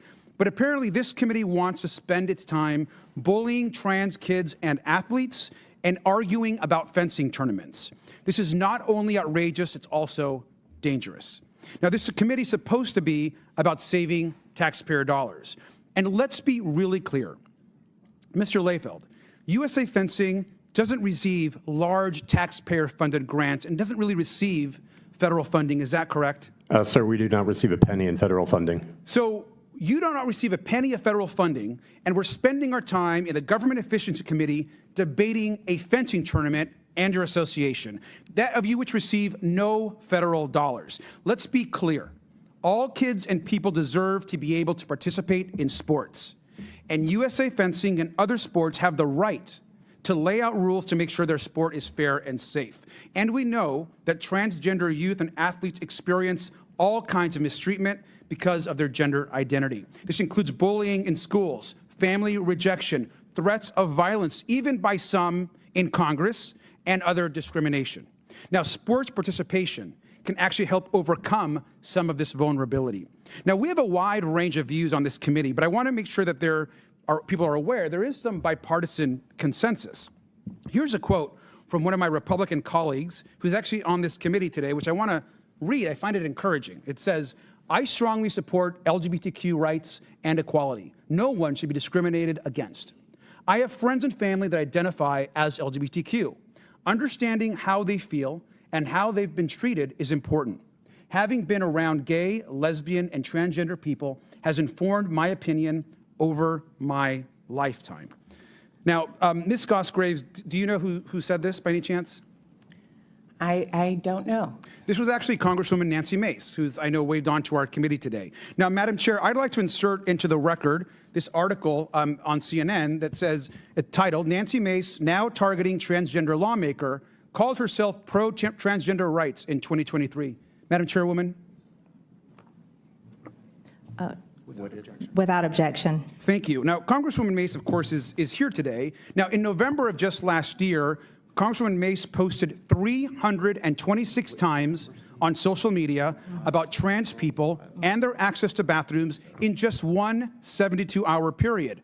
That's a fact. So I'd like to introduce another article from Newsweek, and it's entitled, this is the title, "Nancy Mace has posted 326 times in the last 72 hours about bathrooms." Madam Chair, can I introduce this into the record?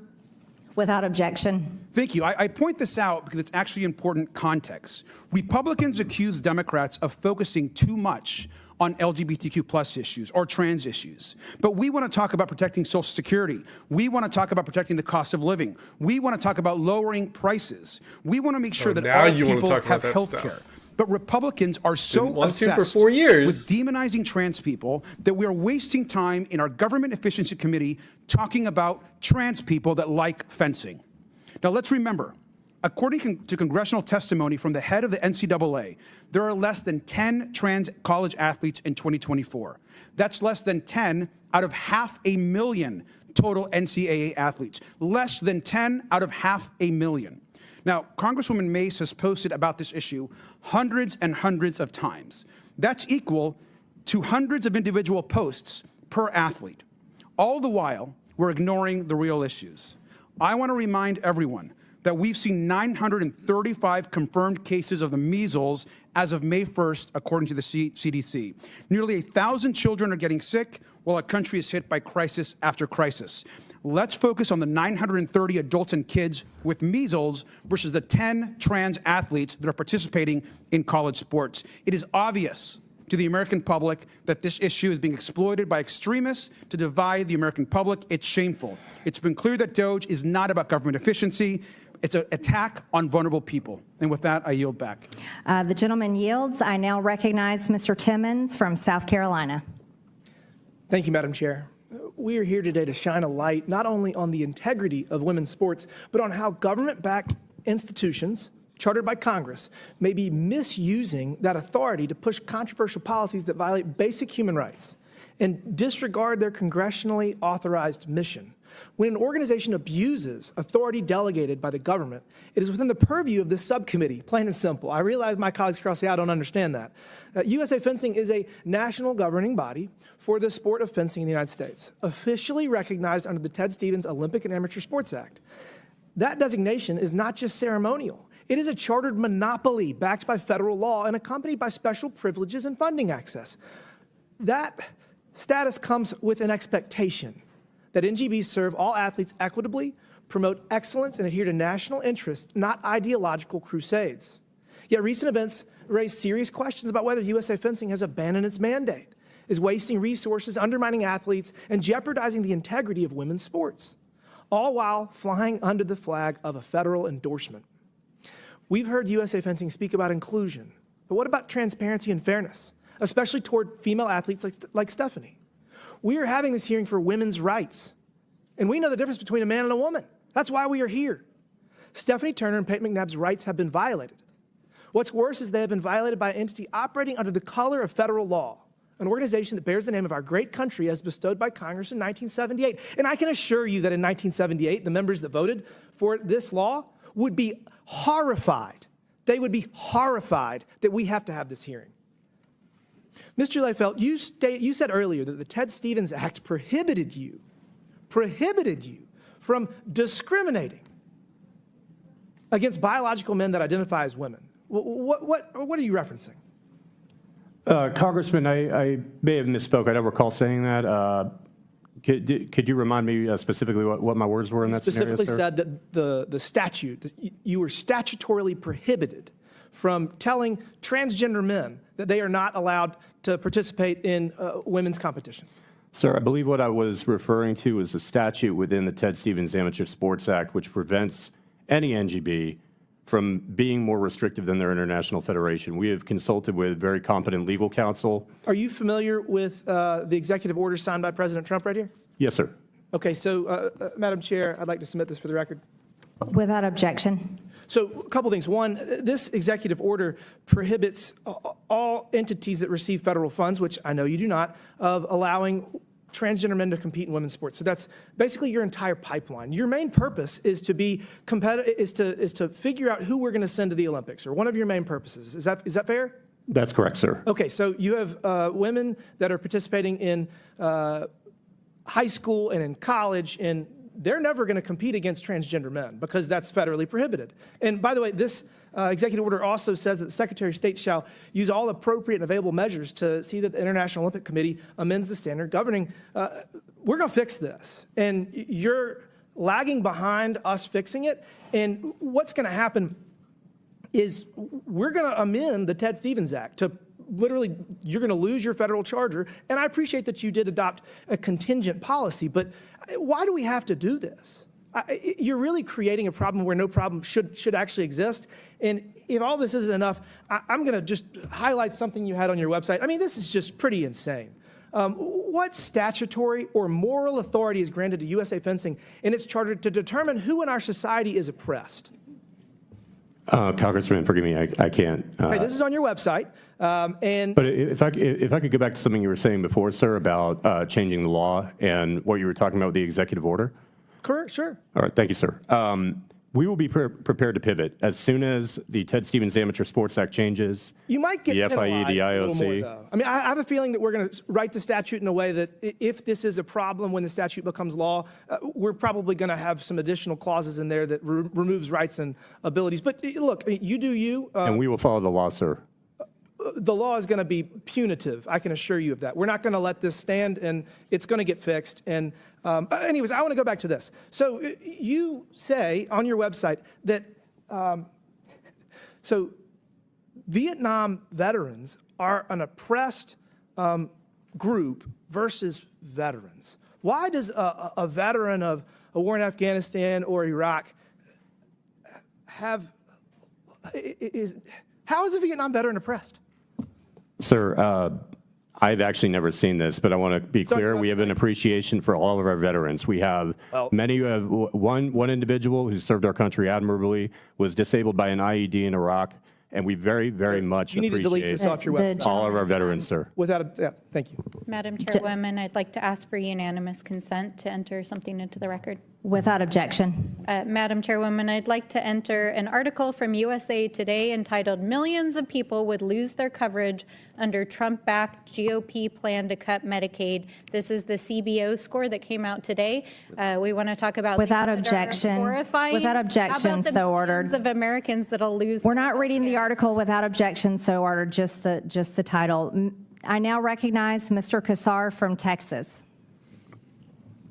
Madam Chairwoman, I want to start off by acknowledging that this morning, the nonpartisan Congressional Budget Office announced that more than 5 million Americans can lose their health care because of the Medicaid cuts being pushed by Republican members of Congress.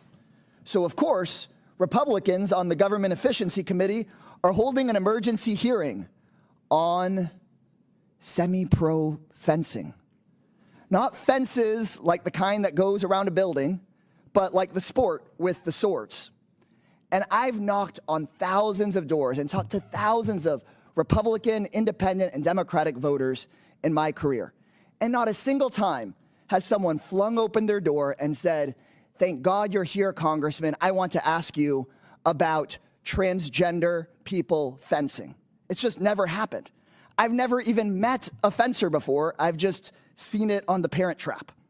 I'm sure it's a great sport, but what the hell are we doing here? Seriously, we're here because Chairwoman Marjorie Taylor Greene thinks that if she picks on vulnerable people, like trans folks, she can avoid having a discussion about the allegations of insider trading against her. She thinks that she can distract from the fact that Trump and MAGA Republicans are raising your costs every single day, suppressing your wages every single day, stealing your taxpayer dollars every single day, and threatening your health care.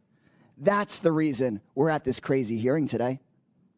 Here we are in a subcommittee supposedly about government efficiency, spending hours upon hours trashing trans people and talking about trans folks in sports. There's more members on this committee than there are trans people in all of college sports. Of the 500,000 student athletes in America, about 10 of them are trans. Not 10,000, 10. In Olympics, there are even fewer. So in my opinion, sports leagues will do a much better job than politicians up here on this committee coming up with fair and thoughtful ways of handling who does and who does not qualify for which sports. But I think that instead of picking on LGBT people, politicians in this country should be singularly focused on improving the economy for every single working American. That's my crazy idea. Ms. Goss-Graves, Republicans have called an emergency hearing on trans athletes in the sport of fencing today.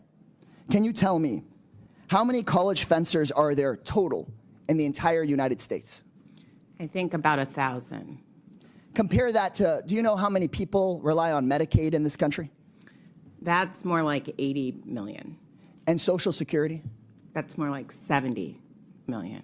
So 80 million people rely on Medicaid, 70 million people on Social Security. We're talking about 1,000 college fencers, period. How many hearings do you think this committee has held on Elon Musk pushing Social Security to the brink of collapse? Oh, my God. I don't think any. Zero hearings. Musk did that? How about how many hearings have What? we had about the millions of Americans who could lose Medicaid because of the cuts Republicans are pushing today? Well, zero. That is correct. Zero hearings on these issues that impact us all. Republicans have called hearing after hearing obsessed with trans folks in sports, which of course only affects a tiny sliver of Americans, but no hearings on Medicaid, no hearings on Social Security, no hearings on raising wages and lowering costs. So if you're sitting at home watching, you need to know the goal of this hearing is for Republicans to distract you from their own lies, their own corruption, and their own failure. The goal of this Dude, hearing like is to make sure that 100 Fox people News are has something watching to talk this about hearing. This other isn't some than big Elon Musk distraction. getting billions of dollars a year in government contracts while cutting services for you. The goal of this hearing is to make sure that Fox News has something else to talk about other than Chairwoman Marjorie Taylor Greene's alleged insider trading. It's a sick reality right now in American politics that right-wing Republican officials think that picking on trans people is how they'll earn more votes and raise more money. They pick on Americans that are already facing discrimination and violence, and they're making those challenges worse. They're trying to pull the oldest trick in the book. Next time you go vote, ask yourself if these second-rate schoolyard bullies are looking out for you or if they're scammers just like the man that holds their leash. The gentleman's time has expired. It's important to point out that Democrat members today are not asking the two young ladies that are here representing their sports, and this is what the hearing is about today. I now recognize Chairman Comer from Kentucky. Thank you, Madam Chair. I want to start with a quick round of yes or no questions for each of our four witnesses, so please keep your answers for my first two questions to yes or no for time's sake. First question, do you believe biological men should compete in women's sports? Ms. Turner? No. Ms. McNabb? No. Mr. Layfelt? If they comply with the requirements, sir. So is that a yes or no? It's if they comply with the requirements that have been set by our policy, they deserve to compete. By the president's policy? By the policy of USA Fencing. Ms. Graves, I'm going to take that as a yes. Ms. Graves? I agree with Mr. Layfelt that trans women should be able to compete in the sport in accordance with their gender identity. So 2 no's and 2 yeses. Second and last question for yes or no. Should biological men be able to get scholarships to college in women's sports? Ms. Turner? No. Ms. McNabb? No. Mr. Layfelt? They can't get them anymore, sir. They can't get them anymore. So do you believe, yes or no, they should? You have a personal opinion on that? I don't really have an opinion on that, sir. Ms. Graves? I'm actually concerned about the tens of thousands of women in this country who play college sports who have fewer scholarship opportunities than men. This would actually be a really important. So you are concerned that a man would get a college scholarship that that should go to a woman? It's my understanding that there's less than 10 transgender women playing sports, but I know that there Mr. are tens Layfelt. of thousands of women Mr. Layfelt. have fewer scholarship On the website, and I know my colleague Mr. Timmons talked about it, there are some troubling statements. There's a page titled, and I think he referenced it, Power and Privilege. This page promotes woke content stating that people who are white, Christian, middle class, English speaking are all privileged, and we should be asking if they're, quote, the right person to take up space or speak on certain issues. Now, your blog and social media posts consistently express similar views, so I assume you support the ideas on that webpage? Sir, I'm not sure about the specific area of the webpage that you're referring to. As a board member, I focus primarily on governance, and if there's something that's operational, I stay very far away from that. So you disavow your website?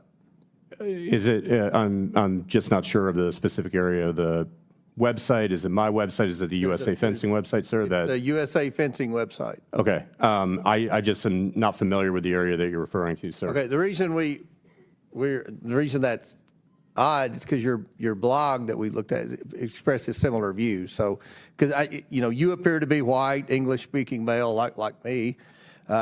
So I didn't know. There was just an odd opinion. You don't have any comment on that? You don't know anything about it? I'm just, sir, in all honesty, I'm not following the question. You're not following a question about the USA Fencing website that has just a lot of, concerning content on there that some would consider racist, discriminatory, or you don't have any, that's not a concern or anything? If you link me to the specific part of the website, I could get back to you with an opinion, but I'm just not following where it is. We'll get you a copy of your website that Mr. Timmons just referenced. So, Mr. Layfelt, let me ask a simple question. Do you support transgender women, which are biological men, competing in women's events? If they comply with the policy, sir. Which policy? Whose policy are you going by? What is that? Should that be the policy? Should men be allowed? You're a leader in this. Doesn't this guy make the some policy leadership. for fencing? Should men be able to compete in women's fencing? Sir, our policy was passed in 2022 prior to my joining the board, but right now, anybody who goes through 1 year silent? So you're okay with it? You're okay with, you don't have a problem in the world with it? You knew this hearing was coming up. You knew this was the topic of the conversation. You don't have an opinion on the policy? Are you going to change the policy? Sir, we've passed a contingency policy at this time. Due to the Ted Stevens Amateur Sports Act, our council has advised us that we cannot have a policy that's more restrictive than our international federation. I want to be clear that if Congress or the IOC or the FIE, our international federation, changes the policy to ban transgender participation, we will, of course, follow suit. Well, look, I think the majority of this Congress is committed to protecting women in women's sports. NBC News poll asked, when asked if they agree or disagree with transgender women competing in women's sports, 75% disagreed. This is one of those 80-20 issues that my colleagues on the other side the hill they want to die on. So we're going to try to protect women's sports. Thank you for having this hearing, Madam Chair, and I yield back. Thank you, Mr. Chairman. Madam Chair, I'd like to ask for unanimous consent. Without objection. I'd like to enter into the record a New York Times article entitled, "The GOP Plans to Cut Medicaid Would Save Billions But Leave More Uninsured." Stellar Budget Office source. says. That's what we're actually outraged Without objection, about. So ordered. I now recognize Also, I Mr. want to point Burchett out that the from most powerful Tennessee. oversight Republican You're not Congress recognized. Ms. Stansbury, you're not recognized. talking I'm about sorry, we're going to fencing Crockett. while they're trying to cut Medicaid. Actually, Ms. Stansbury, you're not recognized. Oh, I now Crockett should be recognize good. Ms. Crockett from Texas. Thank you so much. It is so interesting that I just learned today at 44 years old that the Republicans are going to be the ones to save women. The same Republicans that have been, say, for women's reproductive acts, or the same Republicans that have stood for the Equal Rights Act, which would hopefully get women to equal pay, or the same Republicans that just this Congress voted for the SAVE Act, which we know would disenfranchise women from even being able to vote. But let me tell you, they are our saviors, and so I am so happy to be here today, because otherwise I would not have an idea that I had a savior in the Republicans. So let's also talk about the fact that it's only been 100 days, 100 long, terrible days for anybody that absolutely believes in reality, because what we know is that they have terminated staff responsible for enforcing federal protections against sex-based discrimination. Sounds like that's pro-women. Or they've cut funding for domestic violence survivor services. Sounds pro-woman to me. Or they've prohibited funding for research affecting women's health. That definitely sounds pro-women to me. Essentially, they closed the Department of Education's Office of Civil Rights. Again, sounds like they are fighting for us. And instead of providing oversight over these actions, congressional Republicans have been working to execute one of the most aggressive anti-women legislative agendas in history. And yet, they're here today trying to convince the American people that discriminating against trans people is somehow the only way to protect women. This hearing has nothing to do with improving government efficiency. It's another attempt by Republicans to distract from their demonic and disastrous policies that are making it more difficult for Americans to make ends meet. So, Ms. Goss-Graves, I want to play a game. It's called Trump or Trans. You ready?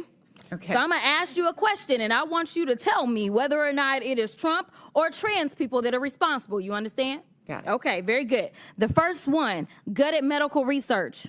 Trump. Kidnapping Americans and sending them to foreign countries, a.k.a. deporting them. Trump. Driving us What into American recession. did he kidnap and Trump. deport? Increasing the cost of everything. Trump. Waging an idiotic tariff war. Trump. Harming farmers. This is horse shit. Ignoring the Constitution. Trump. Proposing to take away Social Security. Trump. Cutting health care. No trans person's Firing ever government ignored the workers who keep our Constitution. country safe. Trump. Encouraging an environment of hate and divisiveness. Trump did it. Trump. Thank you so much. This committee This will could be be so fun to engaged in play during the actual midterms. oversight of fraud, waste, abuse, Trump and derangement mismanagement. syndrome is real. So let's talk about waste. Like Trump's plan to spend almost $100 million for his little birthday parade, or how he spent 25% of his first 100 days golfing, costing taxpayers tens of millions of dollars. In fact, it's a little bit over 30 million at our last estimation. In fact, President Trump is on pace to spend more than $1 billion of taxpayer dollars just on golfing. Yet the Republicans have been silent.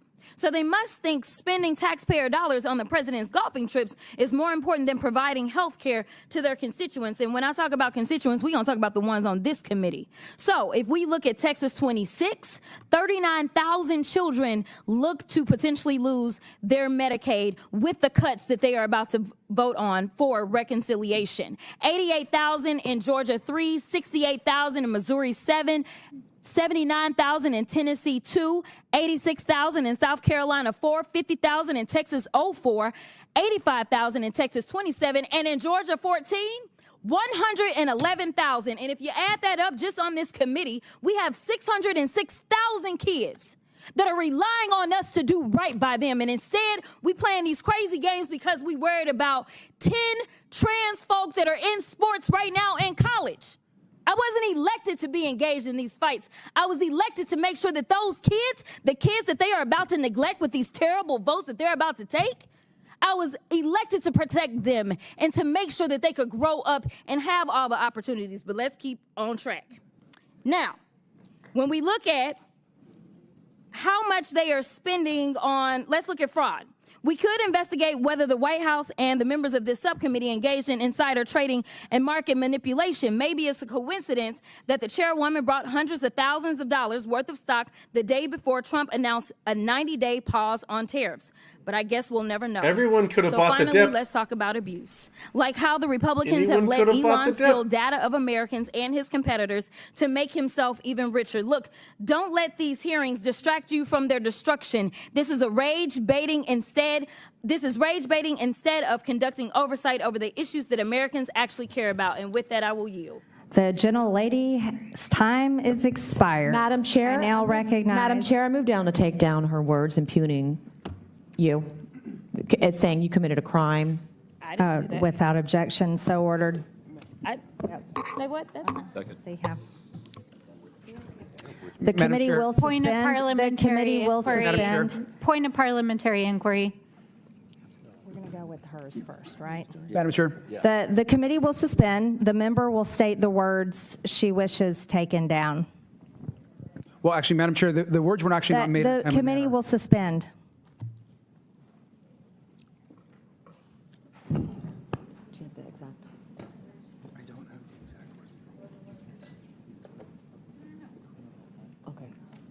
The words alleging a criminal act by the chairwoman. What words? We will suspend. We will have The committee will suspend.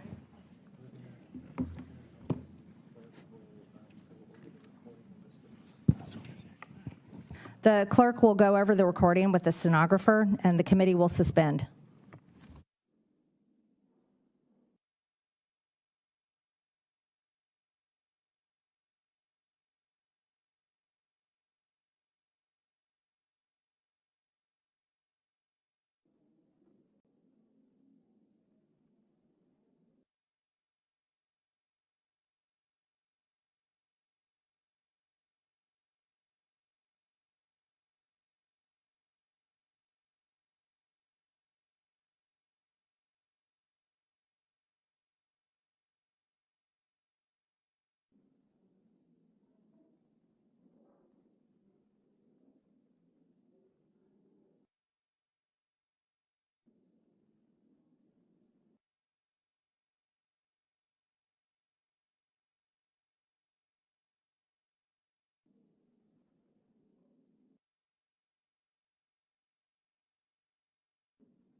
Yeah, where'd she go?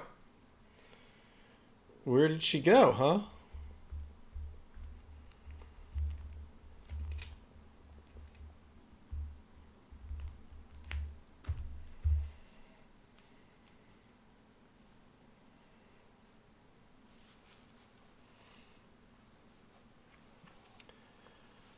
Sergeant, these are just committees, so you wouldn't have a full house here for this. There's only certain people that are on these committees, so that's why some seats are empty, or most of the seats are empty.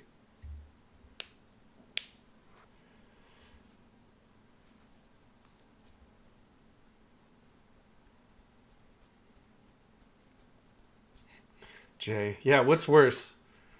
Taking that volleyball to the head or having to sit through this?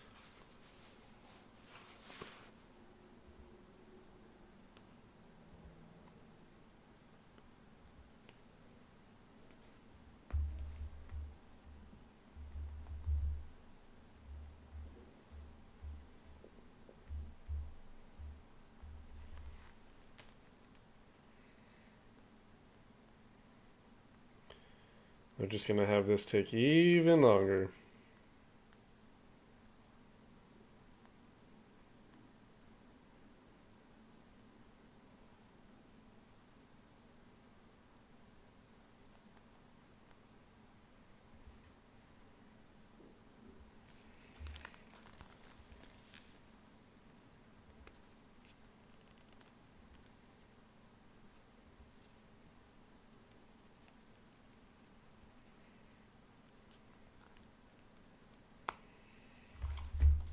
This can't be going on very much longer, I wouldn't think. Suppose it could go another hour. Yes, no pope elected. And the Memphis police officers who were charged and on trial for the beating death of Tyre Nichols were all acquitted of state charges. Potential riot watch for Memphis.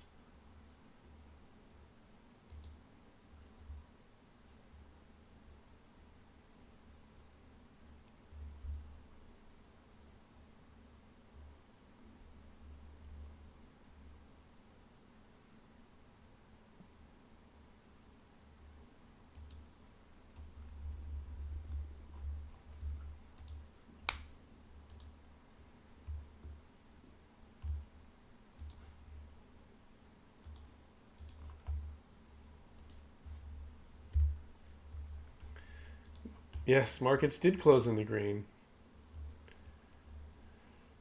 Nvidia shares climb on report Trump will end chip export restrictions.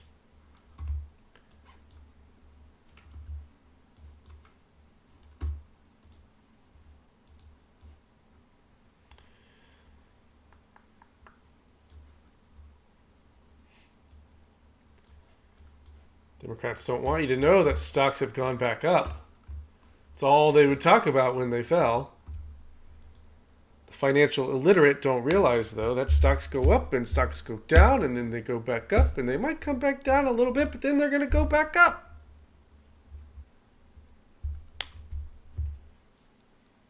And usually it is for a lot of different reasons. Sometimes it's for no reason. Markets are fickle.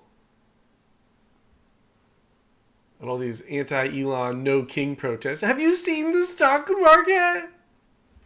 Have you seen what Trump is doing to the stock market? He's ruining the country. He's destroyed the economy. Now they won't bring it up.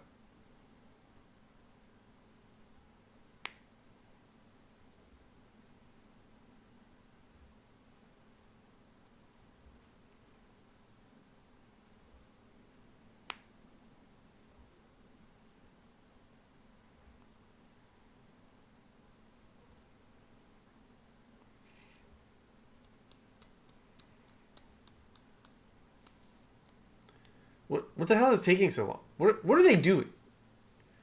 What do we pay these people to do?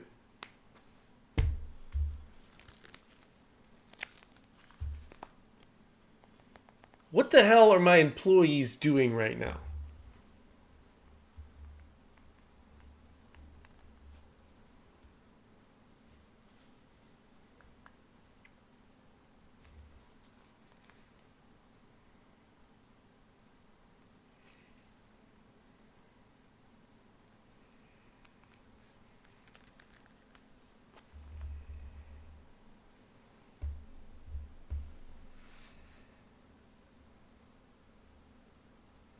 Fractal coke break in the bathroom. Yeah, probably.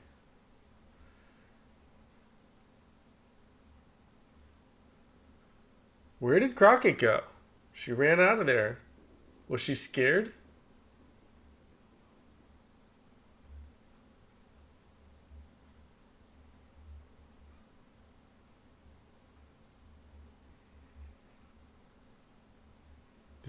Did she go print another poster?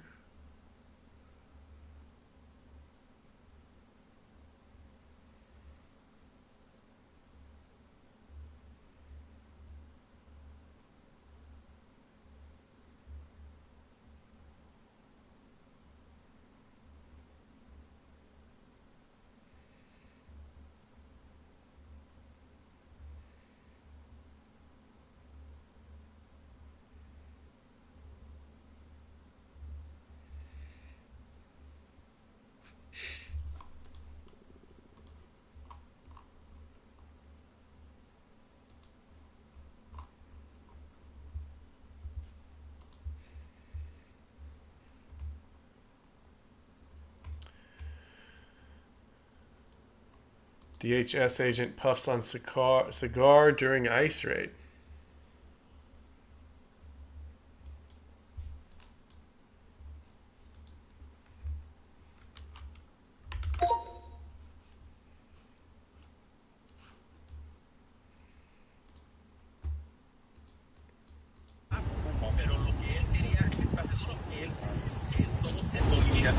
Para arrestar a nadie por cosas que tienen que ver con inmigración. Nada de eso. Nosotros no somos reales de inmigración.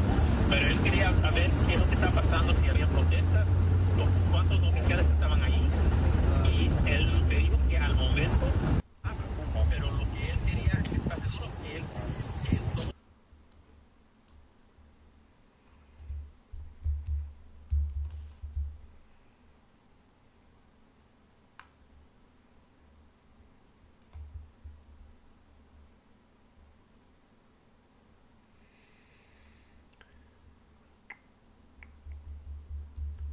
FBI Director Cash says we have apprehended 3 of the FBI's top 10 most wanted fugitives in the world. 3 in less than 3 months.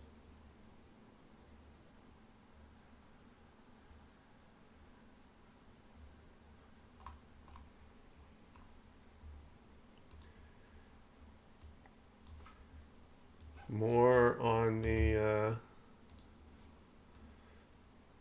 black woman statue in New York City.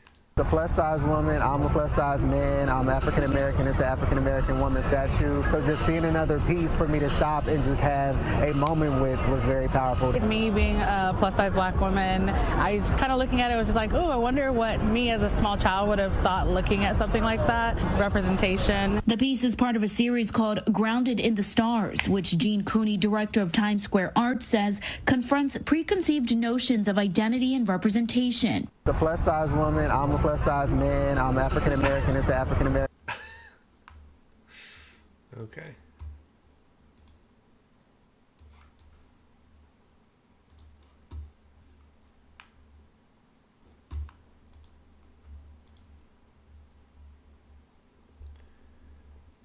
Oh, her name was Obese? I missed that. Was it? Blessing Obese. Good call, Blaine. Good call. Jay, fuck, am I really that fat is what you should be thinking. Yeah, maybe I should cut back a little bit. That's so fucking funny. Her name is literally Blessing Obese.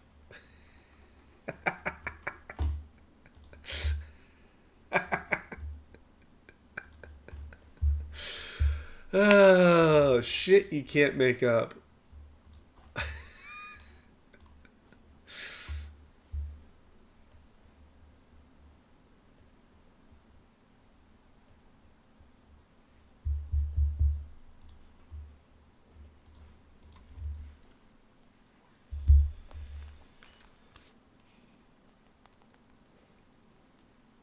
No face and a gap tooth.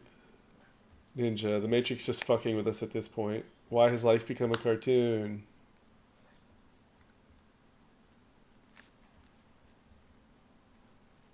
Add her to the list. You don't even need to change anything. Bro, we rarely add someone to the list that we didn't catch on a live stream. But I think it has to happen. I think Blessing Obese has earned a spot on the list.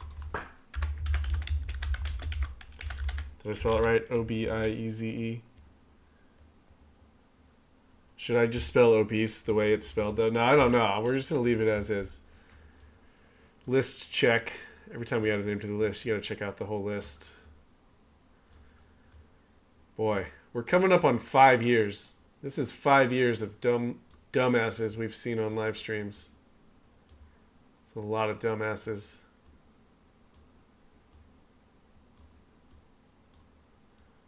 I always try to check a new name. I just saw Christine Farley.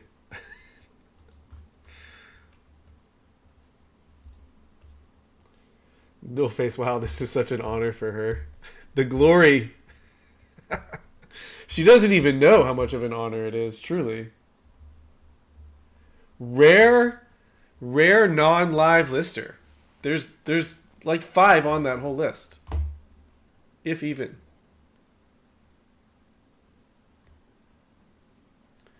No face, I'm not sure which is a worse lawsuit, spelling it obese or obese.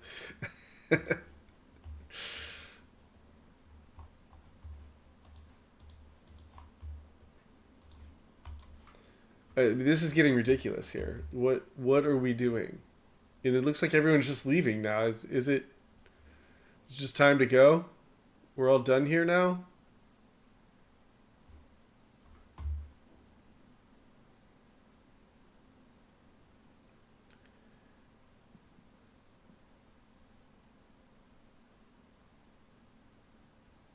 It's been in recess for like 15 minutes now. That's crazy.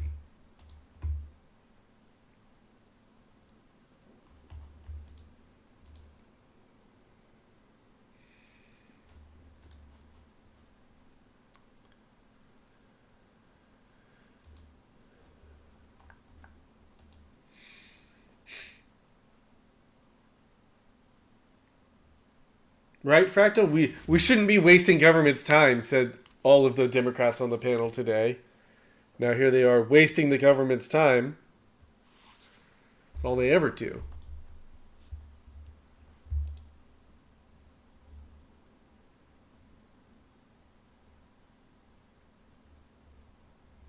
Oh, look, it's picture time. Yay, let's take pictures. For the gram.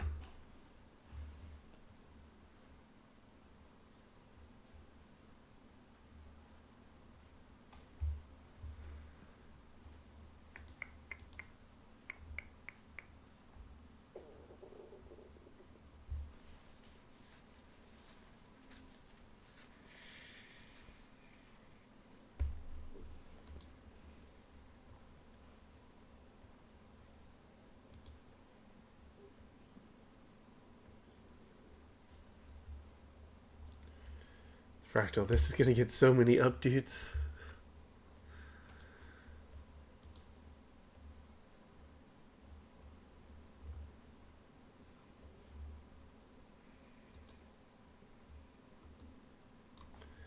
What's going on at Columbia University?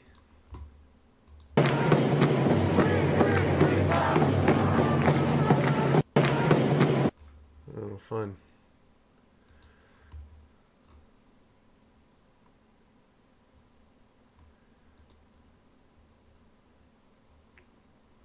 Masked anti-Israel protesters broke into Columbia University's library.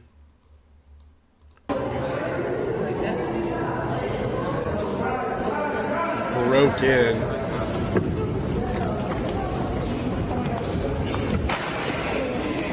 Yeah, public safety officer. Yeah, you're really gonna do something, aren't you?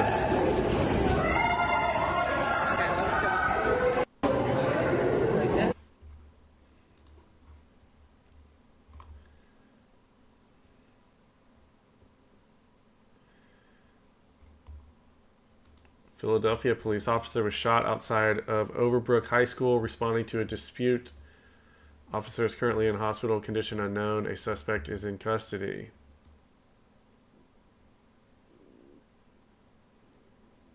Fucking Philadelphia, huh?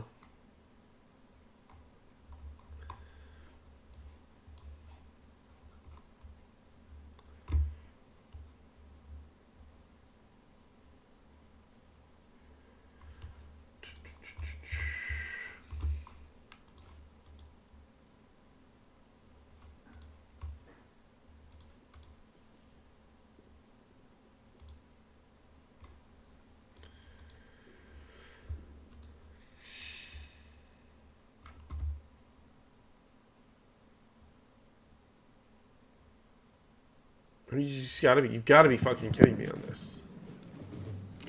Oh, we're finally coming back? Okay. The hearing will come to order. Miss Mace, I'd like to ask, we've looked at the words that were said, and it's borderline, whether it's parliamentary and goes along with the rules, saying could and accusing the White House and members of this committee of crimes is borderline. So in interest of the hearing and our witnesses that are here today defending themselves against the mentally ill biological males that have invaded their sports, and in the interest of making sure that we stay on track instead of getting sidetracked into Democrats' nonstop fake accusations, I just ask, thank you for bringing up the motion, and ask if you'd Yes, like. Madam Chair. Okay, thank you very much. With that, I now recognize. She already did, Ms. Stansbury. I now recognize Mr. Burchett from Tennessee for 5 minutes. Thank you, Chair Lady. Madam Chairman, I'm sorry, it has to be withdrawn on the record. She asked the question and she said, yes, Madam Chair. You weren't listening, Ms. Stansbury. We handled that, and it has been removed for the record. The fake accusations of criminal behavior. Oh, are you accusing also and lying? And you're continually disrupting this hearing and won't stay on track about mentally ill men trying to beat down women in women's sports. We're going to stay on track now, Ms. Stansbury, so hopefully you can go along with this hearing and stay on subject. And I now recognize Mr. Burchett from Tennessee. Thank you, Chair Lady. Thank you for allowing me to be here. Much has been said about the number of trans athletes that are in sports today, or the lack of numbers, I guess. But I can tell you, there's a couple of ladies sitting right here who have been greatly affected by those very small numbers. One is not being able to pursue her passion of fencing, and the other lady has had a life-altering event occur to her because of it. And I take a little bit of offense to that, being the father of a very cool young lady. I just think that this is something that needs to be noted. And also a lot of distractions been made about cutting SNAP and all these other things, and Medicaid, Medicare, what have you. All anybody on our side of the aisle is talking about is cutting waste, abuse, and fraud. The only people that are talking about making any cuts are my friends cackling to my right and a few commentators on CNN. And all we're talking about is waste, abuse, and fraud. And you have to ask, America's going to have to ask themselves eventually, why in the world are the folks on the left so afraid of waste, abuse, and fraud being cut? I suspect because it's going to come back to somebody's pockets. So with that, I appreciate the time you've allotted me. Mr. Lefelt, did I say that name right, sir? Close enough, sir. It's Leifeld. Leifeld? All right, I'm Yes, sir. Burchett. Nobody ever gets it right, so. It's a German name, sir. A lot of people mess it up. I'm not really sure what mine is. East Tennessee. Let me ask you, while serving as chairman of the USA Fencing, you posted a very long pro-transgender manifesto on your blog. Let me ask you, why did you post this? And I would like to, for the record, put that on the record, Madam Chairman. Go ahead. Without objection, so ordered. Sir, I posted it in my personal capacity, just over the years having observed a lot of transgender women transition and the success that they had found in fencing and the purpose that it gave them in life. Okay. In the post, you mentioned you had no problem with your daughter facing a man in the sporting event. Is that true? Sir, at this time, she's 4 years old and hits me with a foam saber, but does not participate in fencing yet. Okay. But when she is at the age where she would take this sport on, is that something you would think would be fair, that she would compete with a man?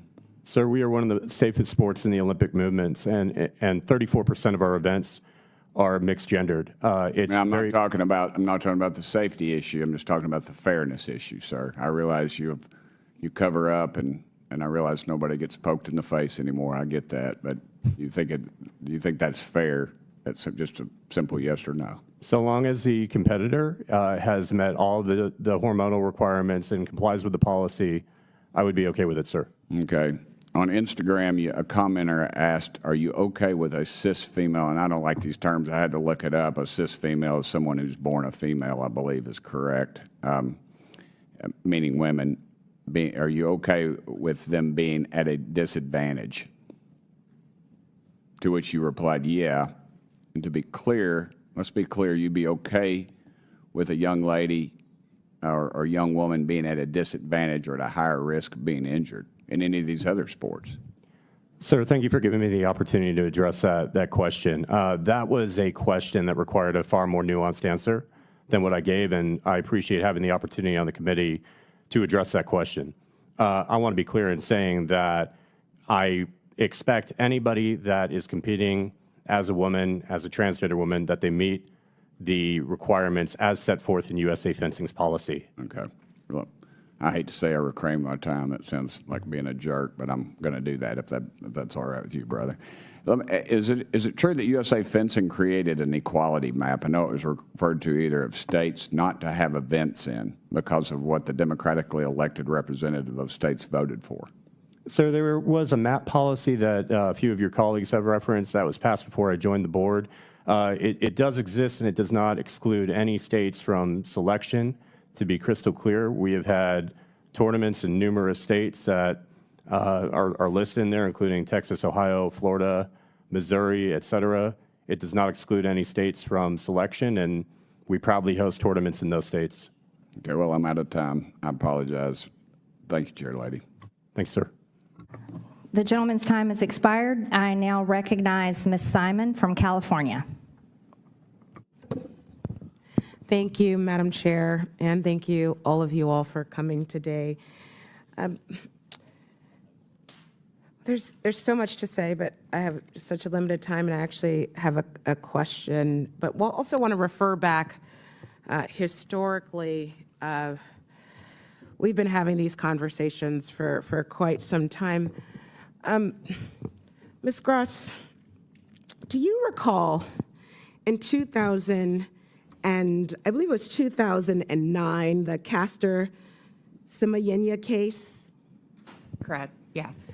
Could you tell folks a little bit about this case? I have some document on it too, but could you give me a little background? This was an Olympic sprinter, and there were all sorts of assumptions that she was not a woman, and she was subject to all sorts of invasive tests, but also bullying and harassment because she was assumed to be not feminine enough for the sport, basically. Yeah, so, this case, she was a black woman, and she was South African, I think, yeah. South African black. Mm-hmm. And she was assumed to be too fast, too big. And of course, she was asked to undergo testosterone testing and medical treatment to reverse her natural testosterone that was in her body, but she was born female. That's correct. So I just want to make it clear where we are. On March 25th, in this very room, my colleague, Ms. Presley, she introduced an amendment to this body And the amendment was pretty clear, and it said, it requested that this body vote down anything, any mention of any policy that would ban racism, that would push forth any clarity around us insinuating as a full body that the Trump administration, when he moved executive orders, that they wouldn't mention or allude to any kind of segregation. My colleagues on the right voted that amendment down, every single one of them. So even if you're not transgender, folks who are watching, I want you to understand why this moment is so important. We have a party who has been very clear about what their intentions are for this country. Very clear about what their intentions are for this country.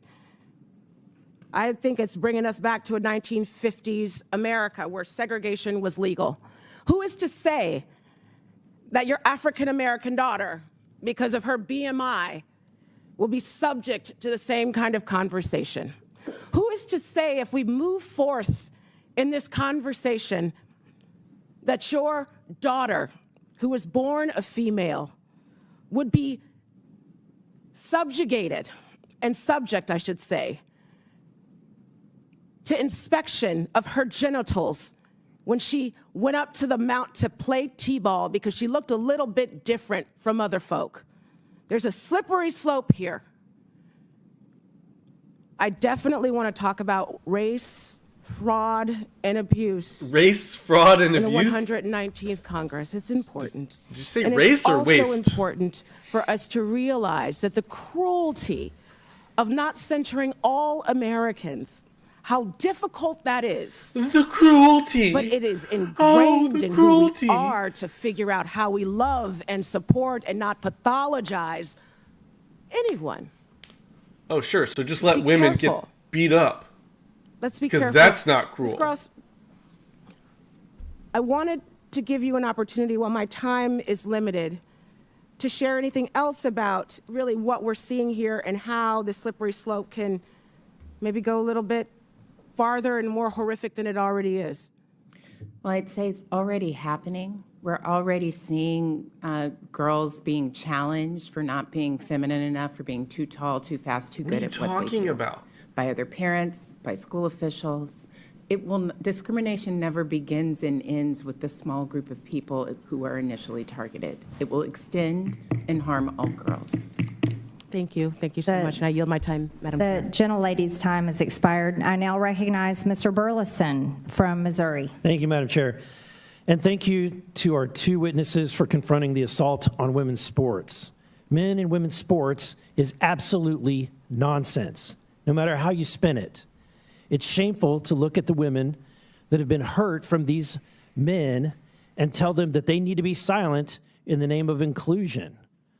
This whole hearing, we've had motions to try to stop this hearing, to stop these young women from expressing their views.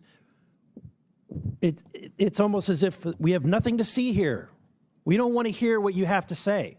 That's the message that's coming from this side. But I'm here because I want to hear what you have to say. And, look, whether it's fencing tournaments, track and field, my daughters are in soccer or volleyball games, you're endangering our daughters and belittling their narrative. The men like Mr. Liefeld who are wrecking women's sports with woke poison and a twisted mental view of things are destroying and the opportunities for these young women. Meanwhile, Americans, they all get this. They look at this and they think that this is absolutely crazy, that we're even here.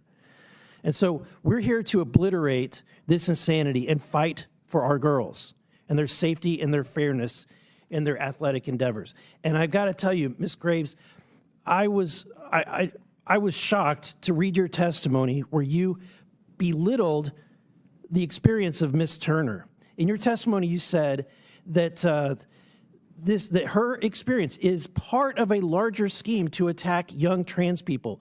Do you really? You said it was deliberate spectacle that was carried out. Do you really believe she contrived this situation? That she put herself. She testified that she planned the night before. She cried the night before. Do you have any sympathy for a young woman who realizes she's going to have to sword fight a man the next day? Protest is important. It is to make a point. There is mixed gender competition all the time in fencing. You heard that it was a plurality. Miss Graves, I'm not taking in my like time. actual competition. This young woman did not register for a mixed sport, for a mixed event. She registered to compete with other women, and that right was taken from her. And she, bravely stood her ground, and I think the world applauded you for that. Ms. McNabb, the life-changing, altering. Can you describe? And this is where I want to kind of give some time. This event has had a dramatic impact on your life, physically, the mental anguish that you've gone through. Unlike some, I want to hear your story. I want to hear what you have to say. Thank you, Congressman. Yeah, what happened to me was 100% avoidable, and it completely changed my life.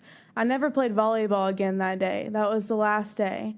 And it's so sad because I had the hopes of playing collegiate sports in softball, and that day never came because I was just never the same. I've had to navigate my new normal, which is incredibly sad, especially for my friends and family to see. And although I may look like I'm doing better on the outside, there's things that are not, and I don't know if they'll ever be the same. I'm sorry for the experience that you went through. And, I'm really sorry that we have individuals in positions of power, like Mr. Lefelt, who have a twisted view on reality. And they're imposing that twisted view on you and your lives. It's really tragic and it's sad. And what's even worse is that now you're the one to blame because you two contrived these situations, according to Ms. Graves, that you created this. Sorry. You wanted this to happen, Ms. Turner. That's what Mrs. I never said that. It's in your testimony. I did not say that Ms. McNabb contrived the situation. I actually think the lesson from her situation is around concussion protocol. Let me ask, do you really believe the experiences that they've experienced? Ms. McNabb, do you really believe that she wanted to face all of these medical issues? I think what happened to her is tragic. There are hundreds of thousands of injuries that are preventable. So why aren't you standing up for her? I actually have. I said that this was terrible, and I have solutions that don't involve bullying. Thank you, Ms. Graves. People. Look, I think that it's sick and twisted that individuals want to make women have to sword fight men. And it's sick and twisted that individuals want to make individuals have to take a spiked ball to the forehead if that's what it takes for a trans person to play. I yield back. The gentleman's time has expired. I now recognize Ms. Randall from Washington. Thank you. This hearing, much like the long suspension that we had a few speakers ago, is a waste of taxpayer time. Yet another showing of the 24/7 circus that this majority has been conducting as puppets of this president's agenda. We have people at risk of losing healthcare coverage for concussions, for preventable diseases, for brain injuries, for cancer, people at risk of losing healthcare coverage, federal workers and veterans fired without reason. FAA woefully understaffed and presidential appointees taking advantage of their position for personal gain. And yet, the first subpoena that this majority feels compelled to execute, not any that we tried to offer for Elon Musk, but it's to bring the chairman of the board of USA Fencing in. No offense, Mr. Lefelt, but this is part of a crusade against trans people. There's nothing else to call it. No one can explain away how questioning the chairman of USA Fencing on trans people in sports brings down costs for American people. Much like no one can explain how banning That's trans not what this people hearing is from our about. military ranks makes us more safe. In fact, I feel like Representative that's McGuire, who's not on this subcommittee, pretty but is self-explanatory. on the full oversight panel, said this morning something that we could all do well to remember. If somebody saved your life on the battlefield, you wouldn't care if they were pink or blue or male or female, if they called themselves a Democrat, Republican, or an independent. We are all Americans. Well, yeah, But but it's we less likely care more, that my Republican a trans colleagues army care member is more going to save about the life policing of the their way fellow that people man. live their lives instead not of the ensuring point. that they can. Last week, this committee advanced a bill gutting federal employee pay and benefits. This week, the Energy and Commerce Committee was supposed to mark up their piece of their reconciliation package that would cut $880 billion from Medicaid, health care for people. This is so unpopular that they had to push back their meeting a week in order to find the votes. But here's the thing. Despite their attempts to distract and deflect, by focusing on trans people who are just trying to play sports and live their lives, the American people are paying attention. They feel the cost of goods going up. Does this hearing address that? No. American people feel the fear of wondering if they'll have health insurance tomorrow. Does this hearing address that? Does anyone fear they won't have health I don't insurance know. tomorrow? Anyone? If any of my colleagues are even talking to their constituents, because I've received over 60,000 messages and phone calls, held 8 town Sure. halls since being sworn in, and not one person asked me to use my time here to attack trans people. Oh, you read all 60,000 messages? I cannot make it make sense. Really?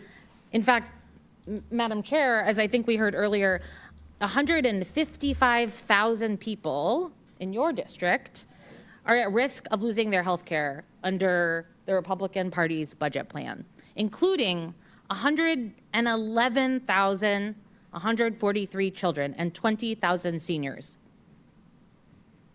Do you want to tell those folks that you care less about them, or should I? Ms. Randall, in my district, no one's going to lose any of their benefits. It was a promise by President my Trump time, and Madam Chair. myself, but they're I'm concerned reclaiming about my men time. You're out of defeating time. women in Madam sports. Chair. By the way, Hey, you asked her a question. patriarchy earrings are screaming of the hypocrisy. I'm glad you like my earrings, but I'd like to reclaim my time.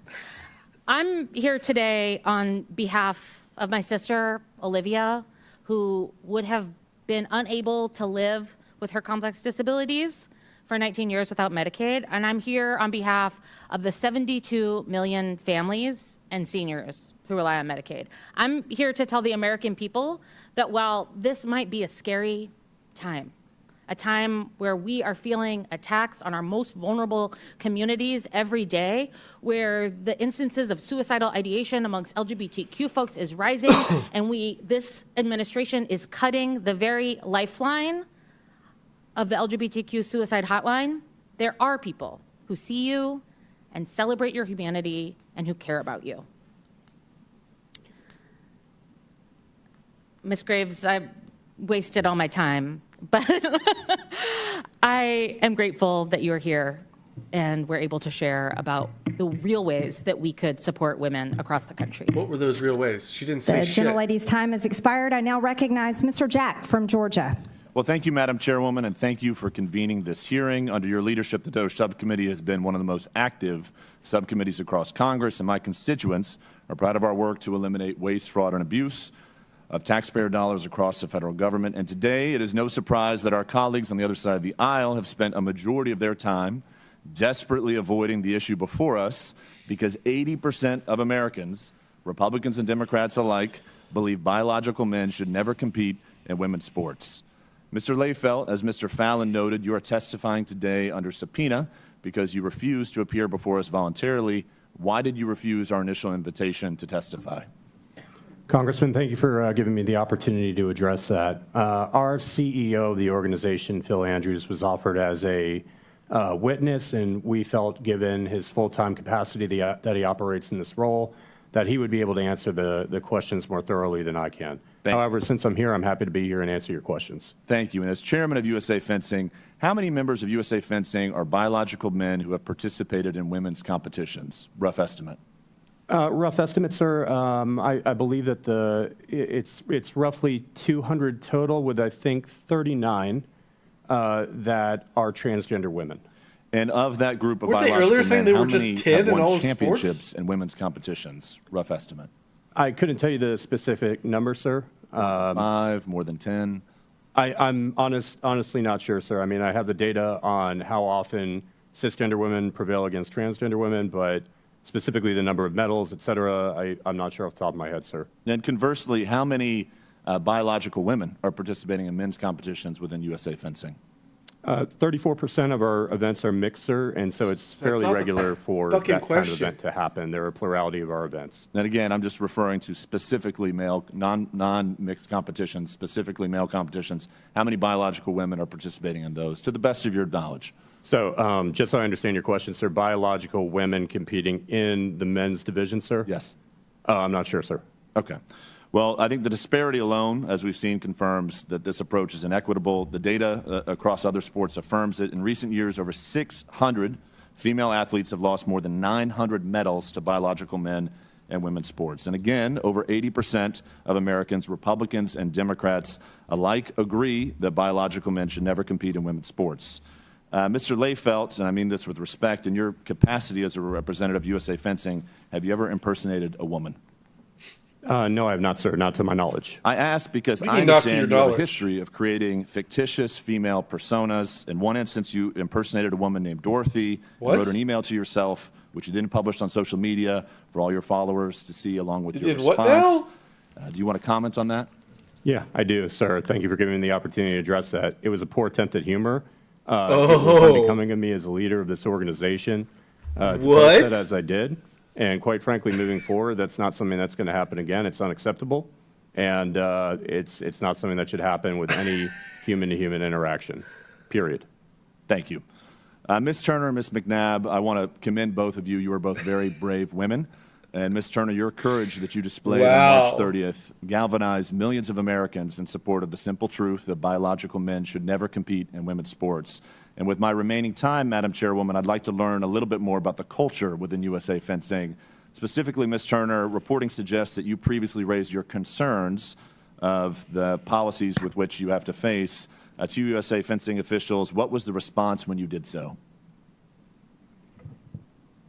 I had done so privately, and the answer is that they did not respond. But I have known of other members of USA Fencing, a mother and a daughter who did come to USA Fencing asking, saying that they did not approve of the transgender policy, and they were told that they would be sanctioned. And did you or have you feared retribution from USA Fencing with respect to your brave stance and likewise your concerns you've raised before you took that stand? Yes, and I still do. I don't think I'll ever get a fair bout again from a referee, or that I'll be welcomed without harassment. And why do you think that culture exists? Just, you know, you've experienced it. I'm curious your own perspective as it relates to the culture that tolerates this type of behavior. I don't think they communicate well with people who oppose this policy. No one ever asked me what I thought. And I think maybe if they had, they'd know what my stance was, you know. So. Well, your bravery led us to ask you your thoughts today in front of the American public. So grateful for both you, Ms. McNabb, and all of our witnesses for testifying. Madam Chairwoman, I yield the remaining 4 seconds to you. Thank you very much. The gentleman yields. I now recognize Ms. Jacobs from California. Thank you. I'm not normally a member of this committee, but I could not Then sit why are idly you by here? while Republicans attack the transgender community for the millionth time. And look, there are real, well-intentioned questions and policy decisions that need to be made around trans issues. I understand that. For a lot of people, these issues are new. It can feel intimidating to talk about them, scary to ask questions. We need to be having dialogue. But that's not what we're doing today in this hearing. This hearing is a waste of time and neglects to provide actual oversight of the ways the Trump administration is dismantling our government and hurting women and Why girls. is she wearing a potato sack? Madam Chairwoman, would it be accurate to say that you believe no one should receive gender-affirming care? I believe that no minors should receive gender-affirming care, sex changes, mutilating their body. Okay. Do They you think can't adults vote. They should can't receive get a gender-affirming care? tattoo. They can't drive a car. Okay, They thank can't you. join the military. Thank you. I ask this because many people believe that Botox, filler, boob jobs are all gender-affirming care, and I know many of my colleagues, probably on both sides of the aisle, have partaken in this gender-affirming care. But okay, let's take this committee at its word that this hearing is about protecting women and girls. Ms. Goss-Graves, the Department of Education's Office of Civil Rights is the primary entity that investigates discrimination against women and girls in sports in school. Is that correct? That's correct. That protects women and girls against sexual assault, whether in sports or elsewhere. Is that correct? That's correct. All right. Well, then would you say that getting rid of the Department of Education's Office of Civil Rights would hurt women and girls? For sure. As did the cuts to the Office for Civil Rights, the group that actually responds to Title IX complaints. That's exactly right, which is why I find it so interesting that the Trump administration has already closed more than half of the offices of the Office of Civil Rights in the Department of Education, including an office in California that is in the middle of an active discrimination investigation. You would think if we were concerned about protecting women playing sports and protecting their Title IX rights that we would want to be actually looking into why we're closing these offices, not what we're doing right now.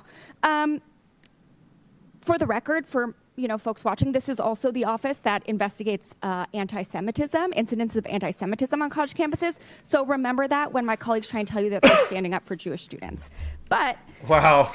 I have a theory. We're just going to hit the I gamut think today. We're probably talking about this issue is instead racist, of what it's the sexist, Trump administration is actually it's doing. transphobic, because and it's my anti-Semitic. colleagues don't want to talk about, Wow. for instance, the 99,301 people who are at risk of losing their Medicaid in Nancy Mace's district, or the 54,466 people who are at risk of losing their Medicaid in Brandon Gill's district, or the 69,698 people who are at risk of losing their Medicaid in Pat Fallon's district, or the 263,276 people at risk of losing their Medicaid in Eli Crane's district, or the 235,530 people at risk of losing their Medicaid in Chairman Comer's office, or the 155,530 people at risk of losing their Medicaid in the Chairwoman Marjorie Taylor Greene's office, or the 1.7 million people statewide in Georgia who are at risk of losing their Medicaid, or the 320,818 students who rely on school lunch in Georgia in order to get their food who are at risk of losing that.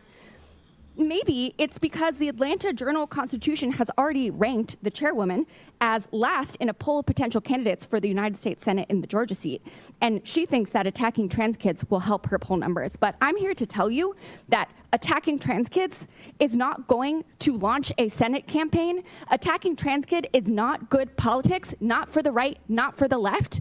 The American people did not say that they hate trans kids and they hate trans people in this last election. What they said is that they want us to take care of them. They are mad that someone else is getting what are you talking surgery about? paid for when they are drowning Who in said medical that in debt. the They are election? mad that someone else is getting housing paid for when they can barely afford rent. So let's be clear that Does on she both know sides who of the won aisle, the it is election bad in November? politics to attack trans kids, and it is a shame on this body that we work in that we all even have to be having this conversation today. Thank you so much, Madam I Chairwoman. agree it's a yield shame back. that we even have to have this The conversation gentlelady yields. today. I now recognize Mr. Gill from Texas. Thank you, Madam Chairwoman. This is an I think excellent the hearing, voices and told we her. really appreciate your leadership, incredible leadership on this topic and on this community, on this issue. And I'd also like to thank our witnesses, Ms. Turner and Ms. McNabb, for particularly moving testimonies. And thank you for your bravery for coming here. I know it takes a lot of guts to testify before a congressional committee. Mr. Layfeld, I'd like to ask you a few questions. Do you think that men should be allowed in women's locker rooms? Sir, those regulations are set by tournament I'm ordinance. just asking you yes or no. Do you think men should be allowed in women's locker rooms? I don't have a personal opinion on You that. don't have you have a personal opinion on a lot of things, but not on that? Sure. I mean, it's a locker room is not really an area where people interact. So the answer is yes. I don't Do you really think have that men should be allowed to share showers with women in athletic facilities? I think that showering is a private activity and that it should be private. And it should be private. There's oftentimes communal showers. Are you okay with men showering with women? I don't have an opinion on that in the context of USA. No Interesting. opinion on that. That's an astounding thing to not have an opinion on. I think most normal people have an opinion on that. Are you okay with women being at a disadvantage when competing against men in sports? Sir, mixed events happen all the time, and No, women are that's often not my Not question. Are talking you about the okay mixed with- events. Let me ask it this way. Are you okay with cis females being at a disadvantage? If their competitor, assuming that you're talking about It's a yes or no transgender question. female, that they've met the requirements set forth in the policy. Why it's assumed did to be you an post equal on playing social field. media for the world to see? You were asked in an anonymous question, which you posted online, are you okay with cis females being at a disadvantage? You said, yeah. Yeah, I believe it was Congressman Cloud that had asked me about that, sir, and I'm happy to address it again. That was a one-word answer to a more nuanced topic, and I feel like if I could take it back and expound a little bit more than what I Okay, had there. reclaiming my time. Sure. Do you think that do you think that parents who don't want their daughters competing against men in women's sports are whiny? No, sir. You don't? Why did you write that on social media? I've got a picture here where you posted that. You were allegedly responding to a parent who didn't want their daughter being beaten up by men in sports competitions. You said, I'm not going to pull her from the sport and write a whiny email announcing my departure. Sir, Mr. Congressman Jack had asked me about that, and want to be crystal clear, that was an inappropriate message. Do you think that they're cowardly? Sir, no, I don't. I don't at all. And in fact... Why did you write that on social media? I regret it, sir. I deleted it shortly after posting it. I certainly don't feel that way anymore. And given a lot of the messages that we receive, and even conversations that I've had, do you think with that Ms. parents Turner, who don't want their daughters competing against men in sports should be compared to the Ku Klux Klan? No, absolutely not. And I why acknowledge did you that I do said that? that in the message, sir. Why did you do that? That was inappropriate? Yes, sir. Yeah, you're right. That isn't inappropriate. I'd like to read How what does you this wrote guy and what still you have a posted job? on social media? Sure. How does he still have this job? Responding allegedly to a What? lady who had these concerns. The only wizard that's going to dig you out of the myopic hole you've put yourself and your family in is one of the, quote, grand wizard variety. Inappropriate, sir. And I acknowledge that I said it, and I will commit to never making a message like that again. That was in response to a parent, according to you on social media, who had a problem with this. Was this a real email that you were responding to? It was a real email, sir. I did not respond to it and hit This send was a back. real email. Did an actual parent write this, or did you write this email? It was written by an actual person claiming to be a parent. They were not a member of our... Were you that actual person? No, sir. You were I was not that actual person, but you staged this whole interaction. The response, sir, was not real, and I regret that. No, he was the Okay. person who wrote it. You think inclusivity presumably is a big part of the fencing community, is that right? I would say so, sir. We're a very welcoming community, and I'm proud of Are you welcoming to Trump supporters? Absolutely. Absolutely. Then why did you, in your Facebook page, from the fencing coach, write, imagine being one of Exactly, Robert. 71 million people dumb enough to vote re-election for a treasonous clown who's permanently banned Wow. from Twitter for inciting an insurrection, you mad MAGA bros? I acknowledge that I stated that in my personal capacity, sir. However, as chair, I have That to was acknowledge from that the there- fencing coach. I have to acknowledge that 77 million people voted for him in re-election. That wasn't your personal capacity. That was from your capacity as, quote, the fencing coach online. Yes, Like, that as you- that is my blog, sir. That's my publication, and I acknowledge writing that. All right, my time is up. Wow. Thank you. How is this just now I coming yield up? back. Wow. Yeah, no shit. Okay, thank you for Jesus. that, Mr. Gill. I now recognize Mr. Crane from Arizona. Thank you, Ms. Chairwoman. Thank you to the guests for showing up today. Many Americans ask me all the time, what is wrong with this country? Why does it appear that we've gone mad? And I think this subcommittee hearing is a testimony to what has actually happened. And I know I hold some beliefs that, they're my own beliefs. They're not everybody's beliefs, but I tell them all the time, this is exactly what happens when you allow God to be pushed out of everything. This is what we're seeing, because God has clearly spoken about this. In Genesis 5:2, he says, I created them male and female. And what's really going on up here in D.C. is just a microcosm of culture. We've lost our minds. We've pushed God out of everything. And it's one of the reasons why it appears that we've gone mad, and one of the reasons we have two beautiful young women here who are here to testify about how they've been abused in sports by biological men. And none of my colleagues on the other side of the aisle have asked you guys a single question. Have you noticed that? They don't care. They don't hear you. They claim to be the party of women. We got 2 women sitting right here, and they could care less that you're here. All they want to do is sit here and try and deflect and talk about how we're trying to bully transgender kids, and none of us are trying to do that. As a matter of fact, I feel sorry for a lot of kids that grow up with gender dysphoria. It's hard enough to grow up as it is, let alone taking that on and having to deal with that. But that's not why we're here. They don't want to acknowledge why we're here. We're here to protect young women in women's sports from biological men. You know, most of the men, real men that I know, who came from good families, they were raised to protect women. It's something that we're all taught to do. We have clearly failed to do that as a culture and a society, and this hearing is a testimony to that. I want to ask you, Mr. Layfield, did you grow up in a family where your parents taught you to protect women? Absolutely, sir. My parents are here with me today, and I'm proud of the lessons that they taught me. They absolutely Great. Do you Thank think they're proud Why of aren't you doing that, after Mr. hearing all this Layfield? shit? Why aren't you protecting women? Because we got 2 sitting right next to you who will tell you that not only are you not protecting them, but you're depriving them from participating in sports and everything that goes along with that. Why aren't you protecting women? Sir, from a fencing standpoint, it's one of the safest sports in the Olympic movement. I know that, you think swords present some kind of danger. No, we're not talking about Kim, swords. no, We're talking I don't about think any biological Democrats have men, asked and them you know it. questions. Don't try those games with me. We're not talking about swords. We're talking about the fact that you and other men Right, in Garuda? Why did his mommy and daddy officials in come with him to authority have this? failed to protect What? young girls. And it's pathetic. It is pathetic. Damn, I'm not going going to in on sit him. here and try and convince my colleagues on the other side with biology or anything There's like ride that home because to their house. they're long gone. There's no study that I could show them that would convince them that what they're doing is wrong. I'm asking you, why have you not protected young girls like these 2 sitting right next to you?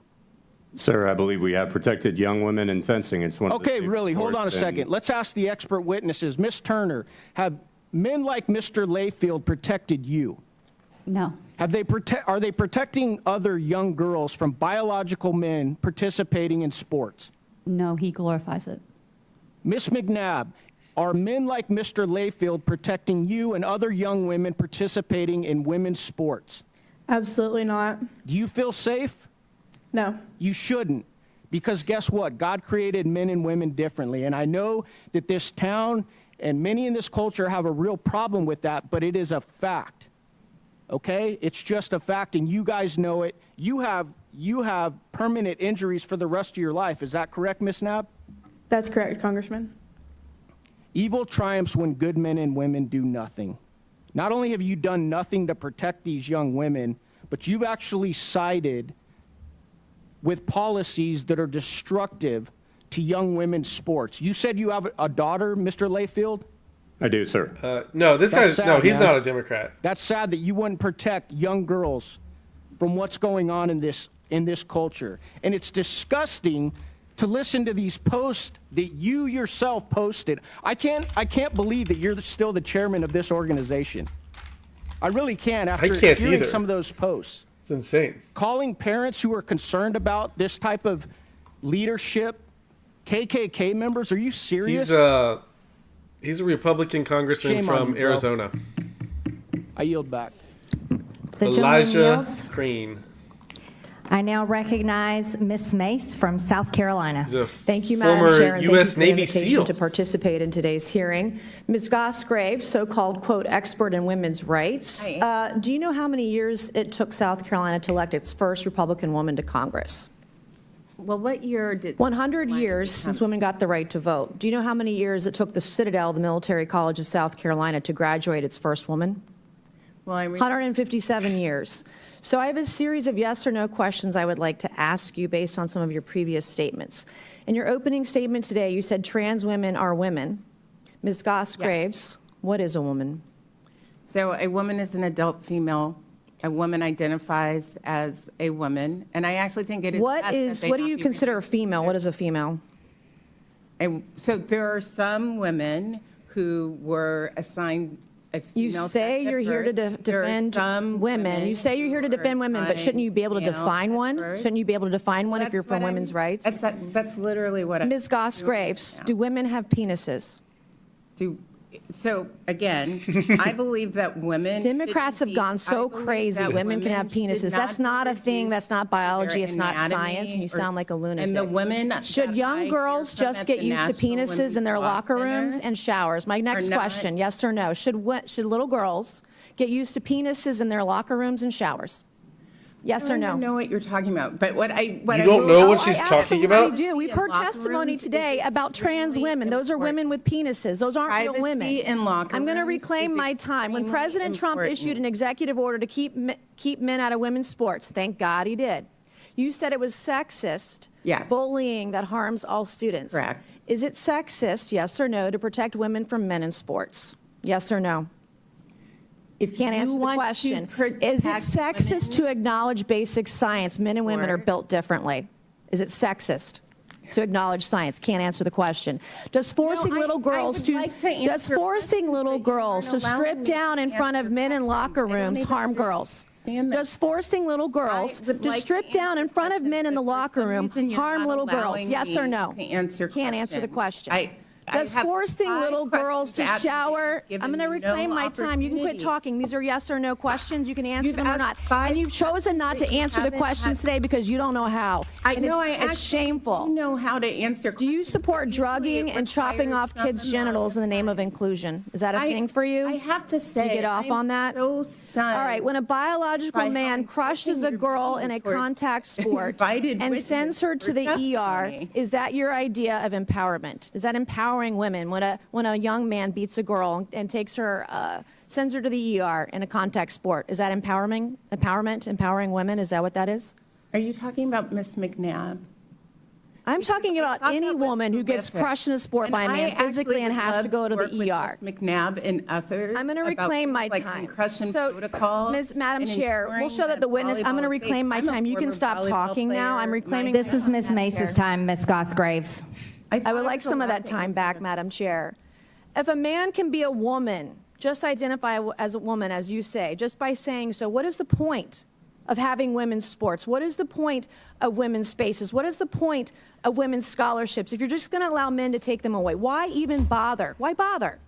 The loudest voices, I'm not asking you a question, I'm speaking. The loudest voices on the left claiming to fight for women's rights are the very first people to take them away, steal them, and tear these women down. You're the first to erase them. Mr. Liefeld, Ms. Goss-Graves, you all are shameful. I didn't come here to play with an ideology hell-bent on erasing women and grooming children. That's what you all are. You're groomers. And we're not going to. The chairwoman and I, Madam Chair, I'm going to reclaim my. This is Ms. Mace's time. Ms. Goss-Graves. Ms. Goss-Graves. This is a shocking thing to say about Ms. Goss-Graves, you are not recognized. Okay, but I just want to say that it is a shocking. You are not recognized, Ms. Goss-Graves. The time belongs to Ms. Mace. Okay, fine. Like Chairwoman Graham, I've been holding the line for women, standing between perverts and the rights of women and girls. And we're not going to let anyone in this country forget what a woman is. Mr. Liefeld, will you face Ms. Stephanie Turner today? Will you look her in the eyes?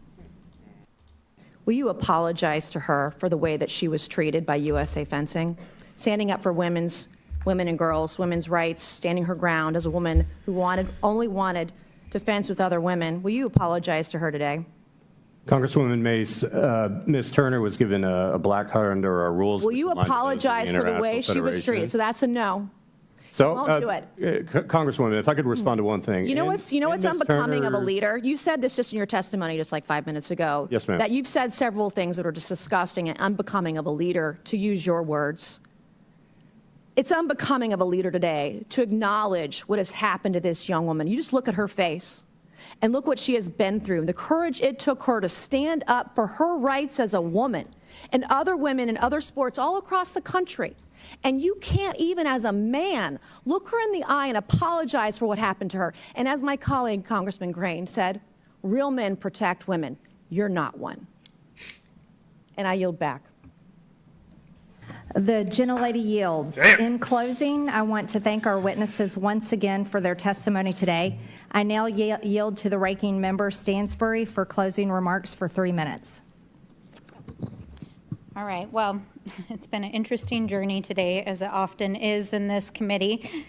You know, I want to start out by saying, yes, thank you to our witnesses for sitting here in this toxic soup for the last 3 hours. And who made it a toxic soup? It's ironic because the jurisdiction of this committee is government efficiency, and we just spent 3 hours talking about fencing, USA fencing, trans athletes, girls. We had my friends across the aisle mansplaining to us about how they're protecting women. I mean, yeah, this was a really was good Mace use of mansplaining that? government Was time MTG and mansplaining money. that? Meanwhile, behind closed doors, as we Mansplaining? pointed out many Wow. times during this hearing, my Republican colleagues across the aisle are trying to cut a deal to cut Medicaid. Now, I don't want to diminish anybody's life-altering experiences, and I am genuinely sorry to hear that both of our young lady witnesses who are here today had horrible experiences. It is bad. I'm sorry to hear that you had a bad experience. And I want to acknowledge that, and I appreciate you coming and appearing before the committee today. But I don't need a bunch of GOP Republican colleagues mansplaining at me for 3 hours to tell me that they're trying to take away my rights. They're trying to take away your medical care. They're trying to take away environmental protections. They're trying to take away food assistance for the seniors and children of this country. Like, this hearing has nothing to do with substance for the United States. It has nothing to do with defending women's rights, has nothing to do with defending the rights of girls. It is all about using the issue of transgender lives to distract from the nefarious plots that are actually happening in this building while we're sitting here to actually take away your civil rights, your human rights, and your access to vital life-saving care and programs that are Stop vital to womansplaining. millions I'm of so offended. Americans. I'm literally shaking. That is actually what is going on here. But it is actually dangerous to the lives of trans individuals because trans individuals are being targeted, they're facing violence, and the only thing that is waste, fraud, and abuse in the DOJ subcommittee today is the waste of the last 3 hours of our lives that we will never reclaim, the fraud that is this committee, and the abuse of Americans that has spewed out of the mouths on the other side of the aisle for the last 3 hours. And so I want to say to everyone out there who is listening, whether you're a transgender American, an LGBTQ plus individual, or any American out there, we are fighting for you, we love you, we support you, and we will stand against hate. And with that, I yield back. Okay. I hope the Democrats keep fighting for the mentally ill biological men who keep trying to beat down women in sports because it's a losing position. It's a losing battle. And that was proven in the last election. Today, we conducted oversight of our nation's national governing body for the sport of fencing. And with so many of our nation's institutions, USA Fencing has been captured by the left. They've banned the national anthem before competitions, selected tournament competition locations based on state abortion and DEI laws, and punished female athletes for refusing to compete against men. Earlier today, the ranking member called us weird for standing up for girls and women when she's the one who supports sex changes surgeries for little kids and forcing women to undress in front of creepy, perverted men. I'll let the American people decide who the weirdos are because I think we know. The American people are tired of cultural Marxism and perverted sexual ideas being shoved down their throats, for a whole week? Especially when it is being done with our own tax dollars. The issue of men competing in women's sports shouldn't even have to be a discussion. It's unfair, unsafe, and straight up abusive. As board chair of USA Fencing, Mr. Lefelt has used his position to push his own personal trans agenda on the sport. As a matter of fact, Liz Kokab is the most decorated American veteran fencer in history. And that is a man, a biological man, who is a 9th career gold medalist. Let's be real. Mr. Lefelt is not pretending anymore. He's defending the trans. And here's the issue. When you're sending emails to yourself calling yourself Dorothy, and you get caught and have to apologize for lying like that right here in the Oversight Committee, that is pathetic. When you're calling parents whiny for defending their own little girls from the biological males that you're allowing to compete against them, that's pathetic. Mr. Leifeld, you should Repeat the Grand Wizard comment. from the chair of USA Fencing. You do not deserve the position that you have, and that's the Leaders, recommendation thank I you for the have Bezos as bucks. the chair of Very the much DOJ appreciate it. Subcommittee on Oversight. And furthermore, it is pathetic that you're a father of a little girl that you would be perfectly fine to teach and encourage to lose, because there is no female athlete that ever wants to lose or come in second place. You're sitting next to two champions next to you today that never wanted to lose, that never wanted to suffer a brain injury, that never wanted to have to face a male went off the athlete rails in their earlier. sport. And you failed them, I would and you are recommend rewatching failing it. women. You need to resign. With that, and without objection, all members have 5 legislative days within which to submit materials and additional written questions for the witnesses, which will be forwarded to the witnesses. If there is no further business without objection, the committee stands adjourned. All right, guys. I did not mean to stream this long at all. I was going to stream for a couple hours earlier, but we stumbled upon this gold. So I'm gonna be going for the day. Thanks for hanging out with me. This was pretty fucking hilarious, almost all the way through. Some of it was a little boring, of course. But wow. You want to know about this calling yourself Dorothy? Okay, so where do we even begin? So the head of the fencing, I guess, created a Dorothy character and emailed himself, and then he responded and then posted on social media, and then he got called out for it. He got caught and he claimed it was just a joke. It was just a joke that didn't land, and he's sorry. But you should go back and see some of the other shit that he posted on social media. He essentially called parents that were worried about their daughters competing against men in sports. He essentially called them Klan members. Came in, yeah, just a prank, bro. Banger of a stream, Ninja. I agree. All right, I'll see you all tomorrow. This was fun. I've made a pledge to stream every single day in May. It might be during the day. It's probably most likely going to be during the night. Might not be long streams, but I'm streaming every single day in May, leading up to the 5-year anniversary of the Zone, which is at the end of May. Also coincides. It's weird, but it coincides with George Floyd being sober for 5 years. I'm so proud of George Floyd for that. But 5 years of the Zone and 5 years of George Floyd being sober, we salute him for that. I'll see you guys later. Hung out.